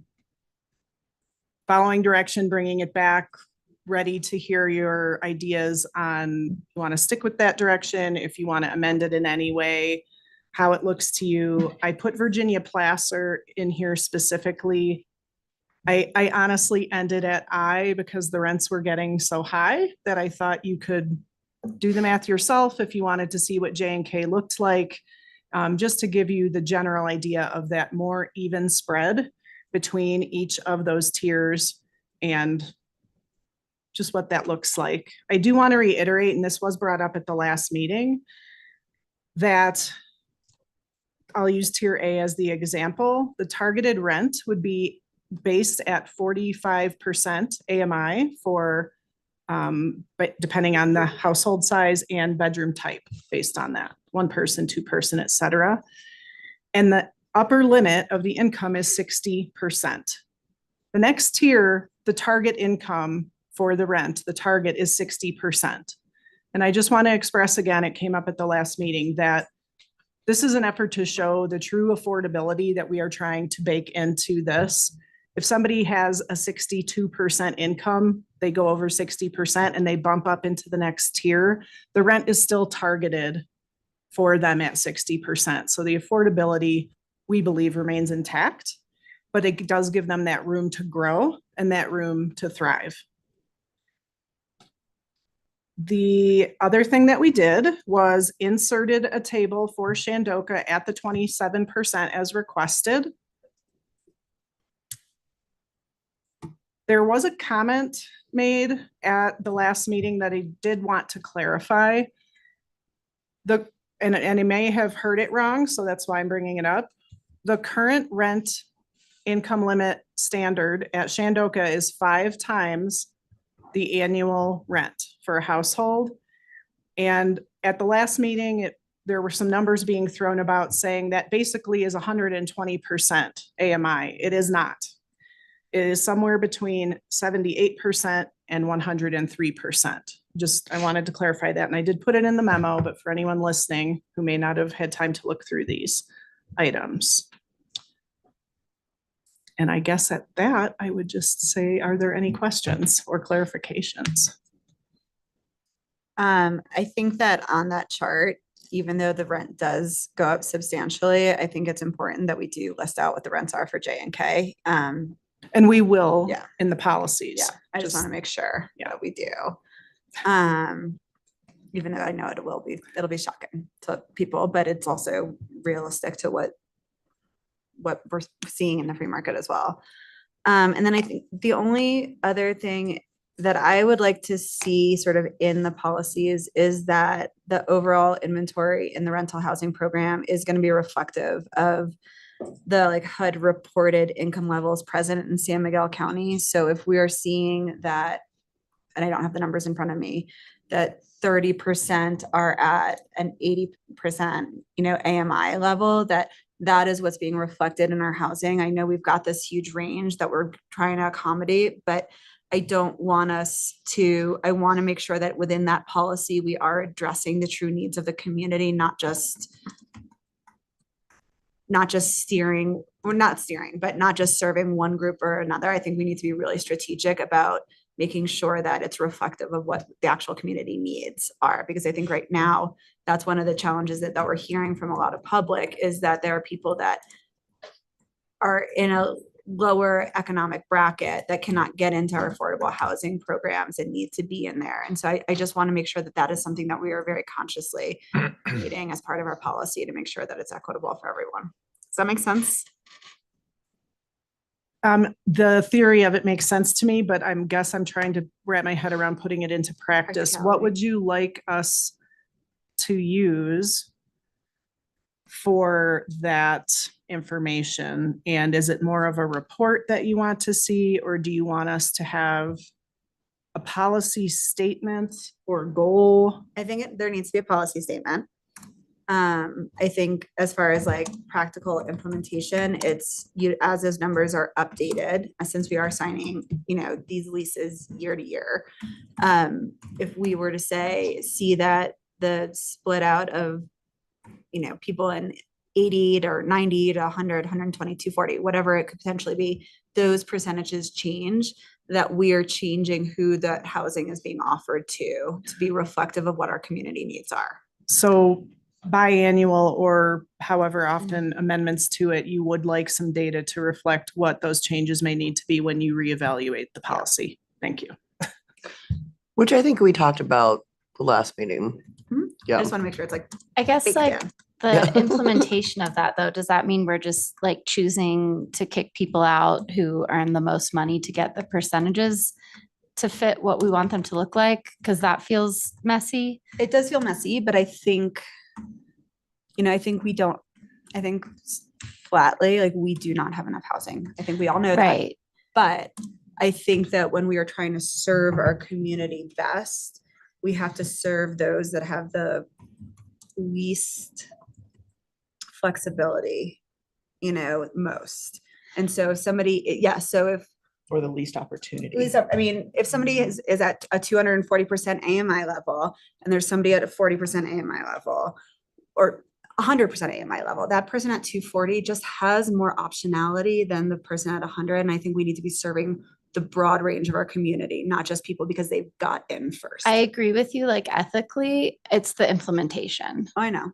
Like, what does that actually if we're gonna write that into our policy, how do we follow that policy? But didn't we do that kind of when we were saying that we wanted there to be like a limit on income levels entering into the system? Isn't that what we accomplished? by Yeah, doing but that? if they're still living there, and do we just serve them a non-renewal because the percentages of the whole housing program are not matching what we want them to look like? Like, I guess that's my question is how do we? Is that the extent that we No, I need to get go? it. I guess the Yeah. question is like, who are we trying to be fair And to? again, ethically, I agree No, I with get you. I just don't know what that actually looks like in Well, practice. Before we get into that, has anybody, I've done some conversations with folks in the community, I'm sure all of you have too, about what these numbers are.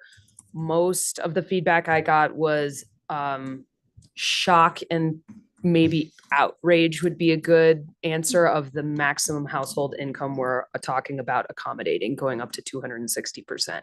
So back to what Delaney just mentioned about what our target max was in Shandoka, floating around just under 100% AMI, not 120% AMI. And then jumping that up to 260%. So multiplying that by multiplying that by 2.6 is kind of really surprising to folks. So I know that there's unique situations or a different impact of these sort of rules when we come to families versus roommates and all of these things. We've also had public comment from folks saying that people who are making these kinds of incomes can afford free market, that are at the top amount, 76% or more above the income overage. I feel like we would be able to get to this sort of target idealistic spread of our income if we lower the maximum that is allowable within our rental projects. Which I just said a whole bunch of stuff, but maybe we can start with what has everybody's feedback been about our previous conversations with people in the public? I've talked to so many people, they're super excited about the tier system. I haven't heard anything about the maximum. I mean, aside from the 2 people making over 500 grand in Shandoka, that's been, I think, the biggest talking point feedback. I didn't know how to say it eloquently because it's not a good response. But if there's a difference between people being able to afford free market and the lack of inventory of free market. So how do we address that? And I think to Delaney's point, what I love that you did with these ranges of 60 to 80, I want to say, make sure I say this the right way. The AMI rent target is that it allows people to not have to live paycheck to paycheck, and maybe gives them an opportunity to put some stuff in reserves. And then maybe if they do move up and they're with multiple roommates, maybe they could possibly afford free market if something happens. So I think we need to implement this for a couple years and really see what happens before I do think it needs to be evaluated, but this is kind of a pilot. I think that the implementation of this whole new concept is going to have to be rolled out over time. I think we've all agreed we don't want to make large moves of excluding people from what they've leases that they've been able to hold, except for an income max, which we need to really think hard about what that is. And we have this number that we've picked that so far to me has been questioned heavily. I don't know of what everybody else's experience has been. I'm going to ask you about that because so the feedback that you've received was that we should not be allowing people with these high percentage AMIs, period. But my pushback on that would be they're now, I mean, I would say yes, historically, the way that our system worked, it was super inappropriate for us to do that because they were paying the same amount of money as somebody who was in these target AMIs, like the 60 or 80% AMIs, and they were making way, way above that. Now, to me, with the tier system, that helps alleviate some of that, I feel like, the feeling of inequity, because they're now going to be paying, even if they're living in our housing based on these, I know this HUD number is probably not perfectly adjusted for the fair market value or rent in Telluride, but they're now going to be in housing, but they're going to be paying much more similar to what a fair market rate would be. So to me, it's like, that's the other side of that coin, is that it's not that now we're not giving a huge subsidy to somebody who doesn't necessarily need it, that they can continue in the housing, but they're going to be paying something that's equitable to their income rates. So I hear your question. I think it's important to remember that if we're talking about a two-person household, 260% AMI is $228,000 a year for a two-person household. So when I say that number to people, they say those people don't need affordable housing, period. Even if there's Sure. not inventory, even if all of the other stuff, like whether they're in Shandoka or Voodoo, that someone making that kind of money should not be in deed restricted housing. That's the There- feedback I'm getting. Is there any question though about like explaining that because we decided to maintain roommates in that situation as a household, that those could be two unrelated adults that are making half that each, and they would be in that I was situation? talking to a nurse at the med center that said, I make $65,000 a year. I can't believe people are making that kind of money. I don't get to live in. But like, deed let's restricted housing. say it's a couple with a kid and you back out a third of that for childcare, which we just talked about today. And so there, I mean, like, there's so many other variables to take in consideration when you're talking about what an income is and like really what you're taking home at the end of the day. You Well, know, if it's a like, kid, But we're isn't a talking three-person about household? over 2.5 times what the Yeah, so middle they- what the middle is for income in our region. Um, It's still a lot of money. I No, know that yeah, everything is I know it expensive. is. It's just like, where do we draw this line? It feels, is it arbitrary? Kind of. It feels like that. So I have the feedback I've gotten from the community is that people in general are in favor of the income tiers. I think that when I was looking at these numbers, I was kind of getting sticker shock on some of the higher tiers and what we would be charging for those. And I understand that the point of that was to provide not just affordable housing, but housing security. But it did kind of raise the question of like, what is our, like, what's the ethical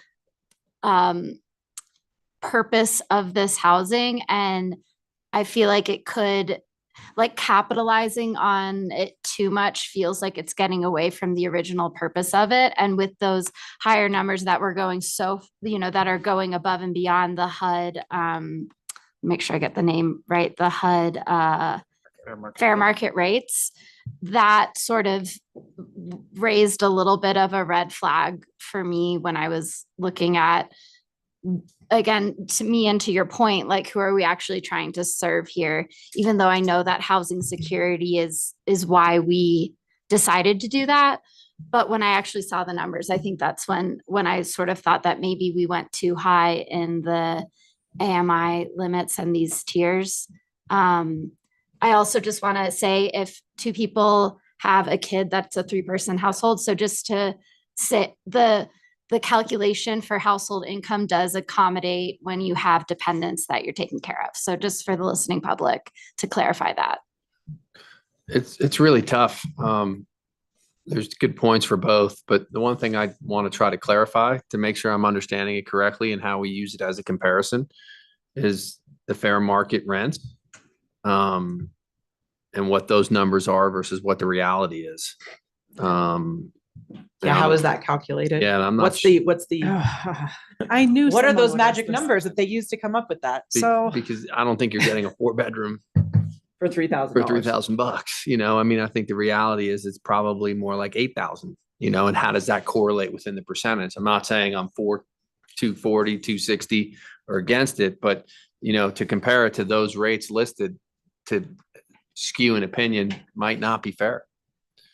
I wanted to include that because it was in the last packet, and it was in the last packet because it was referencing the fact that I'll rephrase that. Several of our tenants who are in the lower earning bracket, which would be tier A, have a housing and urban development housing voucher, which is also known as Section 8. Fair market rents are used when people have those housing choice vouchers to get into a place.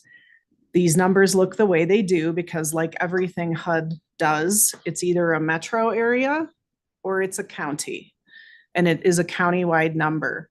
One nuance that you might help with your discussion. Housing choice vouchers are only provided to people of various lower levels of income. There's low, very low, extremely low, and they just ratchet down. In no case would anybody probably receive a housing choice voucher if they were over, depending on where you live, 80% AMI. So if you are going to look at the fair market rents and you take into consideration that tier B's cap is 80%, and those fair market rents start to kind of catch up in around tier D, which is 120%, there's also room in there when they assign those numbers. I did not include how HUD calculates that formula because there's about 28 steps, and it was hard to follow. I am happy to send you all a link if you want to see how they do it. But you found it. I did find it. I mean, I think we all just have to agree that those rents are not affordable. That's looking at the one bedroom, 30% of, if that was 30% of somebody's income, they're making under $60,000 a year. And we all know that a person making $60,000 a year can't afford free market or anything in Telluride. So it's just. Sorry. Wait, I'm confused. So if you're looking at the fair market rents, for example, I took the one bedroom as the example. So if you divide by 0.3, so that's how you get 30% of somebody's income, that's $49.10 salary a month times by 12, that's $58,920. So under $60,000. So that's what by HUD's standard of 30% of your income as your housing. Which is about 80% AMI 80% AMI. for one person household. So my point just being that 80-61. I don't know that these are the best metrics to be comparing our region to, because it does not represent the reality that all of us know. Well, our rent targets for that income that you're referencing are lower than the HUD fair market. You wouldn't pay So that. that You would example pay you just less. used, if you were renting in Telluride, you would be paying less than the HUD fair market rent. It's not until you get If you're higher up. in the B income tier, B or C, I guess it kind of changes, but in the C is where it starts to transition. Mhm. But yeah, so like I do feel like I see your point, and I think I get what you're saying. I don't disagree, but I think my point is more that I don't know that's I don't even know that the fair market rent calculation really is entirely even relevant to our conversation. I think that is the grain of salt of this doesn't really fit our environment the way that it might in an urban setting. I think we all agree with that. I think it's just a piece to put in to compare to. I feel like if we are looking at rents that are by definition affordable, but eye-popping in their amount, that maybe we are housing folks who make more money. And that's where and then we're becoming capitalist landlords instead of we're affordable providing housing. equitable. Yeah. No, but I rates. feel like there's like a line where it's like getting away from the purpose of the program. I guess my question is, are we comfortable then saying if we cut this at a lower rate, then the things that I've heard the community voicing a lot is that we punish people who make too much money. If we put this down lower, which I'm not advocating one way or the other, I'm just trying to play like, let's work through this. If we push this down lower and say that our cap is going to be at 200% AMI, then what we're going to effectively do is we're going to be pushing a certain number of people in those higher brackets completely out of being able to come into any of our housing, which could be interpreted as punitive, if we want to talk about that word. So do we feel comfortable at this point in time saying that that's the line that we want to draw and say that if you make, let's say we drop it down to 200% AMI, that that group above there, we're not going to provide anything for you, knowing that we have been and currently are providing for people in those AMI brackets. And how many people will that affect? 3 households. If we go down to the 200%, Yes. even with the roommate situations. Yeah, I 'Cause I'm mean, looking at it's, this, I'm looking at an Great. older packet that you sent over that's got the 76% or more percentage above income, and it's got 3 individuals that are in this situation, 6 families and 11 roommate situations. so we have had a couple of households who, when all of this started coming up to the light of day, said, you know, we have these other opportunities that we haven't been taking, and we decided that this is the time we're going to take them. So since back then in, what was it, November or January, a few people have moved on, and reworking this tier structure to have the 20% breakdown changed the numbers a bit as well. Okay. But that is only of the ones that we know of the people who have replied. So you need to keep that in mind as well. I don't know if this is possible or kind of in that line of compromise to try to figure out what to do. If we're trying to say, okay, there's 3, households affected. Can you do something along the lines with our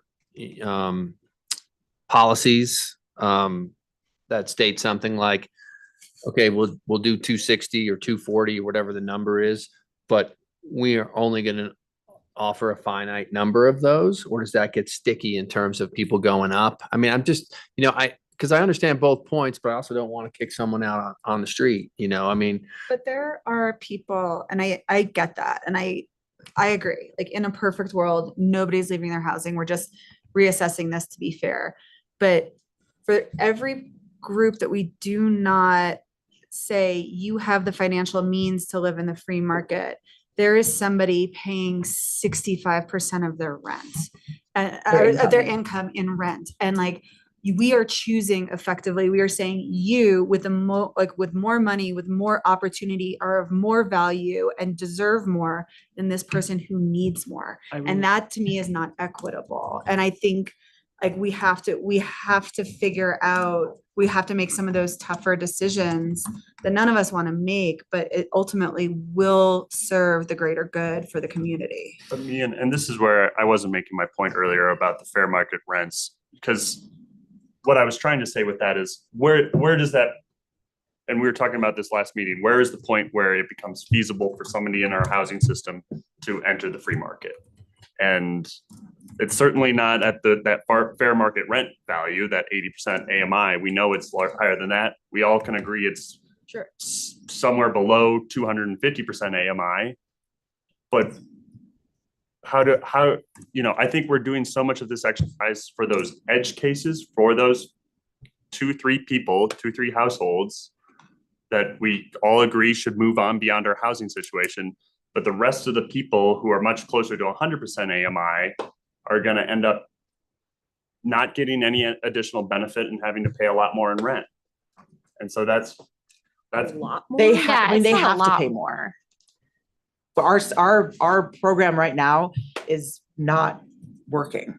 So they're going to pay more, but it's because they were so that the amount of their incomes would not qualify them to pay the lower amounts that are currently presented. But again, this is the way I'm looking at these as people just trying to do what we all want to do, of find good jobs, succeed, move ahead in life, who then are in our market, in our housing situation here in Telluride, don't have alternatives, don't have options. When you're at that 120, 140% AMI, it's not like you can just go find housing. And those are the people we want to keep in our community. That's the middle class of Telluride. But they can't pay the same amount as somebody who makes 60% AMI. Which is why my proposal, again, is the tiers by project. But as we continue to create more appropriate projects, and I know you all disagree on that, so we don't need to go around and around on it. But again, I think we're just making systems for those 2 or 3 edge cases instead of a system for the vast majority of our tenants. So look, But then the vast majority is actually, if we were setting a policy that is removing the the upper edge, we are then setting a system that does work for the great majority of the community, you know, and I think, I mean, Dan, like, I get it, like, there isn't great places for somebody that's making 220% of our housing to go if they want to stay in the town of Telluride. There are opportunities in Mountain Village, there are opportunities in the county, there are, and that is what it is. But I will say that that person who's making $220,000 has the same opportunity as, you know, we've had one very vocal community member who has said, I make $45,000 a year. I can't get into affordable housing and I'm paying $3,000 a month. I think, can't remember what she said, but like, they have that opportunity. I mean, swapsies. That wouldn't, yeah, that wouldn't Like, be you a know, burden on somebody making 200 Right, and I plus think like thousand dollars that's a the year. challenge is like, at what point are we saying that like, because it's not fair for one person that has more opportunities to maneuver through the housing market, that we are going to make decisions that are detrimental to the people that don't have the opportunity to make. But that's not what I'm saying, Mia. No, I know, I mean, I'm just, I understand, I'm not saying that you're saying like, who cares about the people like that aren't like in the upper echelon, but I just think we are gonna have to make a really tough decision and it's not gonna feel good, but it is ultimately going to serve good, and that's what we need to do. Well, and I think we've already seen it succeeding with what Delaney just said, that once we started doing this study, that people who Moved were out. making more money, they moved into other options. Like, I think that's the whole point of this, is making it when you can afford other options, this becomes less attractive, and that's a good thing. Like, that's the point. I've a clarifying question for Delaney. So you said 3 people would be affected. Is that if we do 260%, those 3 people are still invited to stay? And if we move down to 200%, then those 3 households are over, or am I misunderstanding that? So I think we might be delving a little bit into the implementation discussion, which I don't know that we're fully prepared to talk about. You made a comment earlier, and it is where we are too. We don't want, if the decision is made that this is going forward, whatever that looks like, we're not going to the following week give new leases to everybody and give people notice they're moving out. Whatever lease they're on, they're working through. We are working through some ideas, which is why we're not ready to talk deeply about implementation today, that perhaps there's one additional lease renewal for a year or 6 months or whatever that looks like. Those 3 particular households I've already been having, and I think I may have mentioned this last time, I'm already having conversations with them. The one at the very top end would really like to buy something, like in Lawson Hill or somewhere. So, I'm not sure that's exactly my question. okay. My question is, how many households that are in our rental housing right now that we know of exist between 200% AMI and 260% AMI? So if 200% is the cap, so anything above 200%, in Shandoka, there are 3 that we know of.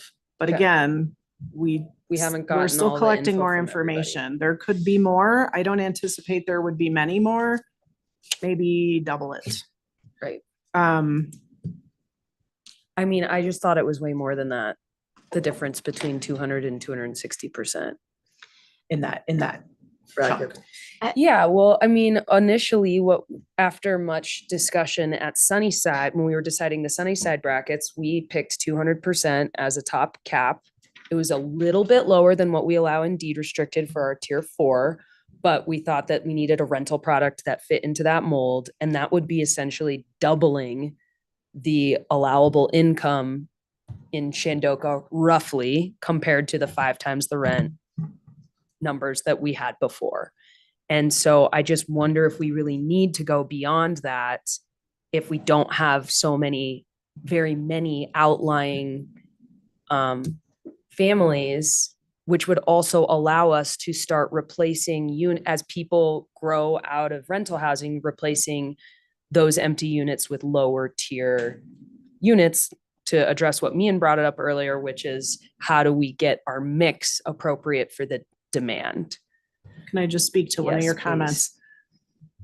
Probably the reason you expected the numbers to be worse is because the original data includes the people from the boarding house, which is targeted at a much, much lower income.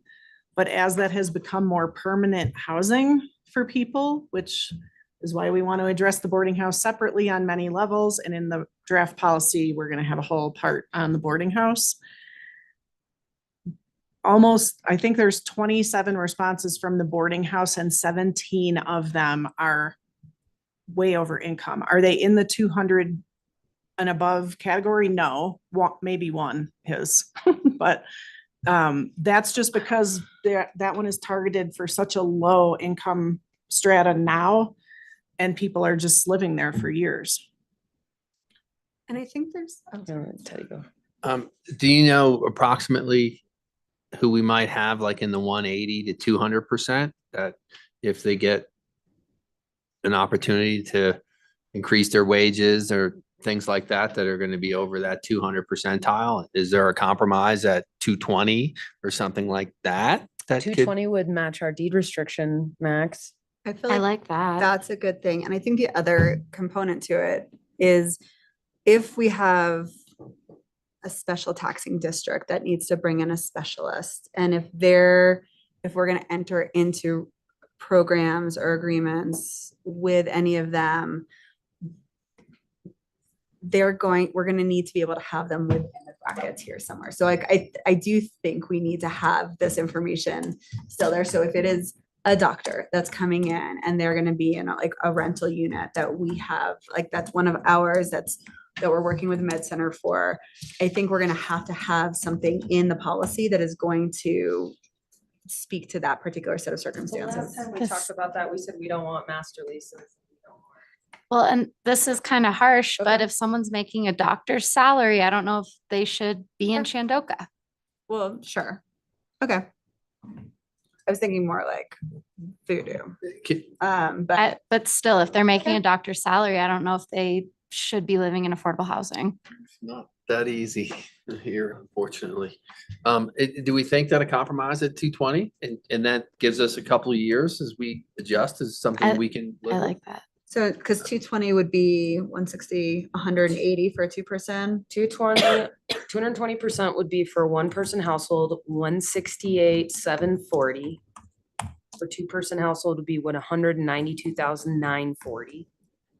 Three-person would be 217,140. So that. I like the parity with the deed restriction concept. I agree. Personally. Yeah. It is not apples to apples because we don't measure income after people purchase. We're looking at assets after that, but I think it feels better to me, but I'm just one person. It serves 75% of what HUD says our income ranges are here in the community. So to me, 75%. 75%. That's So that pretty good. 25% is over that 220 AMI limit. So to me, that feels fair. That feels solidly like what we're trying to do.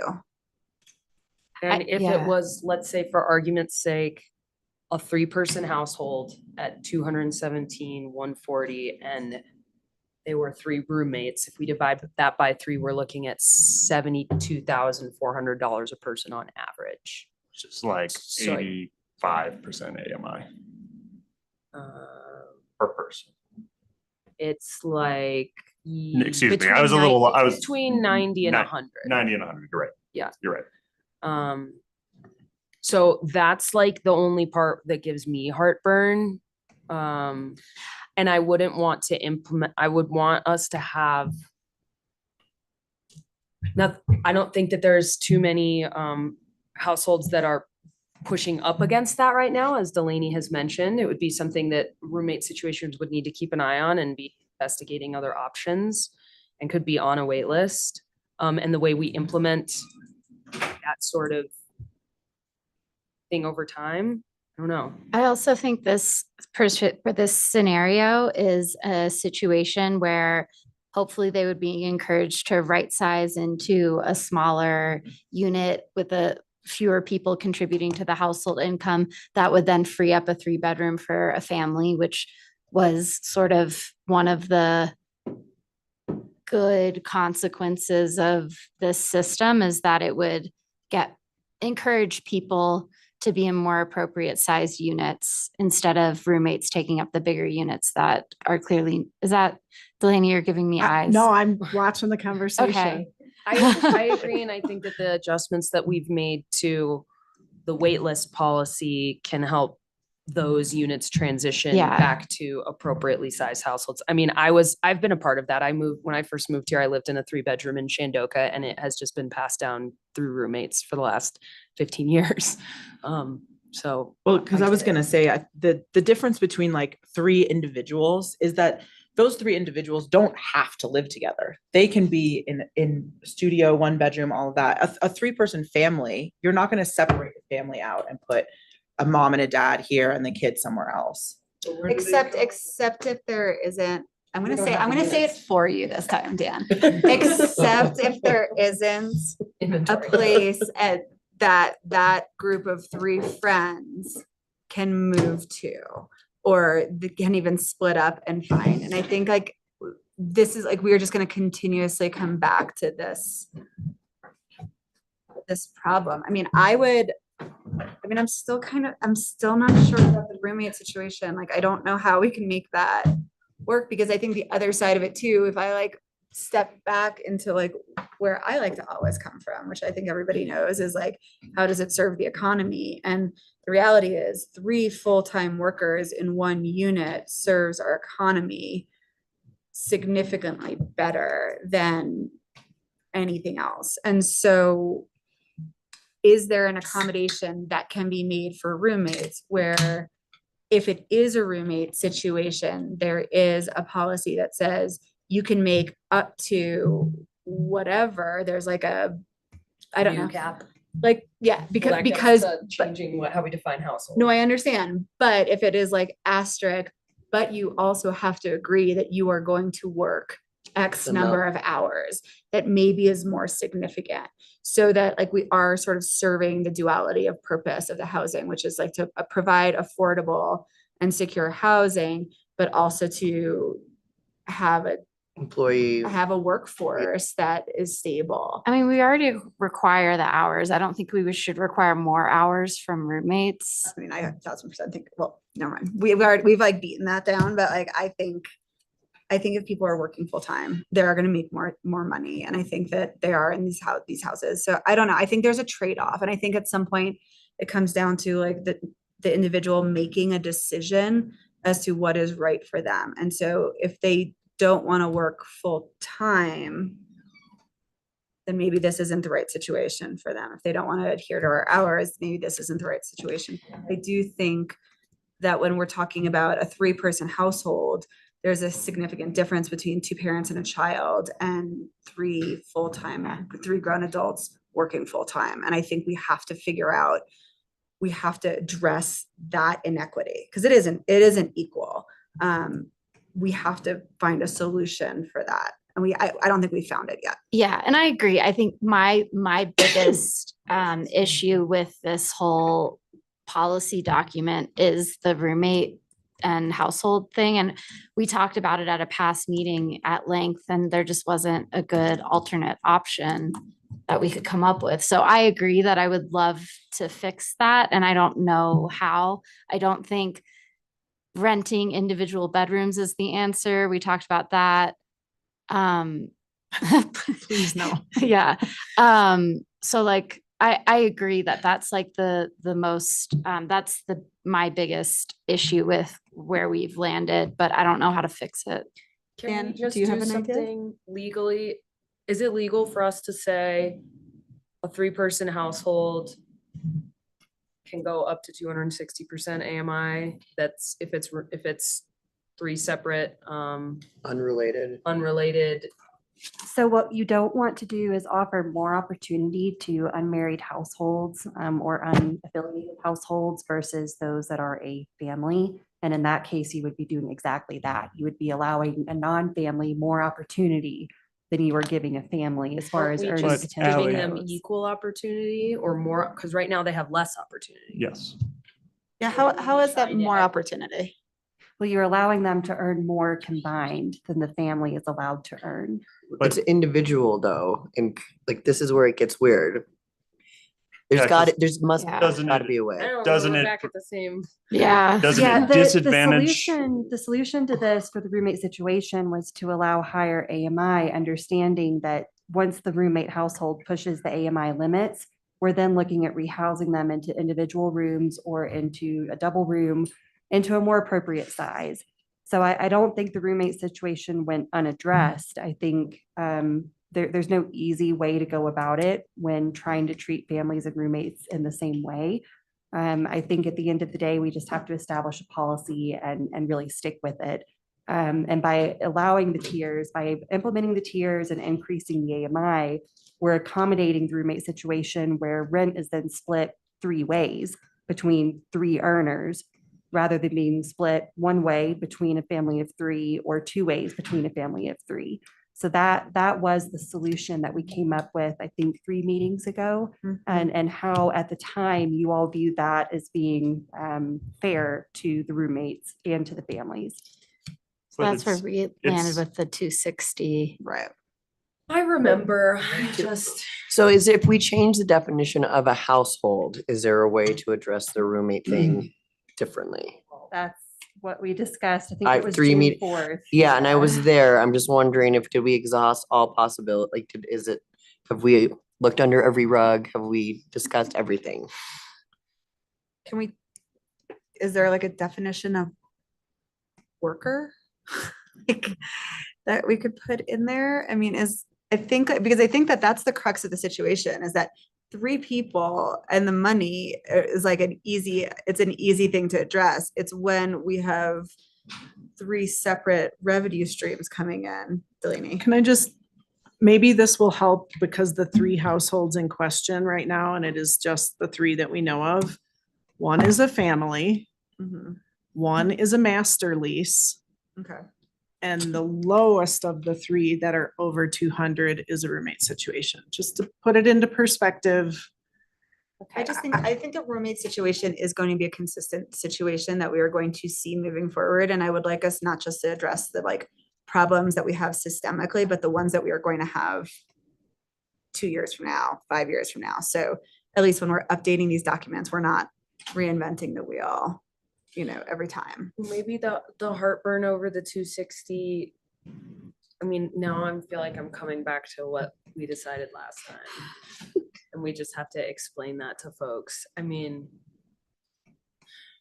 I don't that's- think that as a government, we should be making specific rules based on whether people have procreated or not. That's not fair. It's not what government should be doing, period. And it's also, I mean, I think most of the roommate situations, they would already prefer in most circumstances to have housing on their own or with with their partner or what have you.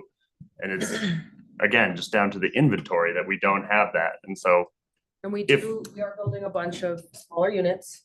And we will have the transfer wait list, which is new, because I think that's where that will hopefully help with some swapping and right sizing. I'm just very concerned when we are taking roommates together, we're looking at people below 120% easy. If you have a couple of those together, then you're over income for your household. And then what then? You invite your roommate that works for a nonprofit. But I'm sorry, it's a joke, but it is, I think I think these are personal choices where it may be that the 3, the 3 college friends cannot necessarily live together because they all have higher paying jobs, and maybe they have to make that decision. I mean, I think we cannot legislate people's personal choices.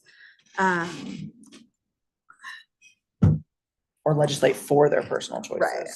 Okay, well, here we are we've circled back. Part. Let's hear from the public. If anybody wants to give public comment, sort of on the discussion that we've had so far today, or anything else.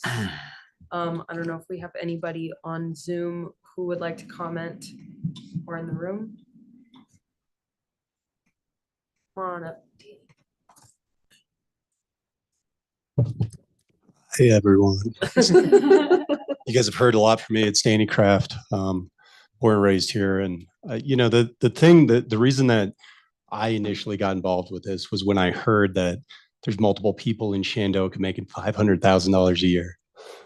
And that's when I started listening to these meetings. That's when I started coming to these meetings. That's when I started thinking that this is completely unfair. And the thoughts that I've really had with this is that I don't agree with the K tier. I don't agree with 260%.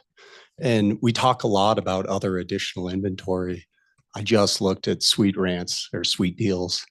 And you look at there, and there's a Ski Ranch's house. It's a 3-bedroom Ski Ranch's house listed for $7,000 a month. Sounds like a lot, but if we're talking individuals, a 3 household that's making up to $260,000 a year, or 260% AMI, they're making $256,000 a year between the 3 of them. They can afford that. There's also Ski Ranches or a Mountain Village house listed at $5,000 a month for a 2-bedroom. And I do think that you guys need to really limit that, because the reason for this housing is not for these individuals making $250,000, $260,000, $500,000 a year. The reason that we have this housing is primarily for the individuals making $50,000, $60,000, or $100,000 a year. They're my tellers. They're the people throughout the bank. So I just want us to really remember who this is for, what the purpose of this is. And in my opinion, it's not to provide housing for everyone. It's provide housing for the people that have no other options. Thanks, Dan. Anybody else? Tiff, can you unmute Mr. Tooley, please?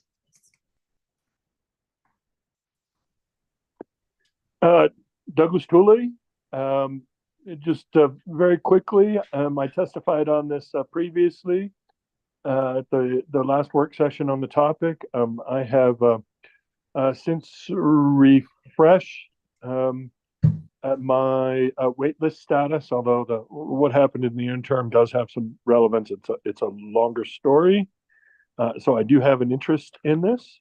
And I would be one of those people that is being on disability who is blocked from living in Shandoka and in Telluride because of these policies. I did a public records request for the data that's been cited here in these public meetings. And I got a response back that it's a work product. And that just strikes me as wrong and an attempt to continue the conflict of interest problems that we have with the past practices in the town. So we don't have, as I understand listening, we don't even have a definitive source, and that the 60% number is actually a floor. That's how I understand it. And there has not been a definitive data source produced yet for the council's deliberation. And if there is, the town, presumably town attorney, is obstructing that. Thank you. Thank you, Mr. Tooley. Anybody else? Okay. Well, we'll close public comment. Come back to our, sorry, I'm just pulling up the our memo from today. I don't know if anybody's got another thought, or if we still feel like we're at an impasse with this max. We can also keep moving through some of the other questions in here, and we keep keep reaching out to the public and trying to get some more input on this. It's a complex issue with the unrelated roommates, et cetera, for where the max should be, but, you know, I personally see some consistencies between having our deed restricted max at 220 and our rental policy max also be at 220. That's also where the numbers for rent start getting a little crazy that are in the presentation that are in the memo that we've received.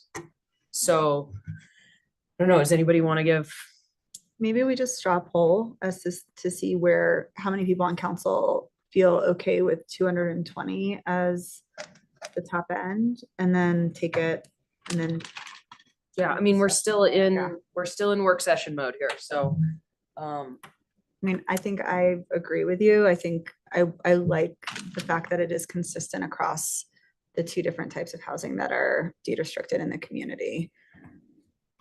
For how many people feel comfortable with 220% being the max? Well, because it's not consistent, because in the deed restricted for purchase, they get counted as separate households.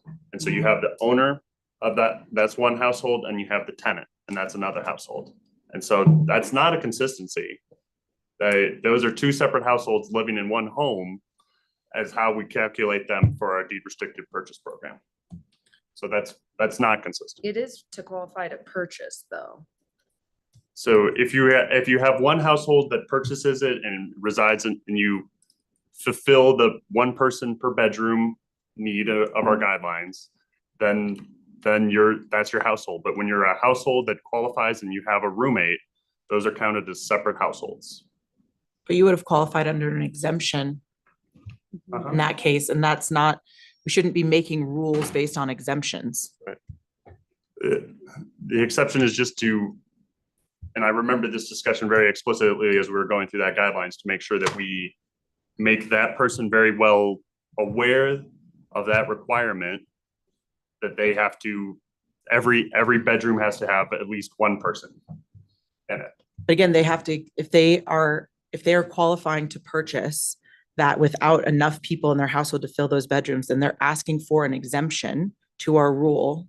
And I don't think we should make rules based on when somebody gets an exemption. I don't understand what you're saying. We have that exemption that's been in place for some time now. I don't understand what the point you're trying to make here. Anyone else want to help? I mean, I think that Dan's right. It is not apples and oranges in this specific situation, but I think that I'm sort of interested in trying to streamline and make this more simple. And with rentals, we do not have anybody who's going to be on the lease that has more power than anybody else on the lease. And it is not an ownership program, it is a rental program. So we're talking about household income for our rental program. Yeah. But it's just another way in which there has been numerous where homeowners are more advantaged than renters in our programs. I think that that's a perspective. Absolutely, Dan. But I don't- It's, if you can make more money living in a purchased home, how is that a perspective? Because you have Don't to- give me that. No, That's such no. bullshit. It's not, because here's the thing, if we have to replace the roof on Shandoka, that's not the responsibility of the tenants.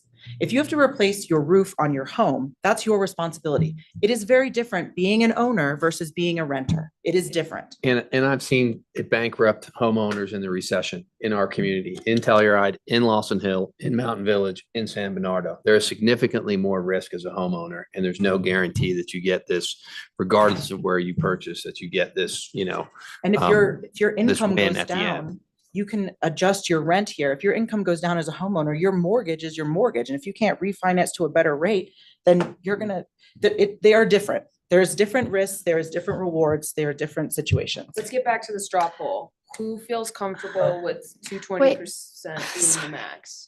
We're gonna talk about this forever. We gotta I don't know, but just one more comment. Would it be possible to calculate roommate rents as the individual AMI and then take an average and that puts them in the income tier instead of grouping them as a household?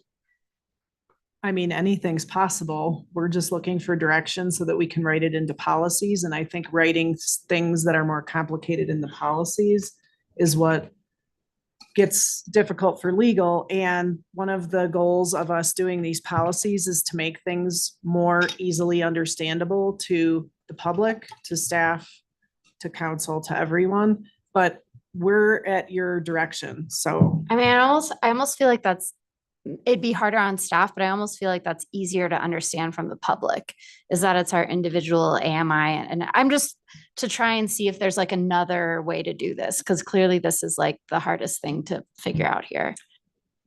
3 leases in a 3-bedroom unit seems. Not 3 leases, but the AMI tier that you get put in is the average of everyone's individual AMI. How do you figure out what somebody pays in rent? So then if somebody That's makes not, the I mean, least that's still a amount- problem even when you clump them. That's on them to figure out. But say you have someone at 60% AMI, someone at 80% AMI, and someone at 100% AMI, they end up in the 80% AMI tier instead of the 3-person household I still think that equivalent. that's gonna be unfair to the person who's making less that now has to pay more than their. I mean, I mean, that inequity is going to happen even if we lump them into one household.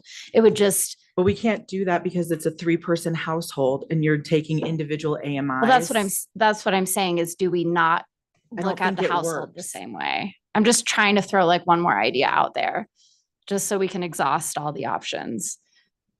You know, if we look at 220 and the percentage of people that it affects, and knowing that gives a little bit of cushion for the people that are, 180 and above. If we straw poll 220 to see if we agreed, does that, help us move along with the policy now? And then if we've got to, narrow down in 2 years or a year, then we have just, we're going to have a handful of things we're going to have to rediscuss, I'm assuming, because it's not going to be as effective as we thought. And this might be one of them. And we're solving the majority of the problem by making this change. And I always hate to say it's good enough, because you always want to do the best you can. But for now, it just might have to be good enough till we evaluate, some hard choices. And it does help the majority of the people per, what we're trying to accomplish, right now. I think it's a really good point. We revisit our deed restricted guidelines every 2 years. And I imagine there's gonna be a lot of motion when we have a couple new projects coming online, new policies, and see how this shakes out and take feedback from the experience and from where the chips fall. I am comfortable with 220% AMI as the max. Gotta start somewhere. All right. Dan Without, with an emphatic thumbs down. not without also addressing how we calculate household. Okay. If we go back to the memo that Delaney submitted, because I took us on a tangent about the AMI max, and we talk about appeals, grievances, and exceptions. Do we want to put a pin in that? Yep. Go ahead. there's one other thing in the Shandoka tables. There was still not consensus on what target rent rate you all want to apply to Shandoka units. Yeah. So I also included the 27% as requested to show you what those different levels looked like. So 25, 27, and 30%.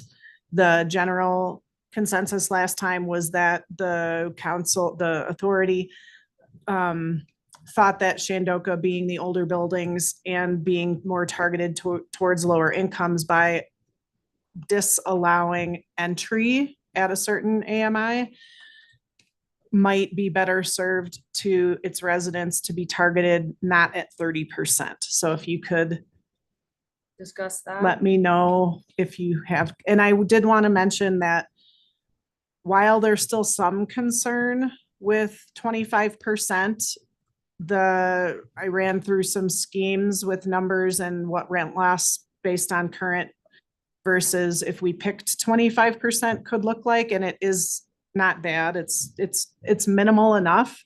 There is still a little bit of loss over what we currently bring in rent wise, but not, I don't think, significant enough if you were to lean in that direction. To the 25%. Yes, 27 would be better, obviously, but I feel My initial response is to split the difference and do 27% because we did discuss an elegant solution of having less, a smaller multiplier at Shandoka. I do appreciate Delaney's comment about the new F building units being assessed at 30%. I think that makes total sense. Yeah. Does anybody disagree with that comment? I mean, I do, but you know where I am. You want it to be 25%? Yeah, or lower, but yeah, we're not, all we're providing is, the only benefit out of this that the renters are getting is a expedited wait list program, which I think we have yet to show that that is actually going to have that much turnover and follow through on it.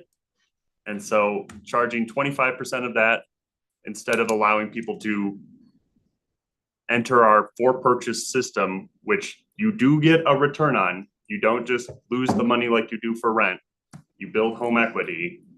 And so having between 27 to 30% of your income going up in smoke every month is effectively a high income tax that we're placing on our renters and not providing much more in return. I mean, Even they're though getting a our- roof over their head. Our tiers are also making it so it's 27% is the max that you'd be spending, but as you travel up in your tier with income, you're paying less and less rent proportionally. Proportionate, yeah.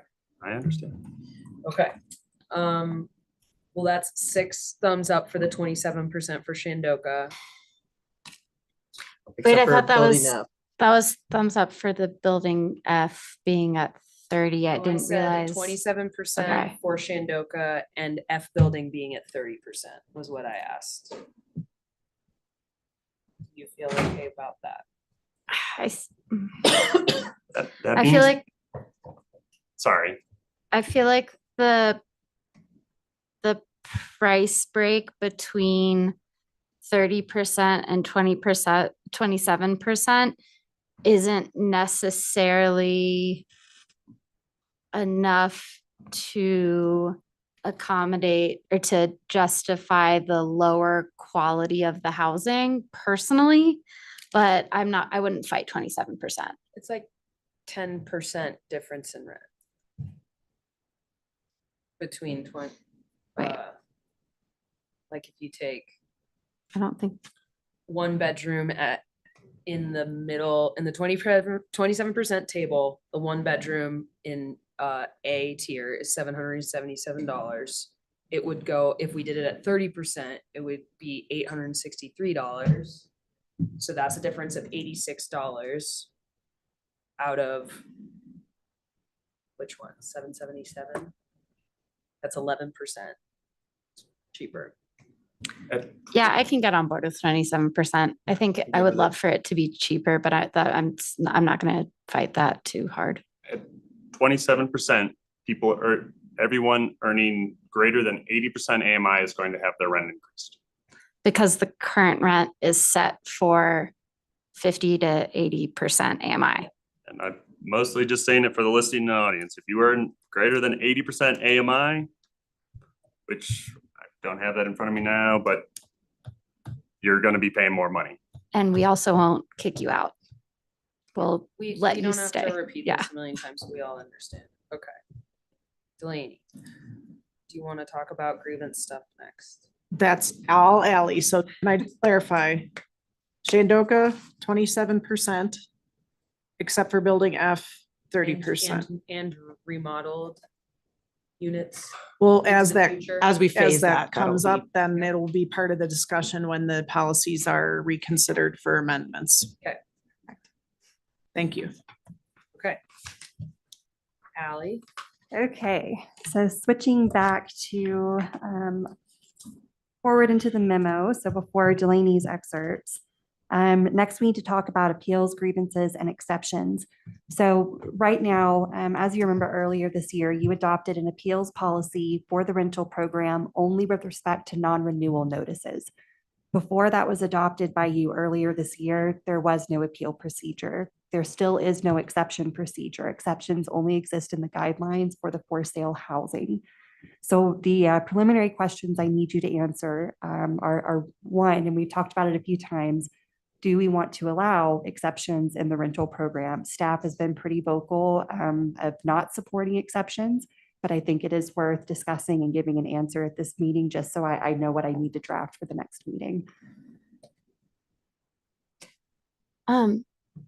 I just written 2 notes on exceptions, and I think this is stuff that we already talked about, but just making sure that we accommodate parental leave in terms of like hours as an exception. Is this? That will be a built-in policy, not Policy, an okay. exception. So an Okay. exception is something that you read it, you see the policy, you know it applies to you, and you say, I don't want this to apply to me. Here are my reasons. Please show me mercy. That's what an exception is. So then the other one, I don't know if this made it into the policy, is like a death in the family in terms of number of people in the unit, some softness in that scenario. So I think, again, that would be left up to staff discretion. So there's still a certain amount of staff discretion on how to implement the policies. In a situation like that, you're absolutely correct.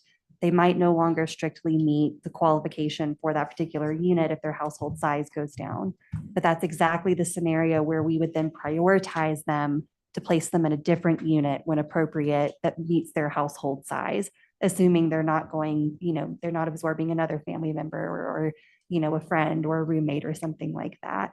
And so I think there's definitely room for mercy in these policies where we don't necessarily need the exception process. Exceptions in the for sale housing context are usually more permanent. It's not saying I'm going through a hard time right now, because we already, when people are going through a hard time in housing, we already deal with those situations and we don't enforce against them the instant something happens. So that's not what an exception is for. An exception is for something that they realize long-term, they are not going to be able to meet. For instance, net assets. Net assets have exceeded the limit. They're not going to get rid of those assets just so that they can stay in their housing. What they want to do is retain those assets, continue to build their growth while acknowledging that they no longer meet the guidelines provisions. Or if I may, someone owns a condo in town but wants to short-term rent it and decides they want to move into Shandoka, and the property ownership prohibition prevents that, an exception to that, because they would prefer to earn their money with their condo and live here. That would be an exception. Yeah, so an exception isn't for something, like I said earlier, I'm going through a hard time. Will you work with me on this? An exception is, I don't meet this requirement anymore, and I know I will not continue to meet it into the future. Subcommittee, what can I do to show you that I am still, committed to being a member of this community and part of this program, and give you the reasons why I think this specific rule should not apply to me. I personally think we should not have an exception policy in our rental policies. We have so many people that qualify 100%. So that's.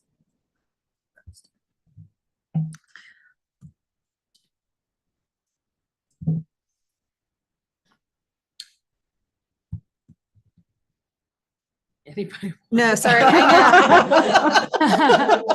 Mic drop. We're all silent. I think there is room for a policy, not that the exceptions could or will be granted, but I do think that there could potentially be a set of circumstances outside of the realm of our rules and regulations that we have not considered. And I think we need to allow for there to be a process. I also think that we have a number of people in our community that don't feel like they're being heard and that their situations are being taken into account, right or wrong. But I think by having a policy that allows for a process will help us, in either of those sets of circumstances, whether or not it's ever used. Well, I agree. something to remember about our guidelines is that we have very specific exceptions outlined that can be requested. So if we do that, we're not just gonna say What's the exception? any exceptions anybody can ask for any exception, and we're going to outline what exceptions could be asked for. And then once they're on the list as something that could be asked for, people are gonna ask for them. So we could be in here every week hearing exceptions. But we're We're just throwing that out there. We've never allowed exceptions before. But we allow them for the guidelines and we're not in our hearing exception hearings every week. So that's But we're only- hyperbolic and But we're only committing to a 12-month contract with someone, not them owning it in perpetuity until they sell it. but these are still people's lives. These are Absolutely. still people. Absolutely, and we have tons of people, in my opinion, tons of people who way more who qualify 100%. What you're saying, for when these I projects. hear you say that, what I hear is if you violate one rule of ours, you're out on the street. And we don't want to hear what might have caused that. What exceptions would you like to be available? Similar to the guidelines, the hours standards, say, for example, I think is a very good one. Somebody has some debilitating injury and is unable to work for months at a time and doesn't meet the hours standard here in Telluride. I think that's a very reasonable. Disability? No, I'm saying you're skiing and you break your back and you can't work for 6 months.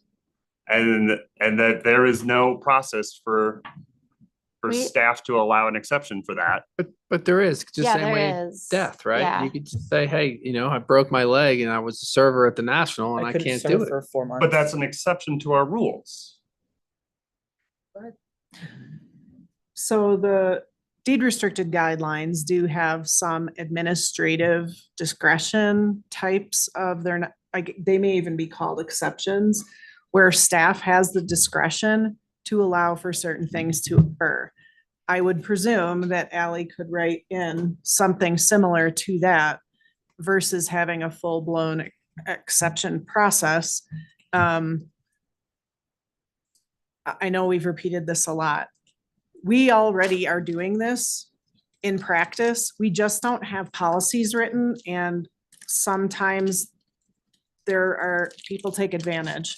Having policies in place would be helpful for staff now and in the future to just know how to present things to people.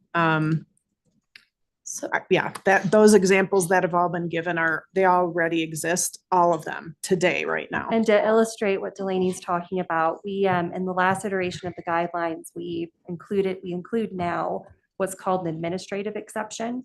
So it allows the SMRHA executive director to consider certain types of requests, one of which is a leave of absence for under a year.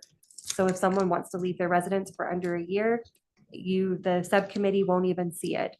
So long as the executive director is comfortable with that request, she can grant it, she could deny it, and it could be appealed to the THA subcommittee. Or if she is not comfortable with making that decision, she can forward it on to the subcommittee for initial decision. So there is a process for administrative exceptions already in the guidelines. We could carry that over to these rental policies, something similar, limiting that discretion. So you'll notice, and I want to do a minor correction, Geneva, where you said that we have specific items that you can ask for an exception for.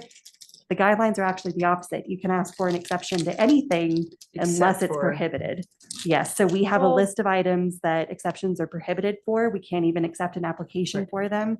But for most everything else in the guidelines, you can ask for an exception. We might want to do the opposite in the policies. And instead of allowing you to ask for an exception to any of the policies, we have a list of items that we might think come up, like the hours requirement, for instance, where we say, if you think you have a good reason for not meeting this, ask for an exception, administrative exception.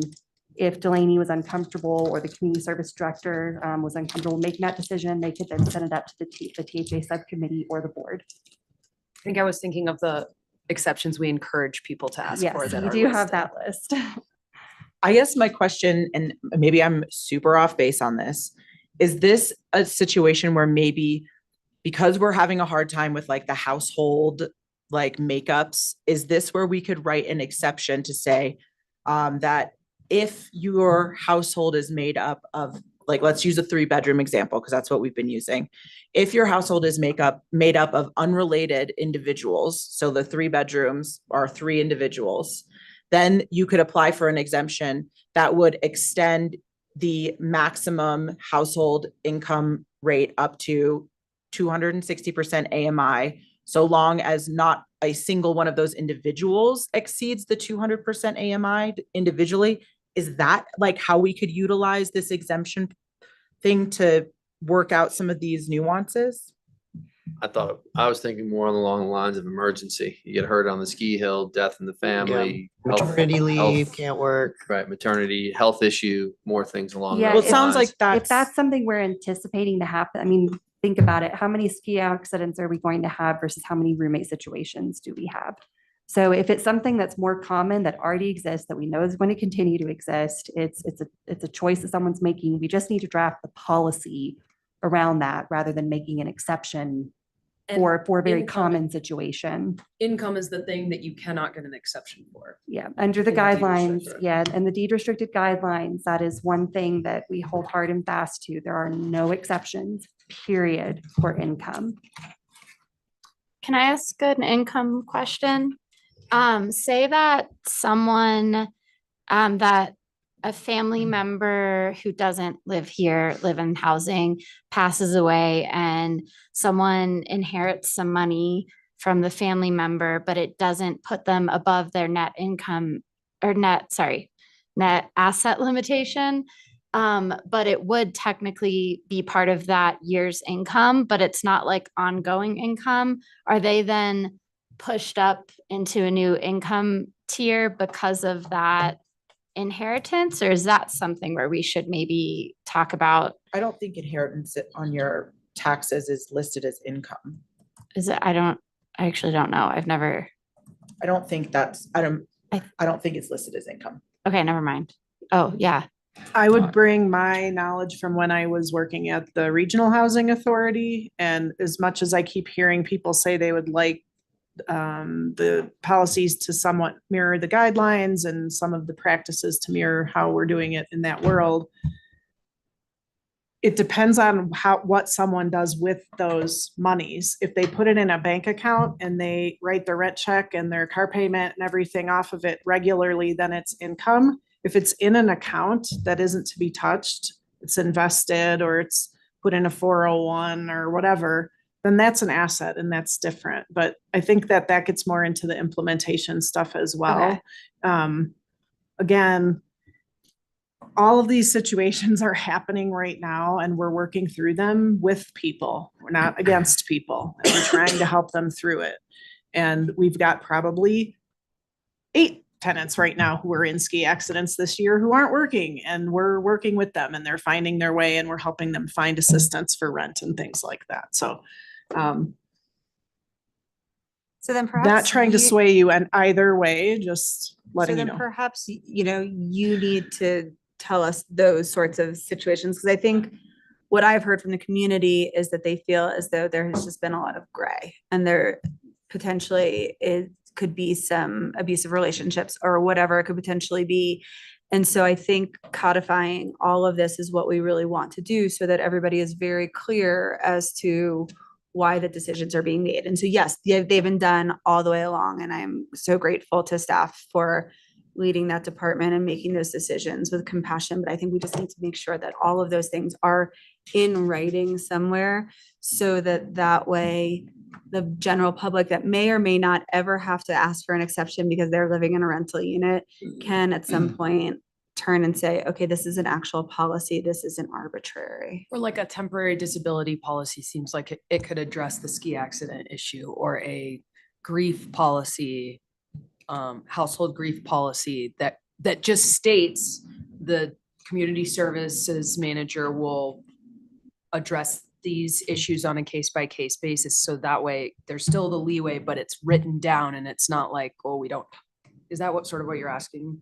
Yeah, I think that what we have espoused is transparency, and the best way for us to be transparent is to have it in writing. And so if we have this, if apparently like we, need a broader term for it, but like a ski accident policy, but like whatever those could potentially be, better than we do what are consistent quirks, consistent areas where people cannot meet our requirements and our guidelines. And I would just look to staff for direction on that. so that we can just make sure that that aligns with the goals of the council and then move. Yeah, can on you from come there. back to us with a list of possible things? But doesn't it feel way more clunky to have to list out all of these things that may occur and try to foresee all these very different circumstances that require crystal balls, instead of having a policy of there are some exceptions allowed, there is a process, there is a hearing for it, and then it will be decided on a case by case basis? Doesn't that create a much cleaner policy that still allows for flexibility and allows for extenuating circumstances like we're already acknowledging happen, without having to foresee and lay out what each one of those circumstances may or may be? But I think we've just gone through a few weeks where there's been a discussion about an exception policy that we have. That is a fairly commonly utilized exception, and it's been unclear. And so I would like to not do that again. And I think Be explicit about Yeah, what you're talking about sure. for the listening audience. Okay, we have just gone through a hearing and we've just heard a lot of comments on social media about an exception that was made at a Gold Run unit to go into the lottery in regards to household size. It's something that we have always done for a number of reasons, all of which are based on our desire to create an equitable chance for everyone. But generally, the public doesn't know those policies. And I think that what we should learn from that situation is that these policies should be codified. They should be written out so that we can turn to a specific document and say, these are the things that we have exceptions for. These are the things that we have policies for. Because otherwise, we are going to have the exact same situation happen on a much more consistent basis when we're talking about 1 year, 1 year lease agreements for all of these different units. And so is it clunkier? Sure. Is it more transparent? Yes. And I would always rather that we work harder so that the public feels safer in the decisions that we're making. And I think we always allow for staff discretion in certain circumstances. Like that's also something that we've talked about, that, you know, there is some discretion that we allow for staff to, you know, prioritize certain individuals or, you know, case by case kind of make that call without necessarily putting it in a public meeting. Because I do feel like some of the exceptions that might need to be made might be sensitive and inappropriate for a public forum. So, you know, I agree with Mian, and I also think that like there should be some allowance for the staff to make a decision in a situation where they feel like they can make a good choice without bringing it to the. I'm still subcommittee. confused about, because it's what I heard previously was like, we already have policy about what happens if, you know, you need to take time off or family leave and for disability and stuff like that. What's an example of an exception that we would actually create and could be applied for that would actually be like, give me an example in the rental policies of an exception that somebody would ask for and how we would go about maneuvering it. But we don't have exceptions. We don't know. But that's my question. So I'm like, Anything. what would be an example of one? I know we don't have any right now, but like, let's pick one. Broke my leg skiing milk run and I can't work at the National. I think you can look to So I'm not gonna- But I thought we said that our policy already helped cover That those. was for owner, for deed restriction. Yeah. Purchase. And what they're doing now is staff discretion. So it's if someone breaks their leg on milk run, they can't work at the National, so they don't hit their hours requirement. That's, you Well, know, and we But is perceived that as an a legitimate. exception or would we allow that for everybody? So that we have qualified disabled, which could also possibly reduce the hours requirement. But if it's a short-term disability, or not, even if it didn't really rise to short-term disability, it's just something that hinders your ability to work, that wouldn't necessarily rise to meeting that built-in, what we have already policy for hours. So by doing an administrative exception, you're basically codifying staff's ability to have discretion. I think that's probably where, so I know before we were saying no exceptions. I think now just having a staff level exception process, which could be then appealable to the board, might be the way to go. Because if we're already anticipating all of the situations in which someone might seek an exception, that's, we just set the process. We don't address each one of those situations in the policies because we have hundreds of people in housing who will all be in very different situations. Instead, we just set forth the process by which they can ask for flexibility, which is the exception process. So we either don't have it at all, we have it at an administrative level, or we have it at the sub or board level. So maybe we could do the same way we do with the non-renewal, you know, this appeal process, you know, so it starts at a staff level. If they're not happy, it goes to the town manager. If they still want to, they're not happy with the ruling, then it comes to town council. Maybe we can do the process We have to call it similarly. up. Well, whatever it It is, would go like to- maybe it would we go just to- have that continuity of that's how we do those exceptions too. I keep looking to legal because ultimately she's gonna be writing these policies. I guess I'm still, it still seems to me like we have things that we would be comfortable allowing an exception for, which to me is not an exception, then that should just be part of our policy. Right, I agree with that. So that's why I don't want to have exceptions because I wait, think the wait. policy should be the policy. And you say, and if you These are break, if you're boundaries. injured, and you're unable to work the required hours, then you're still allowed to be in File your this housing. form. But yeah, it's like, that's what I'm, Doctors know, we have a I- temporary yeah. disability policy. I agree with Boom. Geneva on that, that it's like, if there's only a specific number of things that we're willing to grant it for, then just say that it's not an exemption, it's part of our policy. You don't have to, you just fill out a piece of paper and say, here's my problem, here's the thing, and you go, great, thank you. But to Mean's point, there are things that haven't occurred yet, so we have to make room for those unforeseeable circumstances. But what is it? What is? We the- don't know. That's why we have to have offer an opportunity. They can, I don't what think you're it applies saying, to staff, and staff can use their discretion unless you don't want to. Let's not make up things to have a No. rule for. I mean, I think Delaney. to get what what this is trying to get to would require us to be perfect, to require us to foresee every set of circumstances and never have some different unforeseeable thing happen that isn't, you know, that's very understandable and human to happen to people in our housing that we want to still house. That's all I'm trying to say. I'm not saying it very well, but we have I mean, that's where I'm like, we have. We've been doing this for 30 years. Yes. with staff discretion, Yeah. which is what we're asking for still with an exception policy. That's staff discretion. Delaney.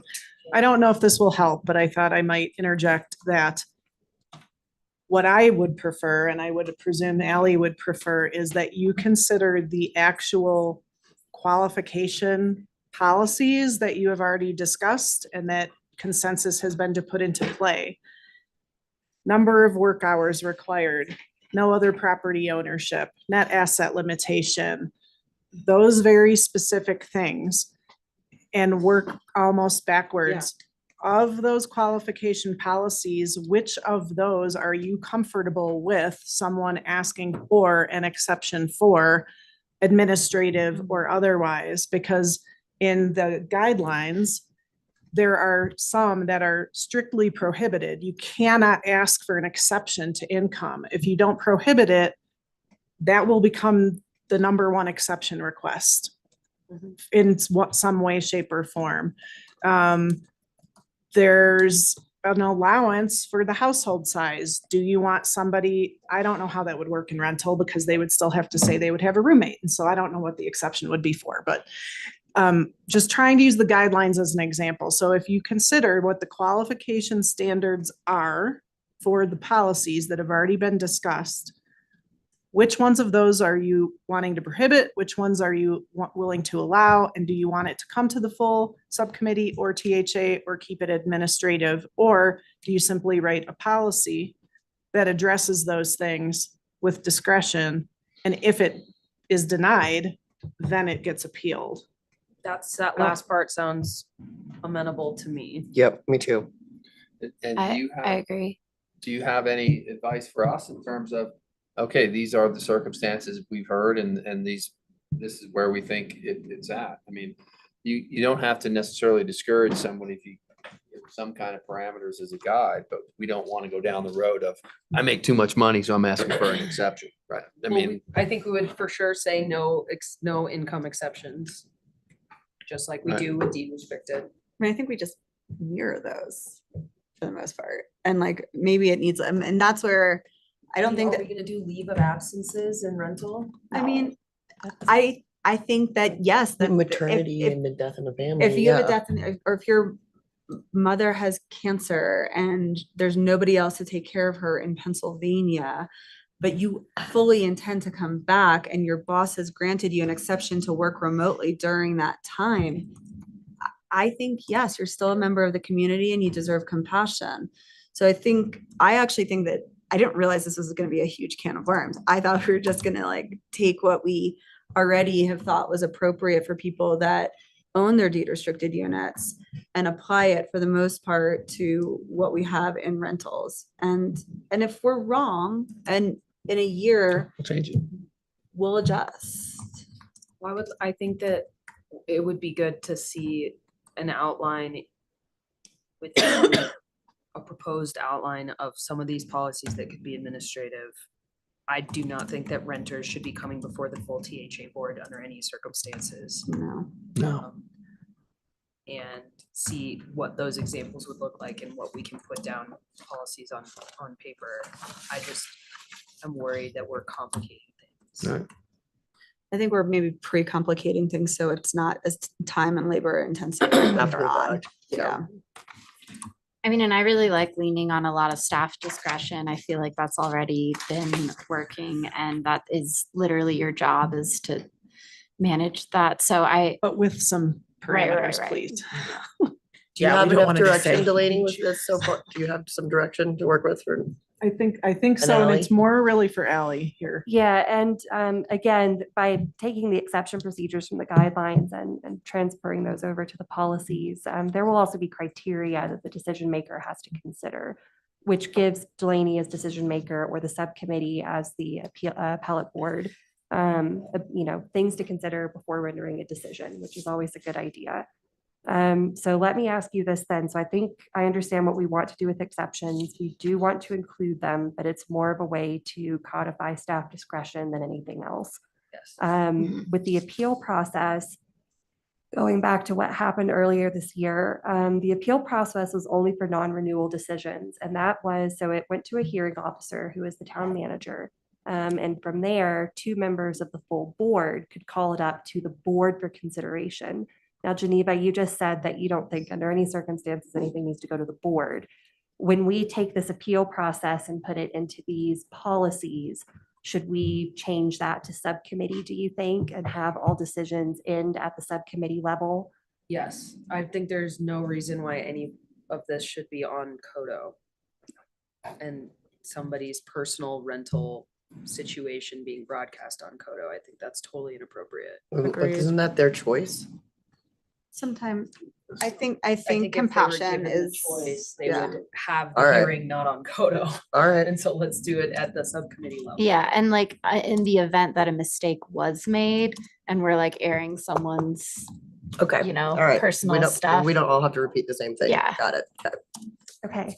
And then another thing, we adopted that a policy. It was pretty quick process to get the non-renewal policy in place. And we also had in there, this is paragraph 2, and I included the policy in the packet. This policy is not applicable to other final administrative decisions of the community services director and carrying out their duties in that role, including without limitation, initial qualification of prospective tenants, maintenance decisions, assignment of units, and management of the housing wait list. So this policy only applied to appeals of non-renewal decisions. It did not apply to any other decision by any staff member in the housing department. So if someone feels like they have been skipped over unfairly on the wait list, they could take that complaint to the town manager. They could take it up with the housing director, community services director, but there isn't any formal appeal process for that right now.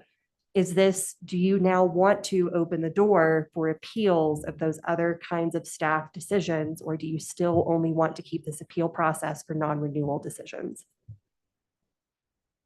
I mean, I think, what Geneva said earlier about us having so many people who qualify who are on the wait list. I don't know if someone doesn't qualify in a I don't know that we should necessarily be. Oh, well, I actually don't know. I thought I had an opinion and now I'm not sure if I stand behind it. Keep it to non-renewals. That was what I was leaning towards, because if someone doesn't qualify, if they don't qualify based on our policies, then I can't really imagine what circumstance would be an exception to that, because that's pretty straightforward and we made our policies really So clear. if they don't qualify now, let's say someone knows, so the exception again is when someone recognizes the rule, just does not think it should apply to them. But this is an appeal if they think that we is made a when they mistake. recognize the rule, Okay. say that, Mhm. and then know that it applies to them, but says that staff made a mistake and say calculating my income, staff made a mistake. Who do I talk to about that? What's my appeal procedure for that? Whereas if they say, no, I understand that my income is this amount, staff calculated it correctly, but I think there should be an exception for me and I should instead be in tier B instead of tier C. That's what the exception would be for. So exception is you realize the extent to which you don't fit within the rules and you think there's a reason that you should not have to fit within the rule. An appeal is saying someone somewhere along the line made a mistake with respect to my application, my living situation, my lease. Who do I talk to about that? I mean, I don't know that that needs to be, and I don't know that that needs to be a process. I mean, we have a process. We have a hierarchy of staffing. I mean, if staff makes an error and doesn't correct it, there are administrative processes that you would follow with anybody if it was, you just talk to their boss. So I don't think we need to create a structured framework for a grievance, that particular grievance. Which is how it's been for a very long time. This appeal procedure, like I said, we adopted it a few months ago. We had one non-renewal appeal come in shortly thereafter. So I don't see a problem with keeping the formal appeal procedure at just the non-renewal level and let all other staff mistakes, which are usually corrected. But most often an appeal is a disagreement. Staff is saying, no, we are correct. And the applicant saying, no, you're incorrect. In that situation, it would still just go up the chain to where the town manager is, and the town manager could make a decision, and we could get to the bottom of it. Great. Perfect. Okay. Last one, grievance procedure. So I just wanted to, that's more of a footnote than anything else. There's nothing for the subcommittee to decide. The board to decide. I just wanted to let you know that that would be included in the policies. So it is something that we are required to have. There is one in the guidelines as well. It mostly just references the appeal procedure, but I just wanted to give you a heads up that is something else you will see. To my knowledge, as long as I've been here, I don't think we've done a grievance for the guidelines, but it is something that we do need to include. Okay. Okay, I think we made some progress today. If everybody can take time to reach out to the public about getting feedback about this kind of thing. And if anybody's listening, we want to hear your thoughts. And we look forward to seeing the document that you have both been working so hard on, and thanks for all your time. Yeah. And we'll have a first draft for you at the next meeting in 3 weeks, which will be exciting. So great. Well, by unanimous consent, we are now adjourned as the Telluride Housing Authority. Back to you, Teddy. Thank you, Geneva. Rolling back into Telluride Town Council, item number 11, the administrative reports. 11A is the manager's report. Before Scott gets started, I'd like to say it's a bittersweet day today. Although I think myself and council and staff are excited for Scott to go on to his next chapter of life, that we're all a little I think sad might be a good word, but I know personally that one of the reasons I threw my hat in the ring to run for mayor was the opportunity to work with Scott. From what I know, I just thought the world of him, and was looking forward to 4 years of working with Scott that turned into about 6.5 months. Because was something that Scott needed to do. I'm very happy for him to move on to the next venture. And with all that being said, because I've only been here for a short period of time, I know for a fact that Scott has left the town of Telluride in a better place and has made significant advances for the town of Telluride in his slightly over 2-year term. And I just wanted to recognize that. We do have a cake for you, by the way. Thank you, Mayor. And Zoe has it back there. And so I just thought it was important to recognize that. Certainly, if anyone wants the opportunity to say something, if it's a group thank you, whatever that may be. But thank you, Scott, and your efforts for over 2 years are very appreciated. And thank you. Thank you, Mayor. No, very, very nice. I really appreciate that. I'll just say a couple quick words, which is really just thank you to the council that hired me in here in the first place, and for this great town staff who I've just been impressed with from day one. It's just a fantastically dedicated group of public servants, and I've spent my career in public service and just appreciate the time and effort they put into making this a world-class town. So any success I had at the end of the day was because of the team around me. And I'm really thrilled that today council named Zoe Denal as the acting manager. Of course, got great confidence in Zoe. She's going to do a wonderful job leading the team this summer and into the future, however she can.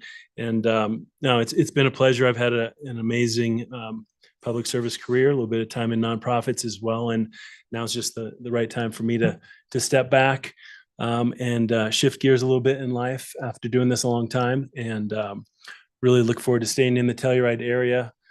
We love this town. We came here because of this community, and just look forward to continuing to contribute to Telluride however I can down the road. But thanks for the kind words, Mayor, and everyone else has been sending notes today and this whole week. I look forward to continuing to see you around town. Perfect. And with that, I'll give you some actual updates as my last updates here from the manager's office. We have Don Katz with us here today from Communities That Care, and I thought I'd give a quick update. Feel free to step up as well, Don, if you'd like. Thanks for your patience waiting today, but we had some important conversations to get through, and we did.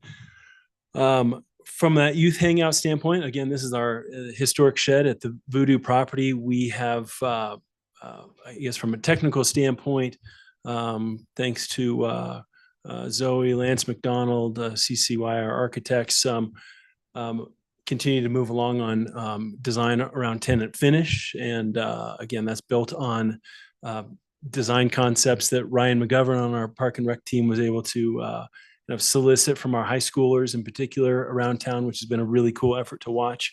And so we continue good progress and look forward to opening up the Voodoo Youth Hangout in probably September or October of this year, which is super exciting. Equally exciting to the space is that we've had really meaningful and progressive conversations with Communities That Care, Dawn and her team, and we as the town can certainly deliver, I think, great building, but programming it, operating it on a daily basis is where we've been looking for the real partnerships. And I can let Dawn jump in real quickly on that, but I will say that we have been in the midst with sitting down with our regional partners. Last I think it was Thursday evening, Don and Ryan McGovern and myself presented to Mountain Village Town Council, both this update, but also an ask to really get some long-term commitments around particularly that operational funding. And so we did make a significant ask to Mountain Village. Staff will be doing the same tomorrow with the county. I think we got very positive feedback from Mountain Village, but there's certainly more work to be done on that front. We would love to see some additional help with capital this year. And then we would, I think, ideally like to see a regional MOU come together that would really commit all three primary governmental entities to assisting with some of the operations and costs on that front. We've had really positive conversations as well with Superintendent Pandolfo from the school district. They certainly contribute to after school care in their own ways through the recreation and library and so on. So they would love to be partners on this youth hangout in some fashion. I think what fashion that is will still come to fruition into the fall. But maybe Dawn, you can just speak a little bit to CTC's involvement right now, kind of where you guys are out on operations, just as far as the budgeting and kind of game plan. Yeah, sure. Thanks for having me. So like Scott said, we have created a pretty detailed budget, I think, looking at what it might cost to run for the rest of this year and then moving forward into next year. I think one of the biggest things that we wanted to express to all entities was that we are still looking for funding for this opportunity. This is not, this is kind of not, I don't want to say worst case scenario, but this is if nothing else were to come of it and we couldn't find any additional funding. But our goal is to search for that funding and figure out a way to hopefully even a long-term sustainable funding plan fund this youth space. So right now, CTC and Tri-County Health Network have agreed to take on operations of this facility, which is exciting. What that will look like in the future, we have put together sort of a mock kind of schedule on what that could be. We have also reached out to other youth serving organizations to partner with us in our programming. So True North is very interested in utilizing that space. So it won't be just a CTC space hangout, come from 3 to 6, anything like that. What we're really focusing on is the programming of these spaces. And that was a lot of that was contributed to the feedback from True North and their space out in the West End. So they said things are more well attended when we have programming there, not just the space. So really encouraging different partners to jump in on this and help with creating a pretty amazing monthly program for the middle to high school age students.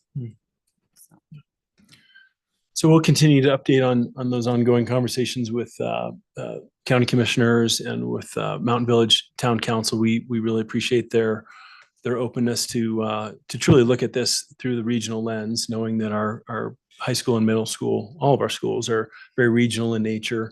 We're not exactly a third each, if you will, but it's split up pretty significantly between town, Mountain Village, and county residents or kids that go to the schools, and that's who will use this facility. And like we've talked about many times before, I'd certainly see this as our next youth hangout, not the last youth hangout we'll partner on, hopefully regionally, but this is a really important one in a great location.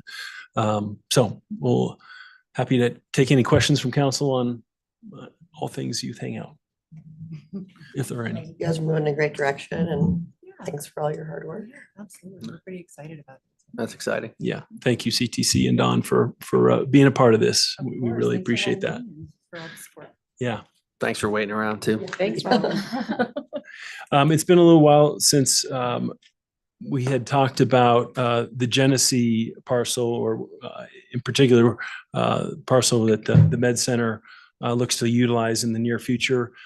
We've just had some questions come in lately around what the status is of that parcel. And I think from my standpoint, really not a lot has changed, and I think in a good way. Council back in, you might have to remind me, Kevin, October of last year, October 23, council did approve that extraterritorial water and wastewater service agreement with the Genesee partners out there. And that's been ready to be signed ever since then. We've stayed in close contact with their legal counsel, and they know that it's kind of on their plate to make some of the next steps that they need to make with the county, as I understand. But I think we just continue to remain excited to see Med Center move forward. But there's really not any other steps we can take on the town government's end right now. So I just want to give you that quick update, since we get questions about it now and then, and everyone's very excited to see a future Med Center in that zone. Perfect. Anything else from your report? Yep, other I've got than a couple other quick ones here, Mayor. The Open Space Commission would love to invite town council up to the Bear Creek kiosk up. That's maybe not quite half a mile, quarter mile up Bear Creek Trail. There's going to be a little bit of a small ribbon cutting ceremony this Saturday, the 29th at noon. So Forest Service and staff are inviting council to come on up there. If you need to get a walk in or a mountain bike ride in on Saturday, that'd be Can I awesome. get a ride? I'll piggyback you. We might have to get back to that, but yes, we'd love to.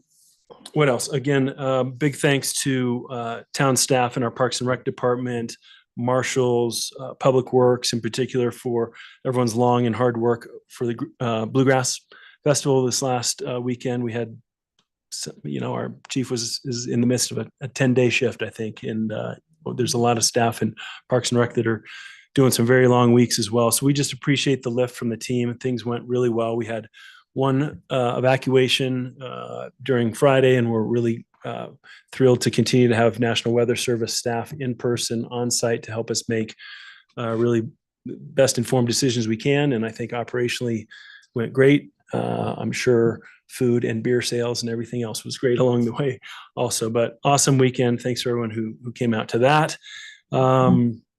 Let's see, I think the last one I wanted to end with was just from our planning department, an update on a DOLA grant we had gotten some time ago that gave us the ability with a consultant, EPS in this case, to look hard into pursuing a potential fee on substantial renovations of homes. If you remember, it's been a little while since we had this conversation, but the DOLA grant basically paid for EPS to do an analysis of what would that take, what would that look like in Telluride specifically, what would those fees amount to, and would it be worth the squeeze, if you will. And in short, they came back and recommended to staff, which we are agreeing with, that we're not recommending that at this time, at least in 2024, that the town pursue a fee on substantial renovations. And that really came down to, I think, 4 main points that the EPS gave to us. There's an incredibly high level of administrative complexity that I won't attempt to dive into right now, but it's highly, highly complex. There would be an interaction with our current mitigation programs. You might see many substantial renovations, that include increases to the GRFA. The calculation would just need to be separated, and there's overlap that's challenging to unwind. I think honestly, there's some perception there that we want to be sensitive to, having just gone through a very rigorous short-term rental regulatory fee work this last year, which passed and is gaining a good foothold. I think to implement an additional regulatory fee on the heels of that could be challenging timing, I think, for the public and property owners. And then last and importantly is that they calculated it would be generating a really low revenue potential at the end of the day.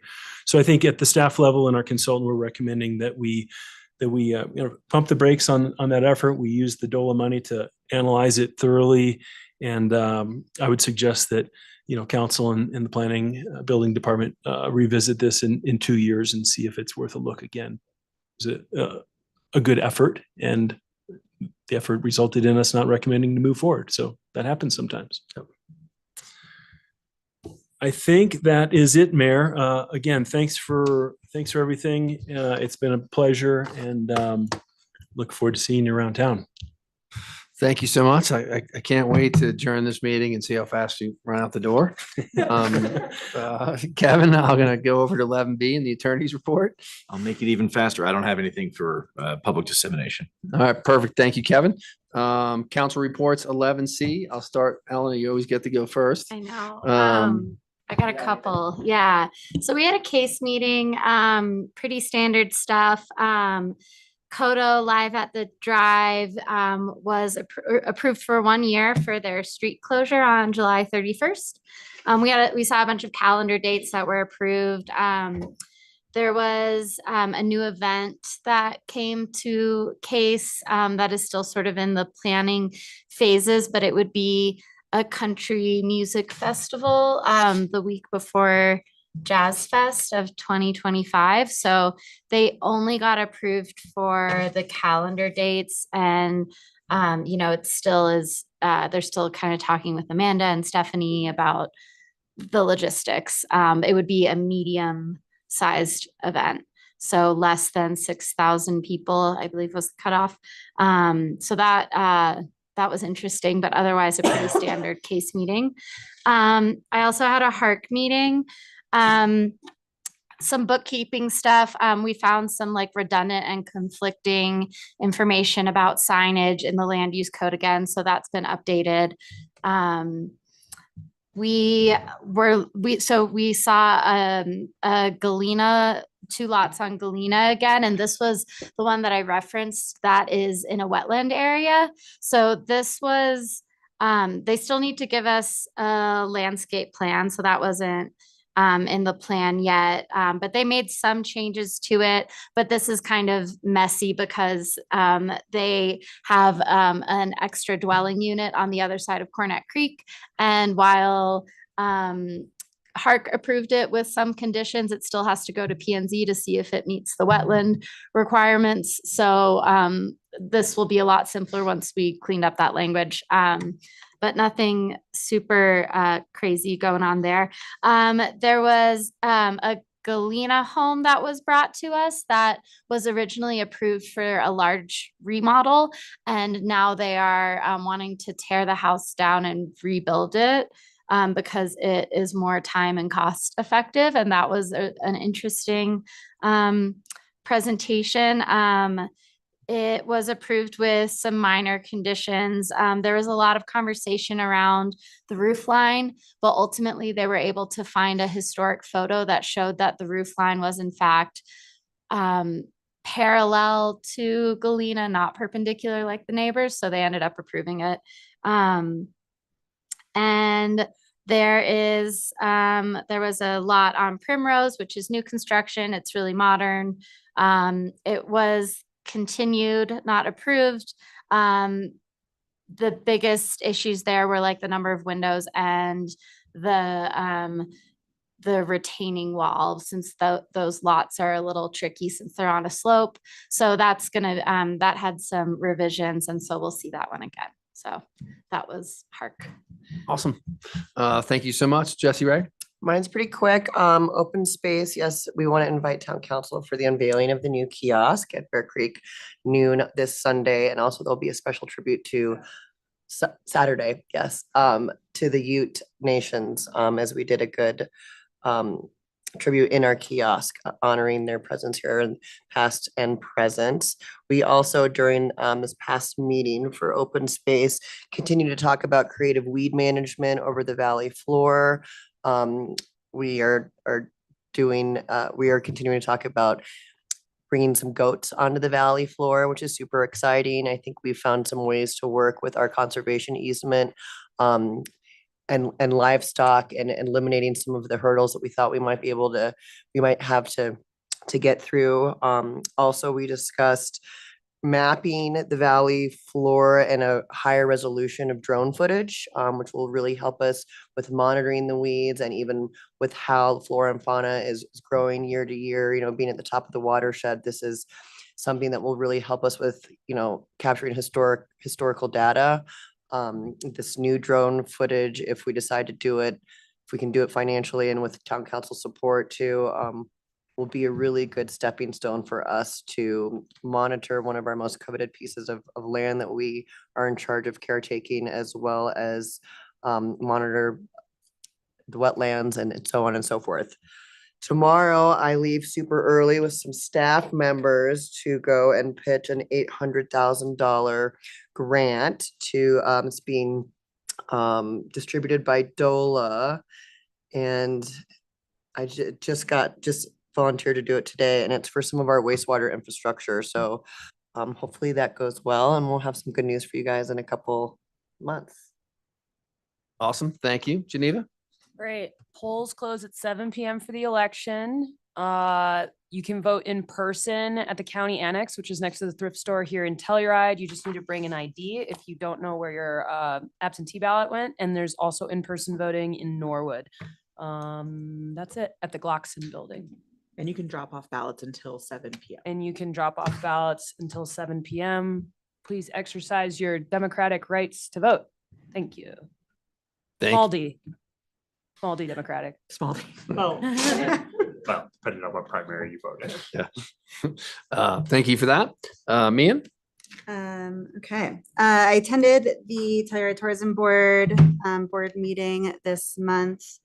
There is a new staff member, and the operations manager is now Cody Crow, whom many people know. He's lived in the community for a long time and has worked regionally in property management. So it's a great fit. We're excited to have him as part of that team. And the board itself also expanded with new board member Danny Kraft, which is awesome. I feel like he's a great get. He's got incredible financial expertise, obviously, and truly cares about the community and has always sort of had worn that hat. So it's nice to make it official. During the meeting, we reviewed the Beyond It All campaign, which if everybody has seen it, it's that more sort of like Alice in Wonderland futuristic campaign that was launched, and it is going really, really well with over 2 million impressions. The length that people are staying on those pages is significantly longer. It was designed to get away from the sameness that we were seeing when Telluride was marketing and advertising against all of our peer communities, and it's doing what it was intended to do. It's definitely sort of setting us apart, and it's exciting to see those start to see the results come in. And then I think probably the most exciting thing at that meeting is that the economic dashboard is officially launched. It's been a project that the tourism board and the towns and the county have been working on for a really long time. It's going to be updated on the 20th of every month. And it is on Telluride.com. But on the economic dashboard, you'll be able to see a monthly executive summary, lodging metrics, sales tax, airlift, gondola ridership summaries, visitor spending, wastewater information, traffic counts, unemployment numbers, travel trends, and what we're seeing with the national parks that are in our area and in Colorado. So it really is going to allow for the members of our community that want to really understand how our economy interplays regionally and obviously in the microeconomy that we have here. It's an incredible tool. Kira and her team worked really hard. Our staff worked hard on it. Mountain Village's staff worked hard on it. So it is really, if you love some data, which I do, you will like love the economic dashboard. We also, and that's it for the tourism board. For SMART, we really dug into the strategic operating plan update, kind of focusing specifically on like fare structure analysis and consideration of some like alternatives. So we looked at and evaluated like the current fares, peer agency fare structures. So, the fares that are seen in some of our destination comp sets. And then we discussed some fare structure alternatives. Nothing has been decided as of yet, but it is really great to be able to make those decisions with lots of data and lots of information behind us. I also attended a gondola meeting at which we discussed the ballot initiative and election services. There should be a survey that I believe just launched today, if I'm correct. But you'll be getting, we're trying to just test out the ballot language that we are going to be seeing when it comes to funding the operations and maintenance of the gondola in perpetuity once the agreement with TMVUA has sunsetted in 2027. We also went back during that meeting to project development, and system design capacity. We had spoken about this probably about a year and a half ago, and kind of started to go in depth, but obviously focus on the funding mechanisms that are obviously most crucial at this point in time. And now we're back starting the process of discussing what that system design could potentially look like, what capacity we truly need, where the stations will be, what they will eventually take the form of. That will not be something that we're discussing at the leadership meeting next week, but it is something that we're starting at the subcommittee level to kind of start to discuss to bring to leadership eventually. And I think that was it. Awesome. Thank you, man.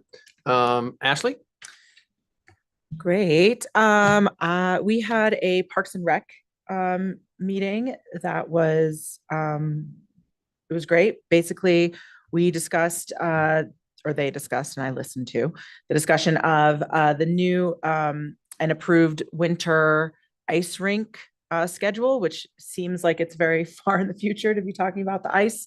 There wasn't any major changes. Unfortunately, curling will still be late at night on Mondays, but nothing big change there. So if you are involved in the winter sports that take place at the Hanley rink, you should expect similar scheduling to what you had previously.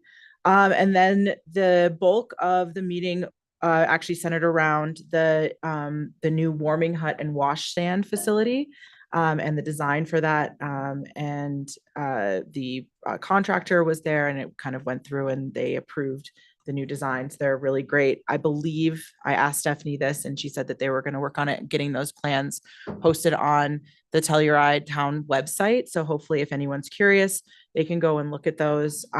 They're very exciting. It's cool to see the new evolution of that. There's going to be obviously the warming hut addition, but then it's going to combine that with the wash sink and it's going to move it over to that area where the current wash station is, expand it. There's going to be space in there for Zamboni parking, which will then facilitate Zamboni at the Oval during the winter, which could be really great for the use of that space as a, just better maintenance and stuff like that. So yeah, it was a really good conversation. It was very exciting. And that was past the approval for the designs on that. So like I said, if you're interested, I definitely recommend going on the town website. Those should be up. If they're not up currently, I'm sure they'll be up shortly. Can I jump in really quickly on a Parks and Rec thing? I forgot to mention this, but I just wanted to say how great the messaging was during Bluegrass, specific to the weather. I was really thrilled to see. It was proactive, it was friendly, it was everything you could ever want from town communications in regards to any sort of potential situations or weather that was coming in. And I was thrilled. I obviously told Zoe, I told Lindsay, but I just think for the listening public, not everybody has signed up for these alerts. So if you would love to stay informed on a regular basis as things are happening in town, please sign up for them. That's it. Yeah. And that one was specific to the festival. So I'm assuming at the larger festivals going forward, you'll have an opportunity to sign up to get alerts for those. But yeah, I totally agree. It was great. And I was in the park. Obviously, I work for the Bluegrass Festival running the beer booths, and the Parks and Rec crew was excellent. They, were there. They had lots of FaceTime with lots of staff. There were lots of walkthroughs. They were definitely looking out for our assets and making sure that everything was being taken care of. And as always, they were, the utmost professionals, and it was excellent to see. So I think it was another great festival, and looking forward to the rest of the summer at the park. That's it. Thank you, Ashley. Dan?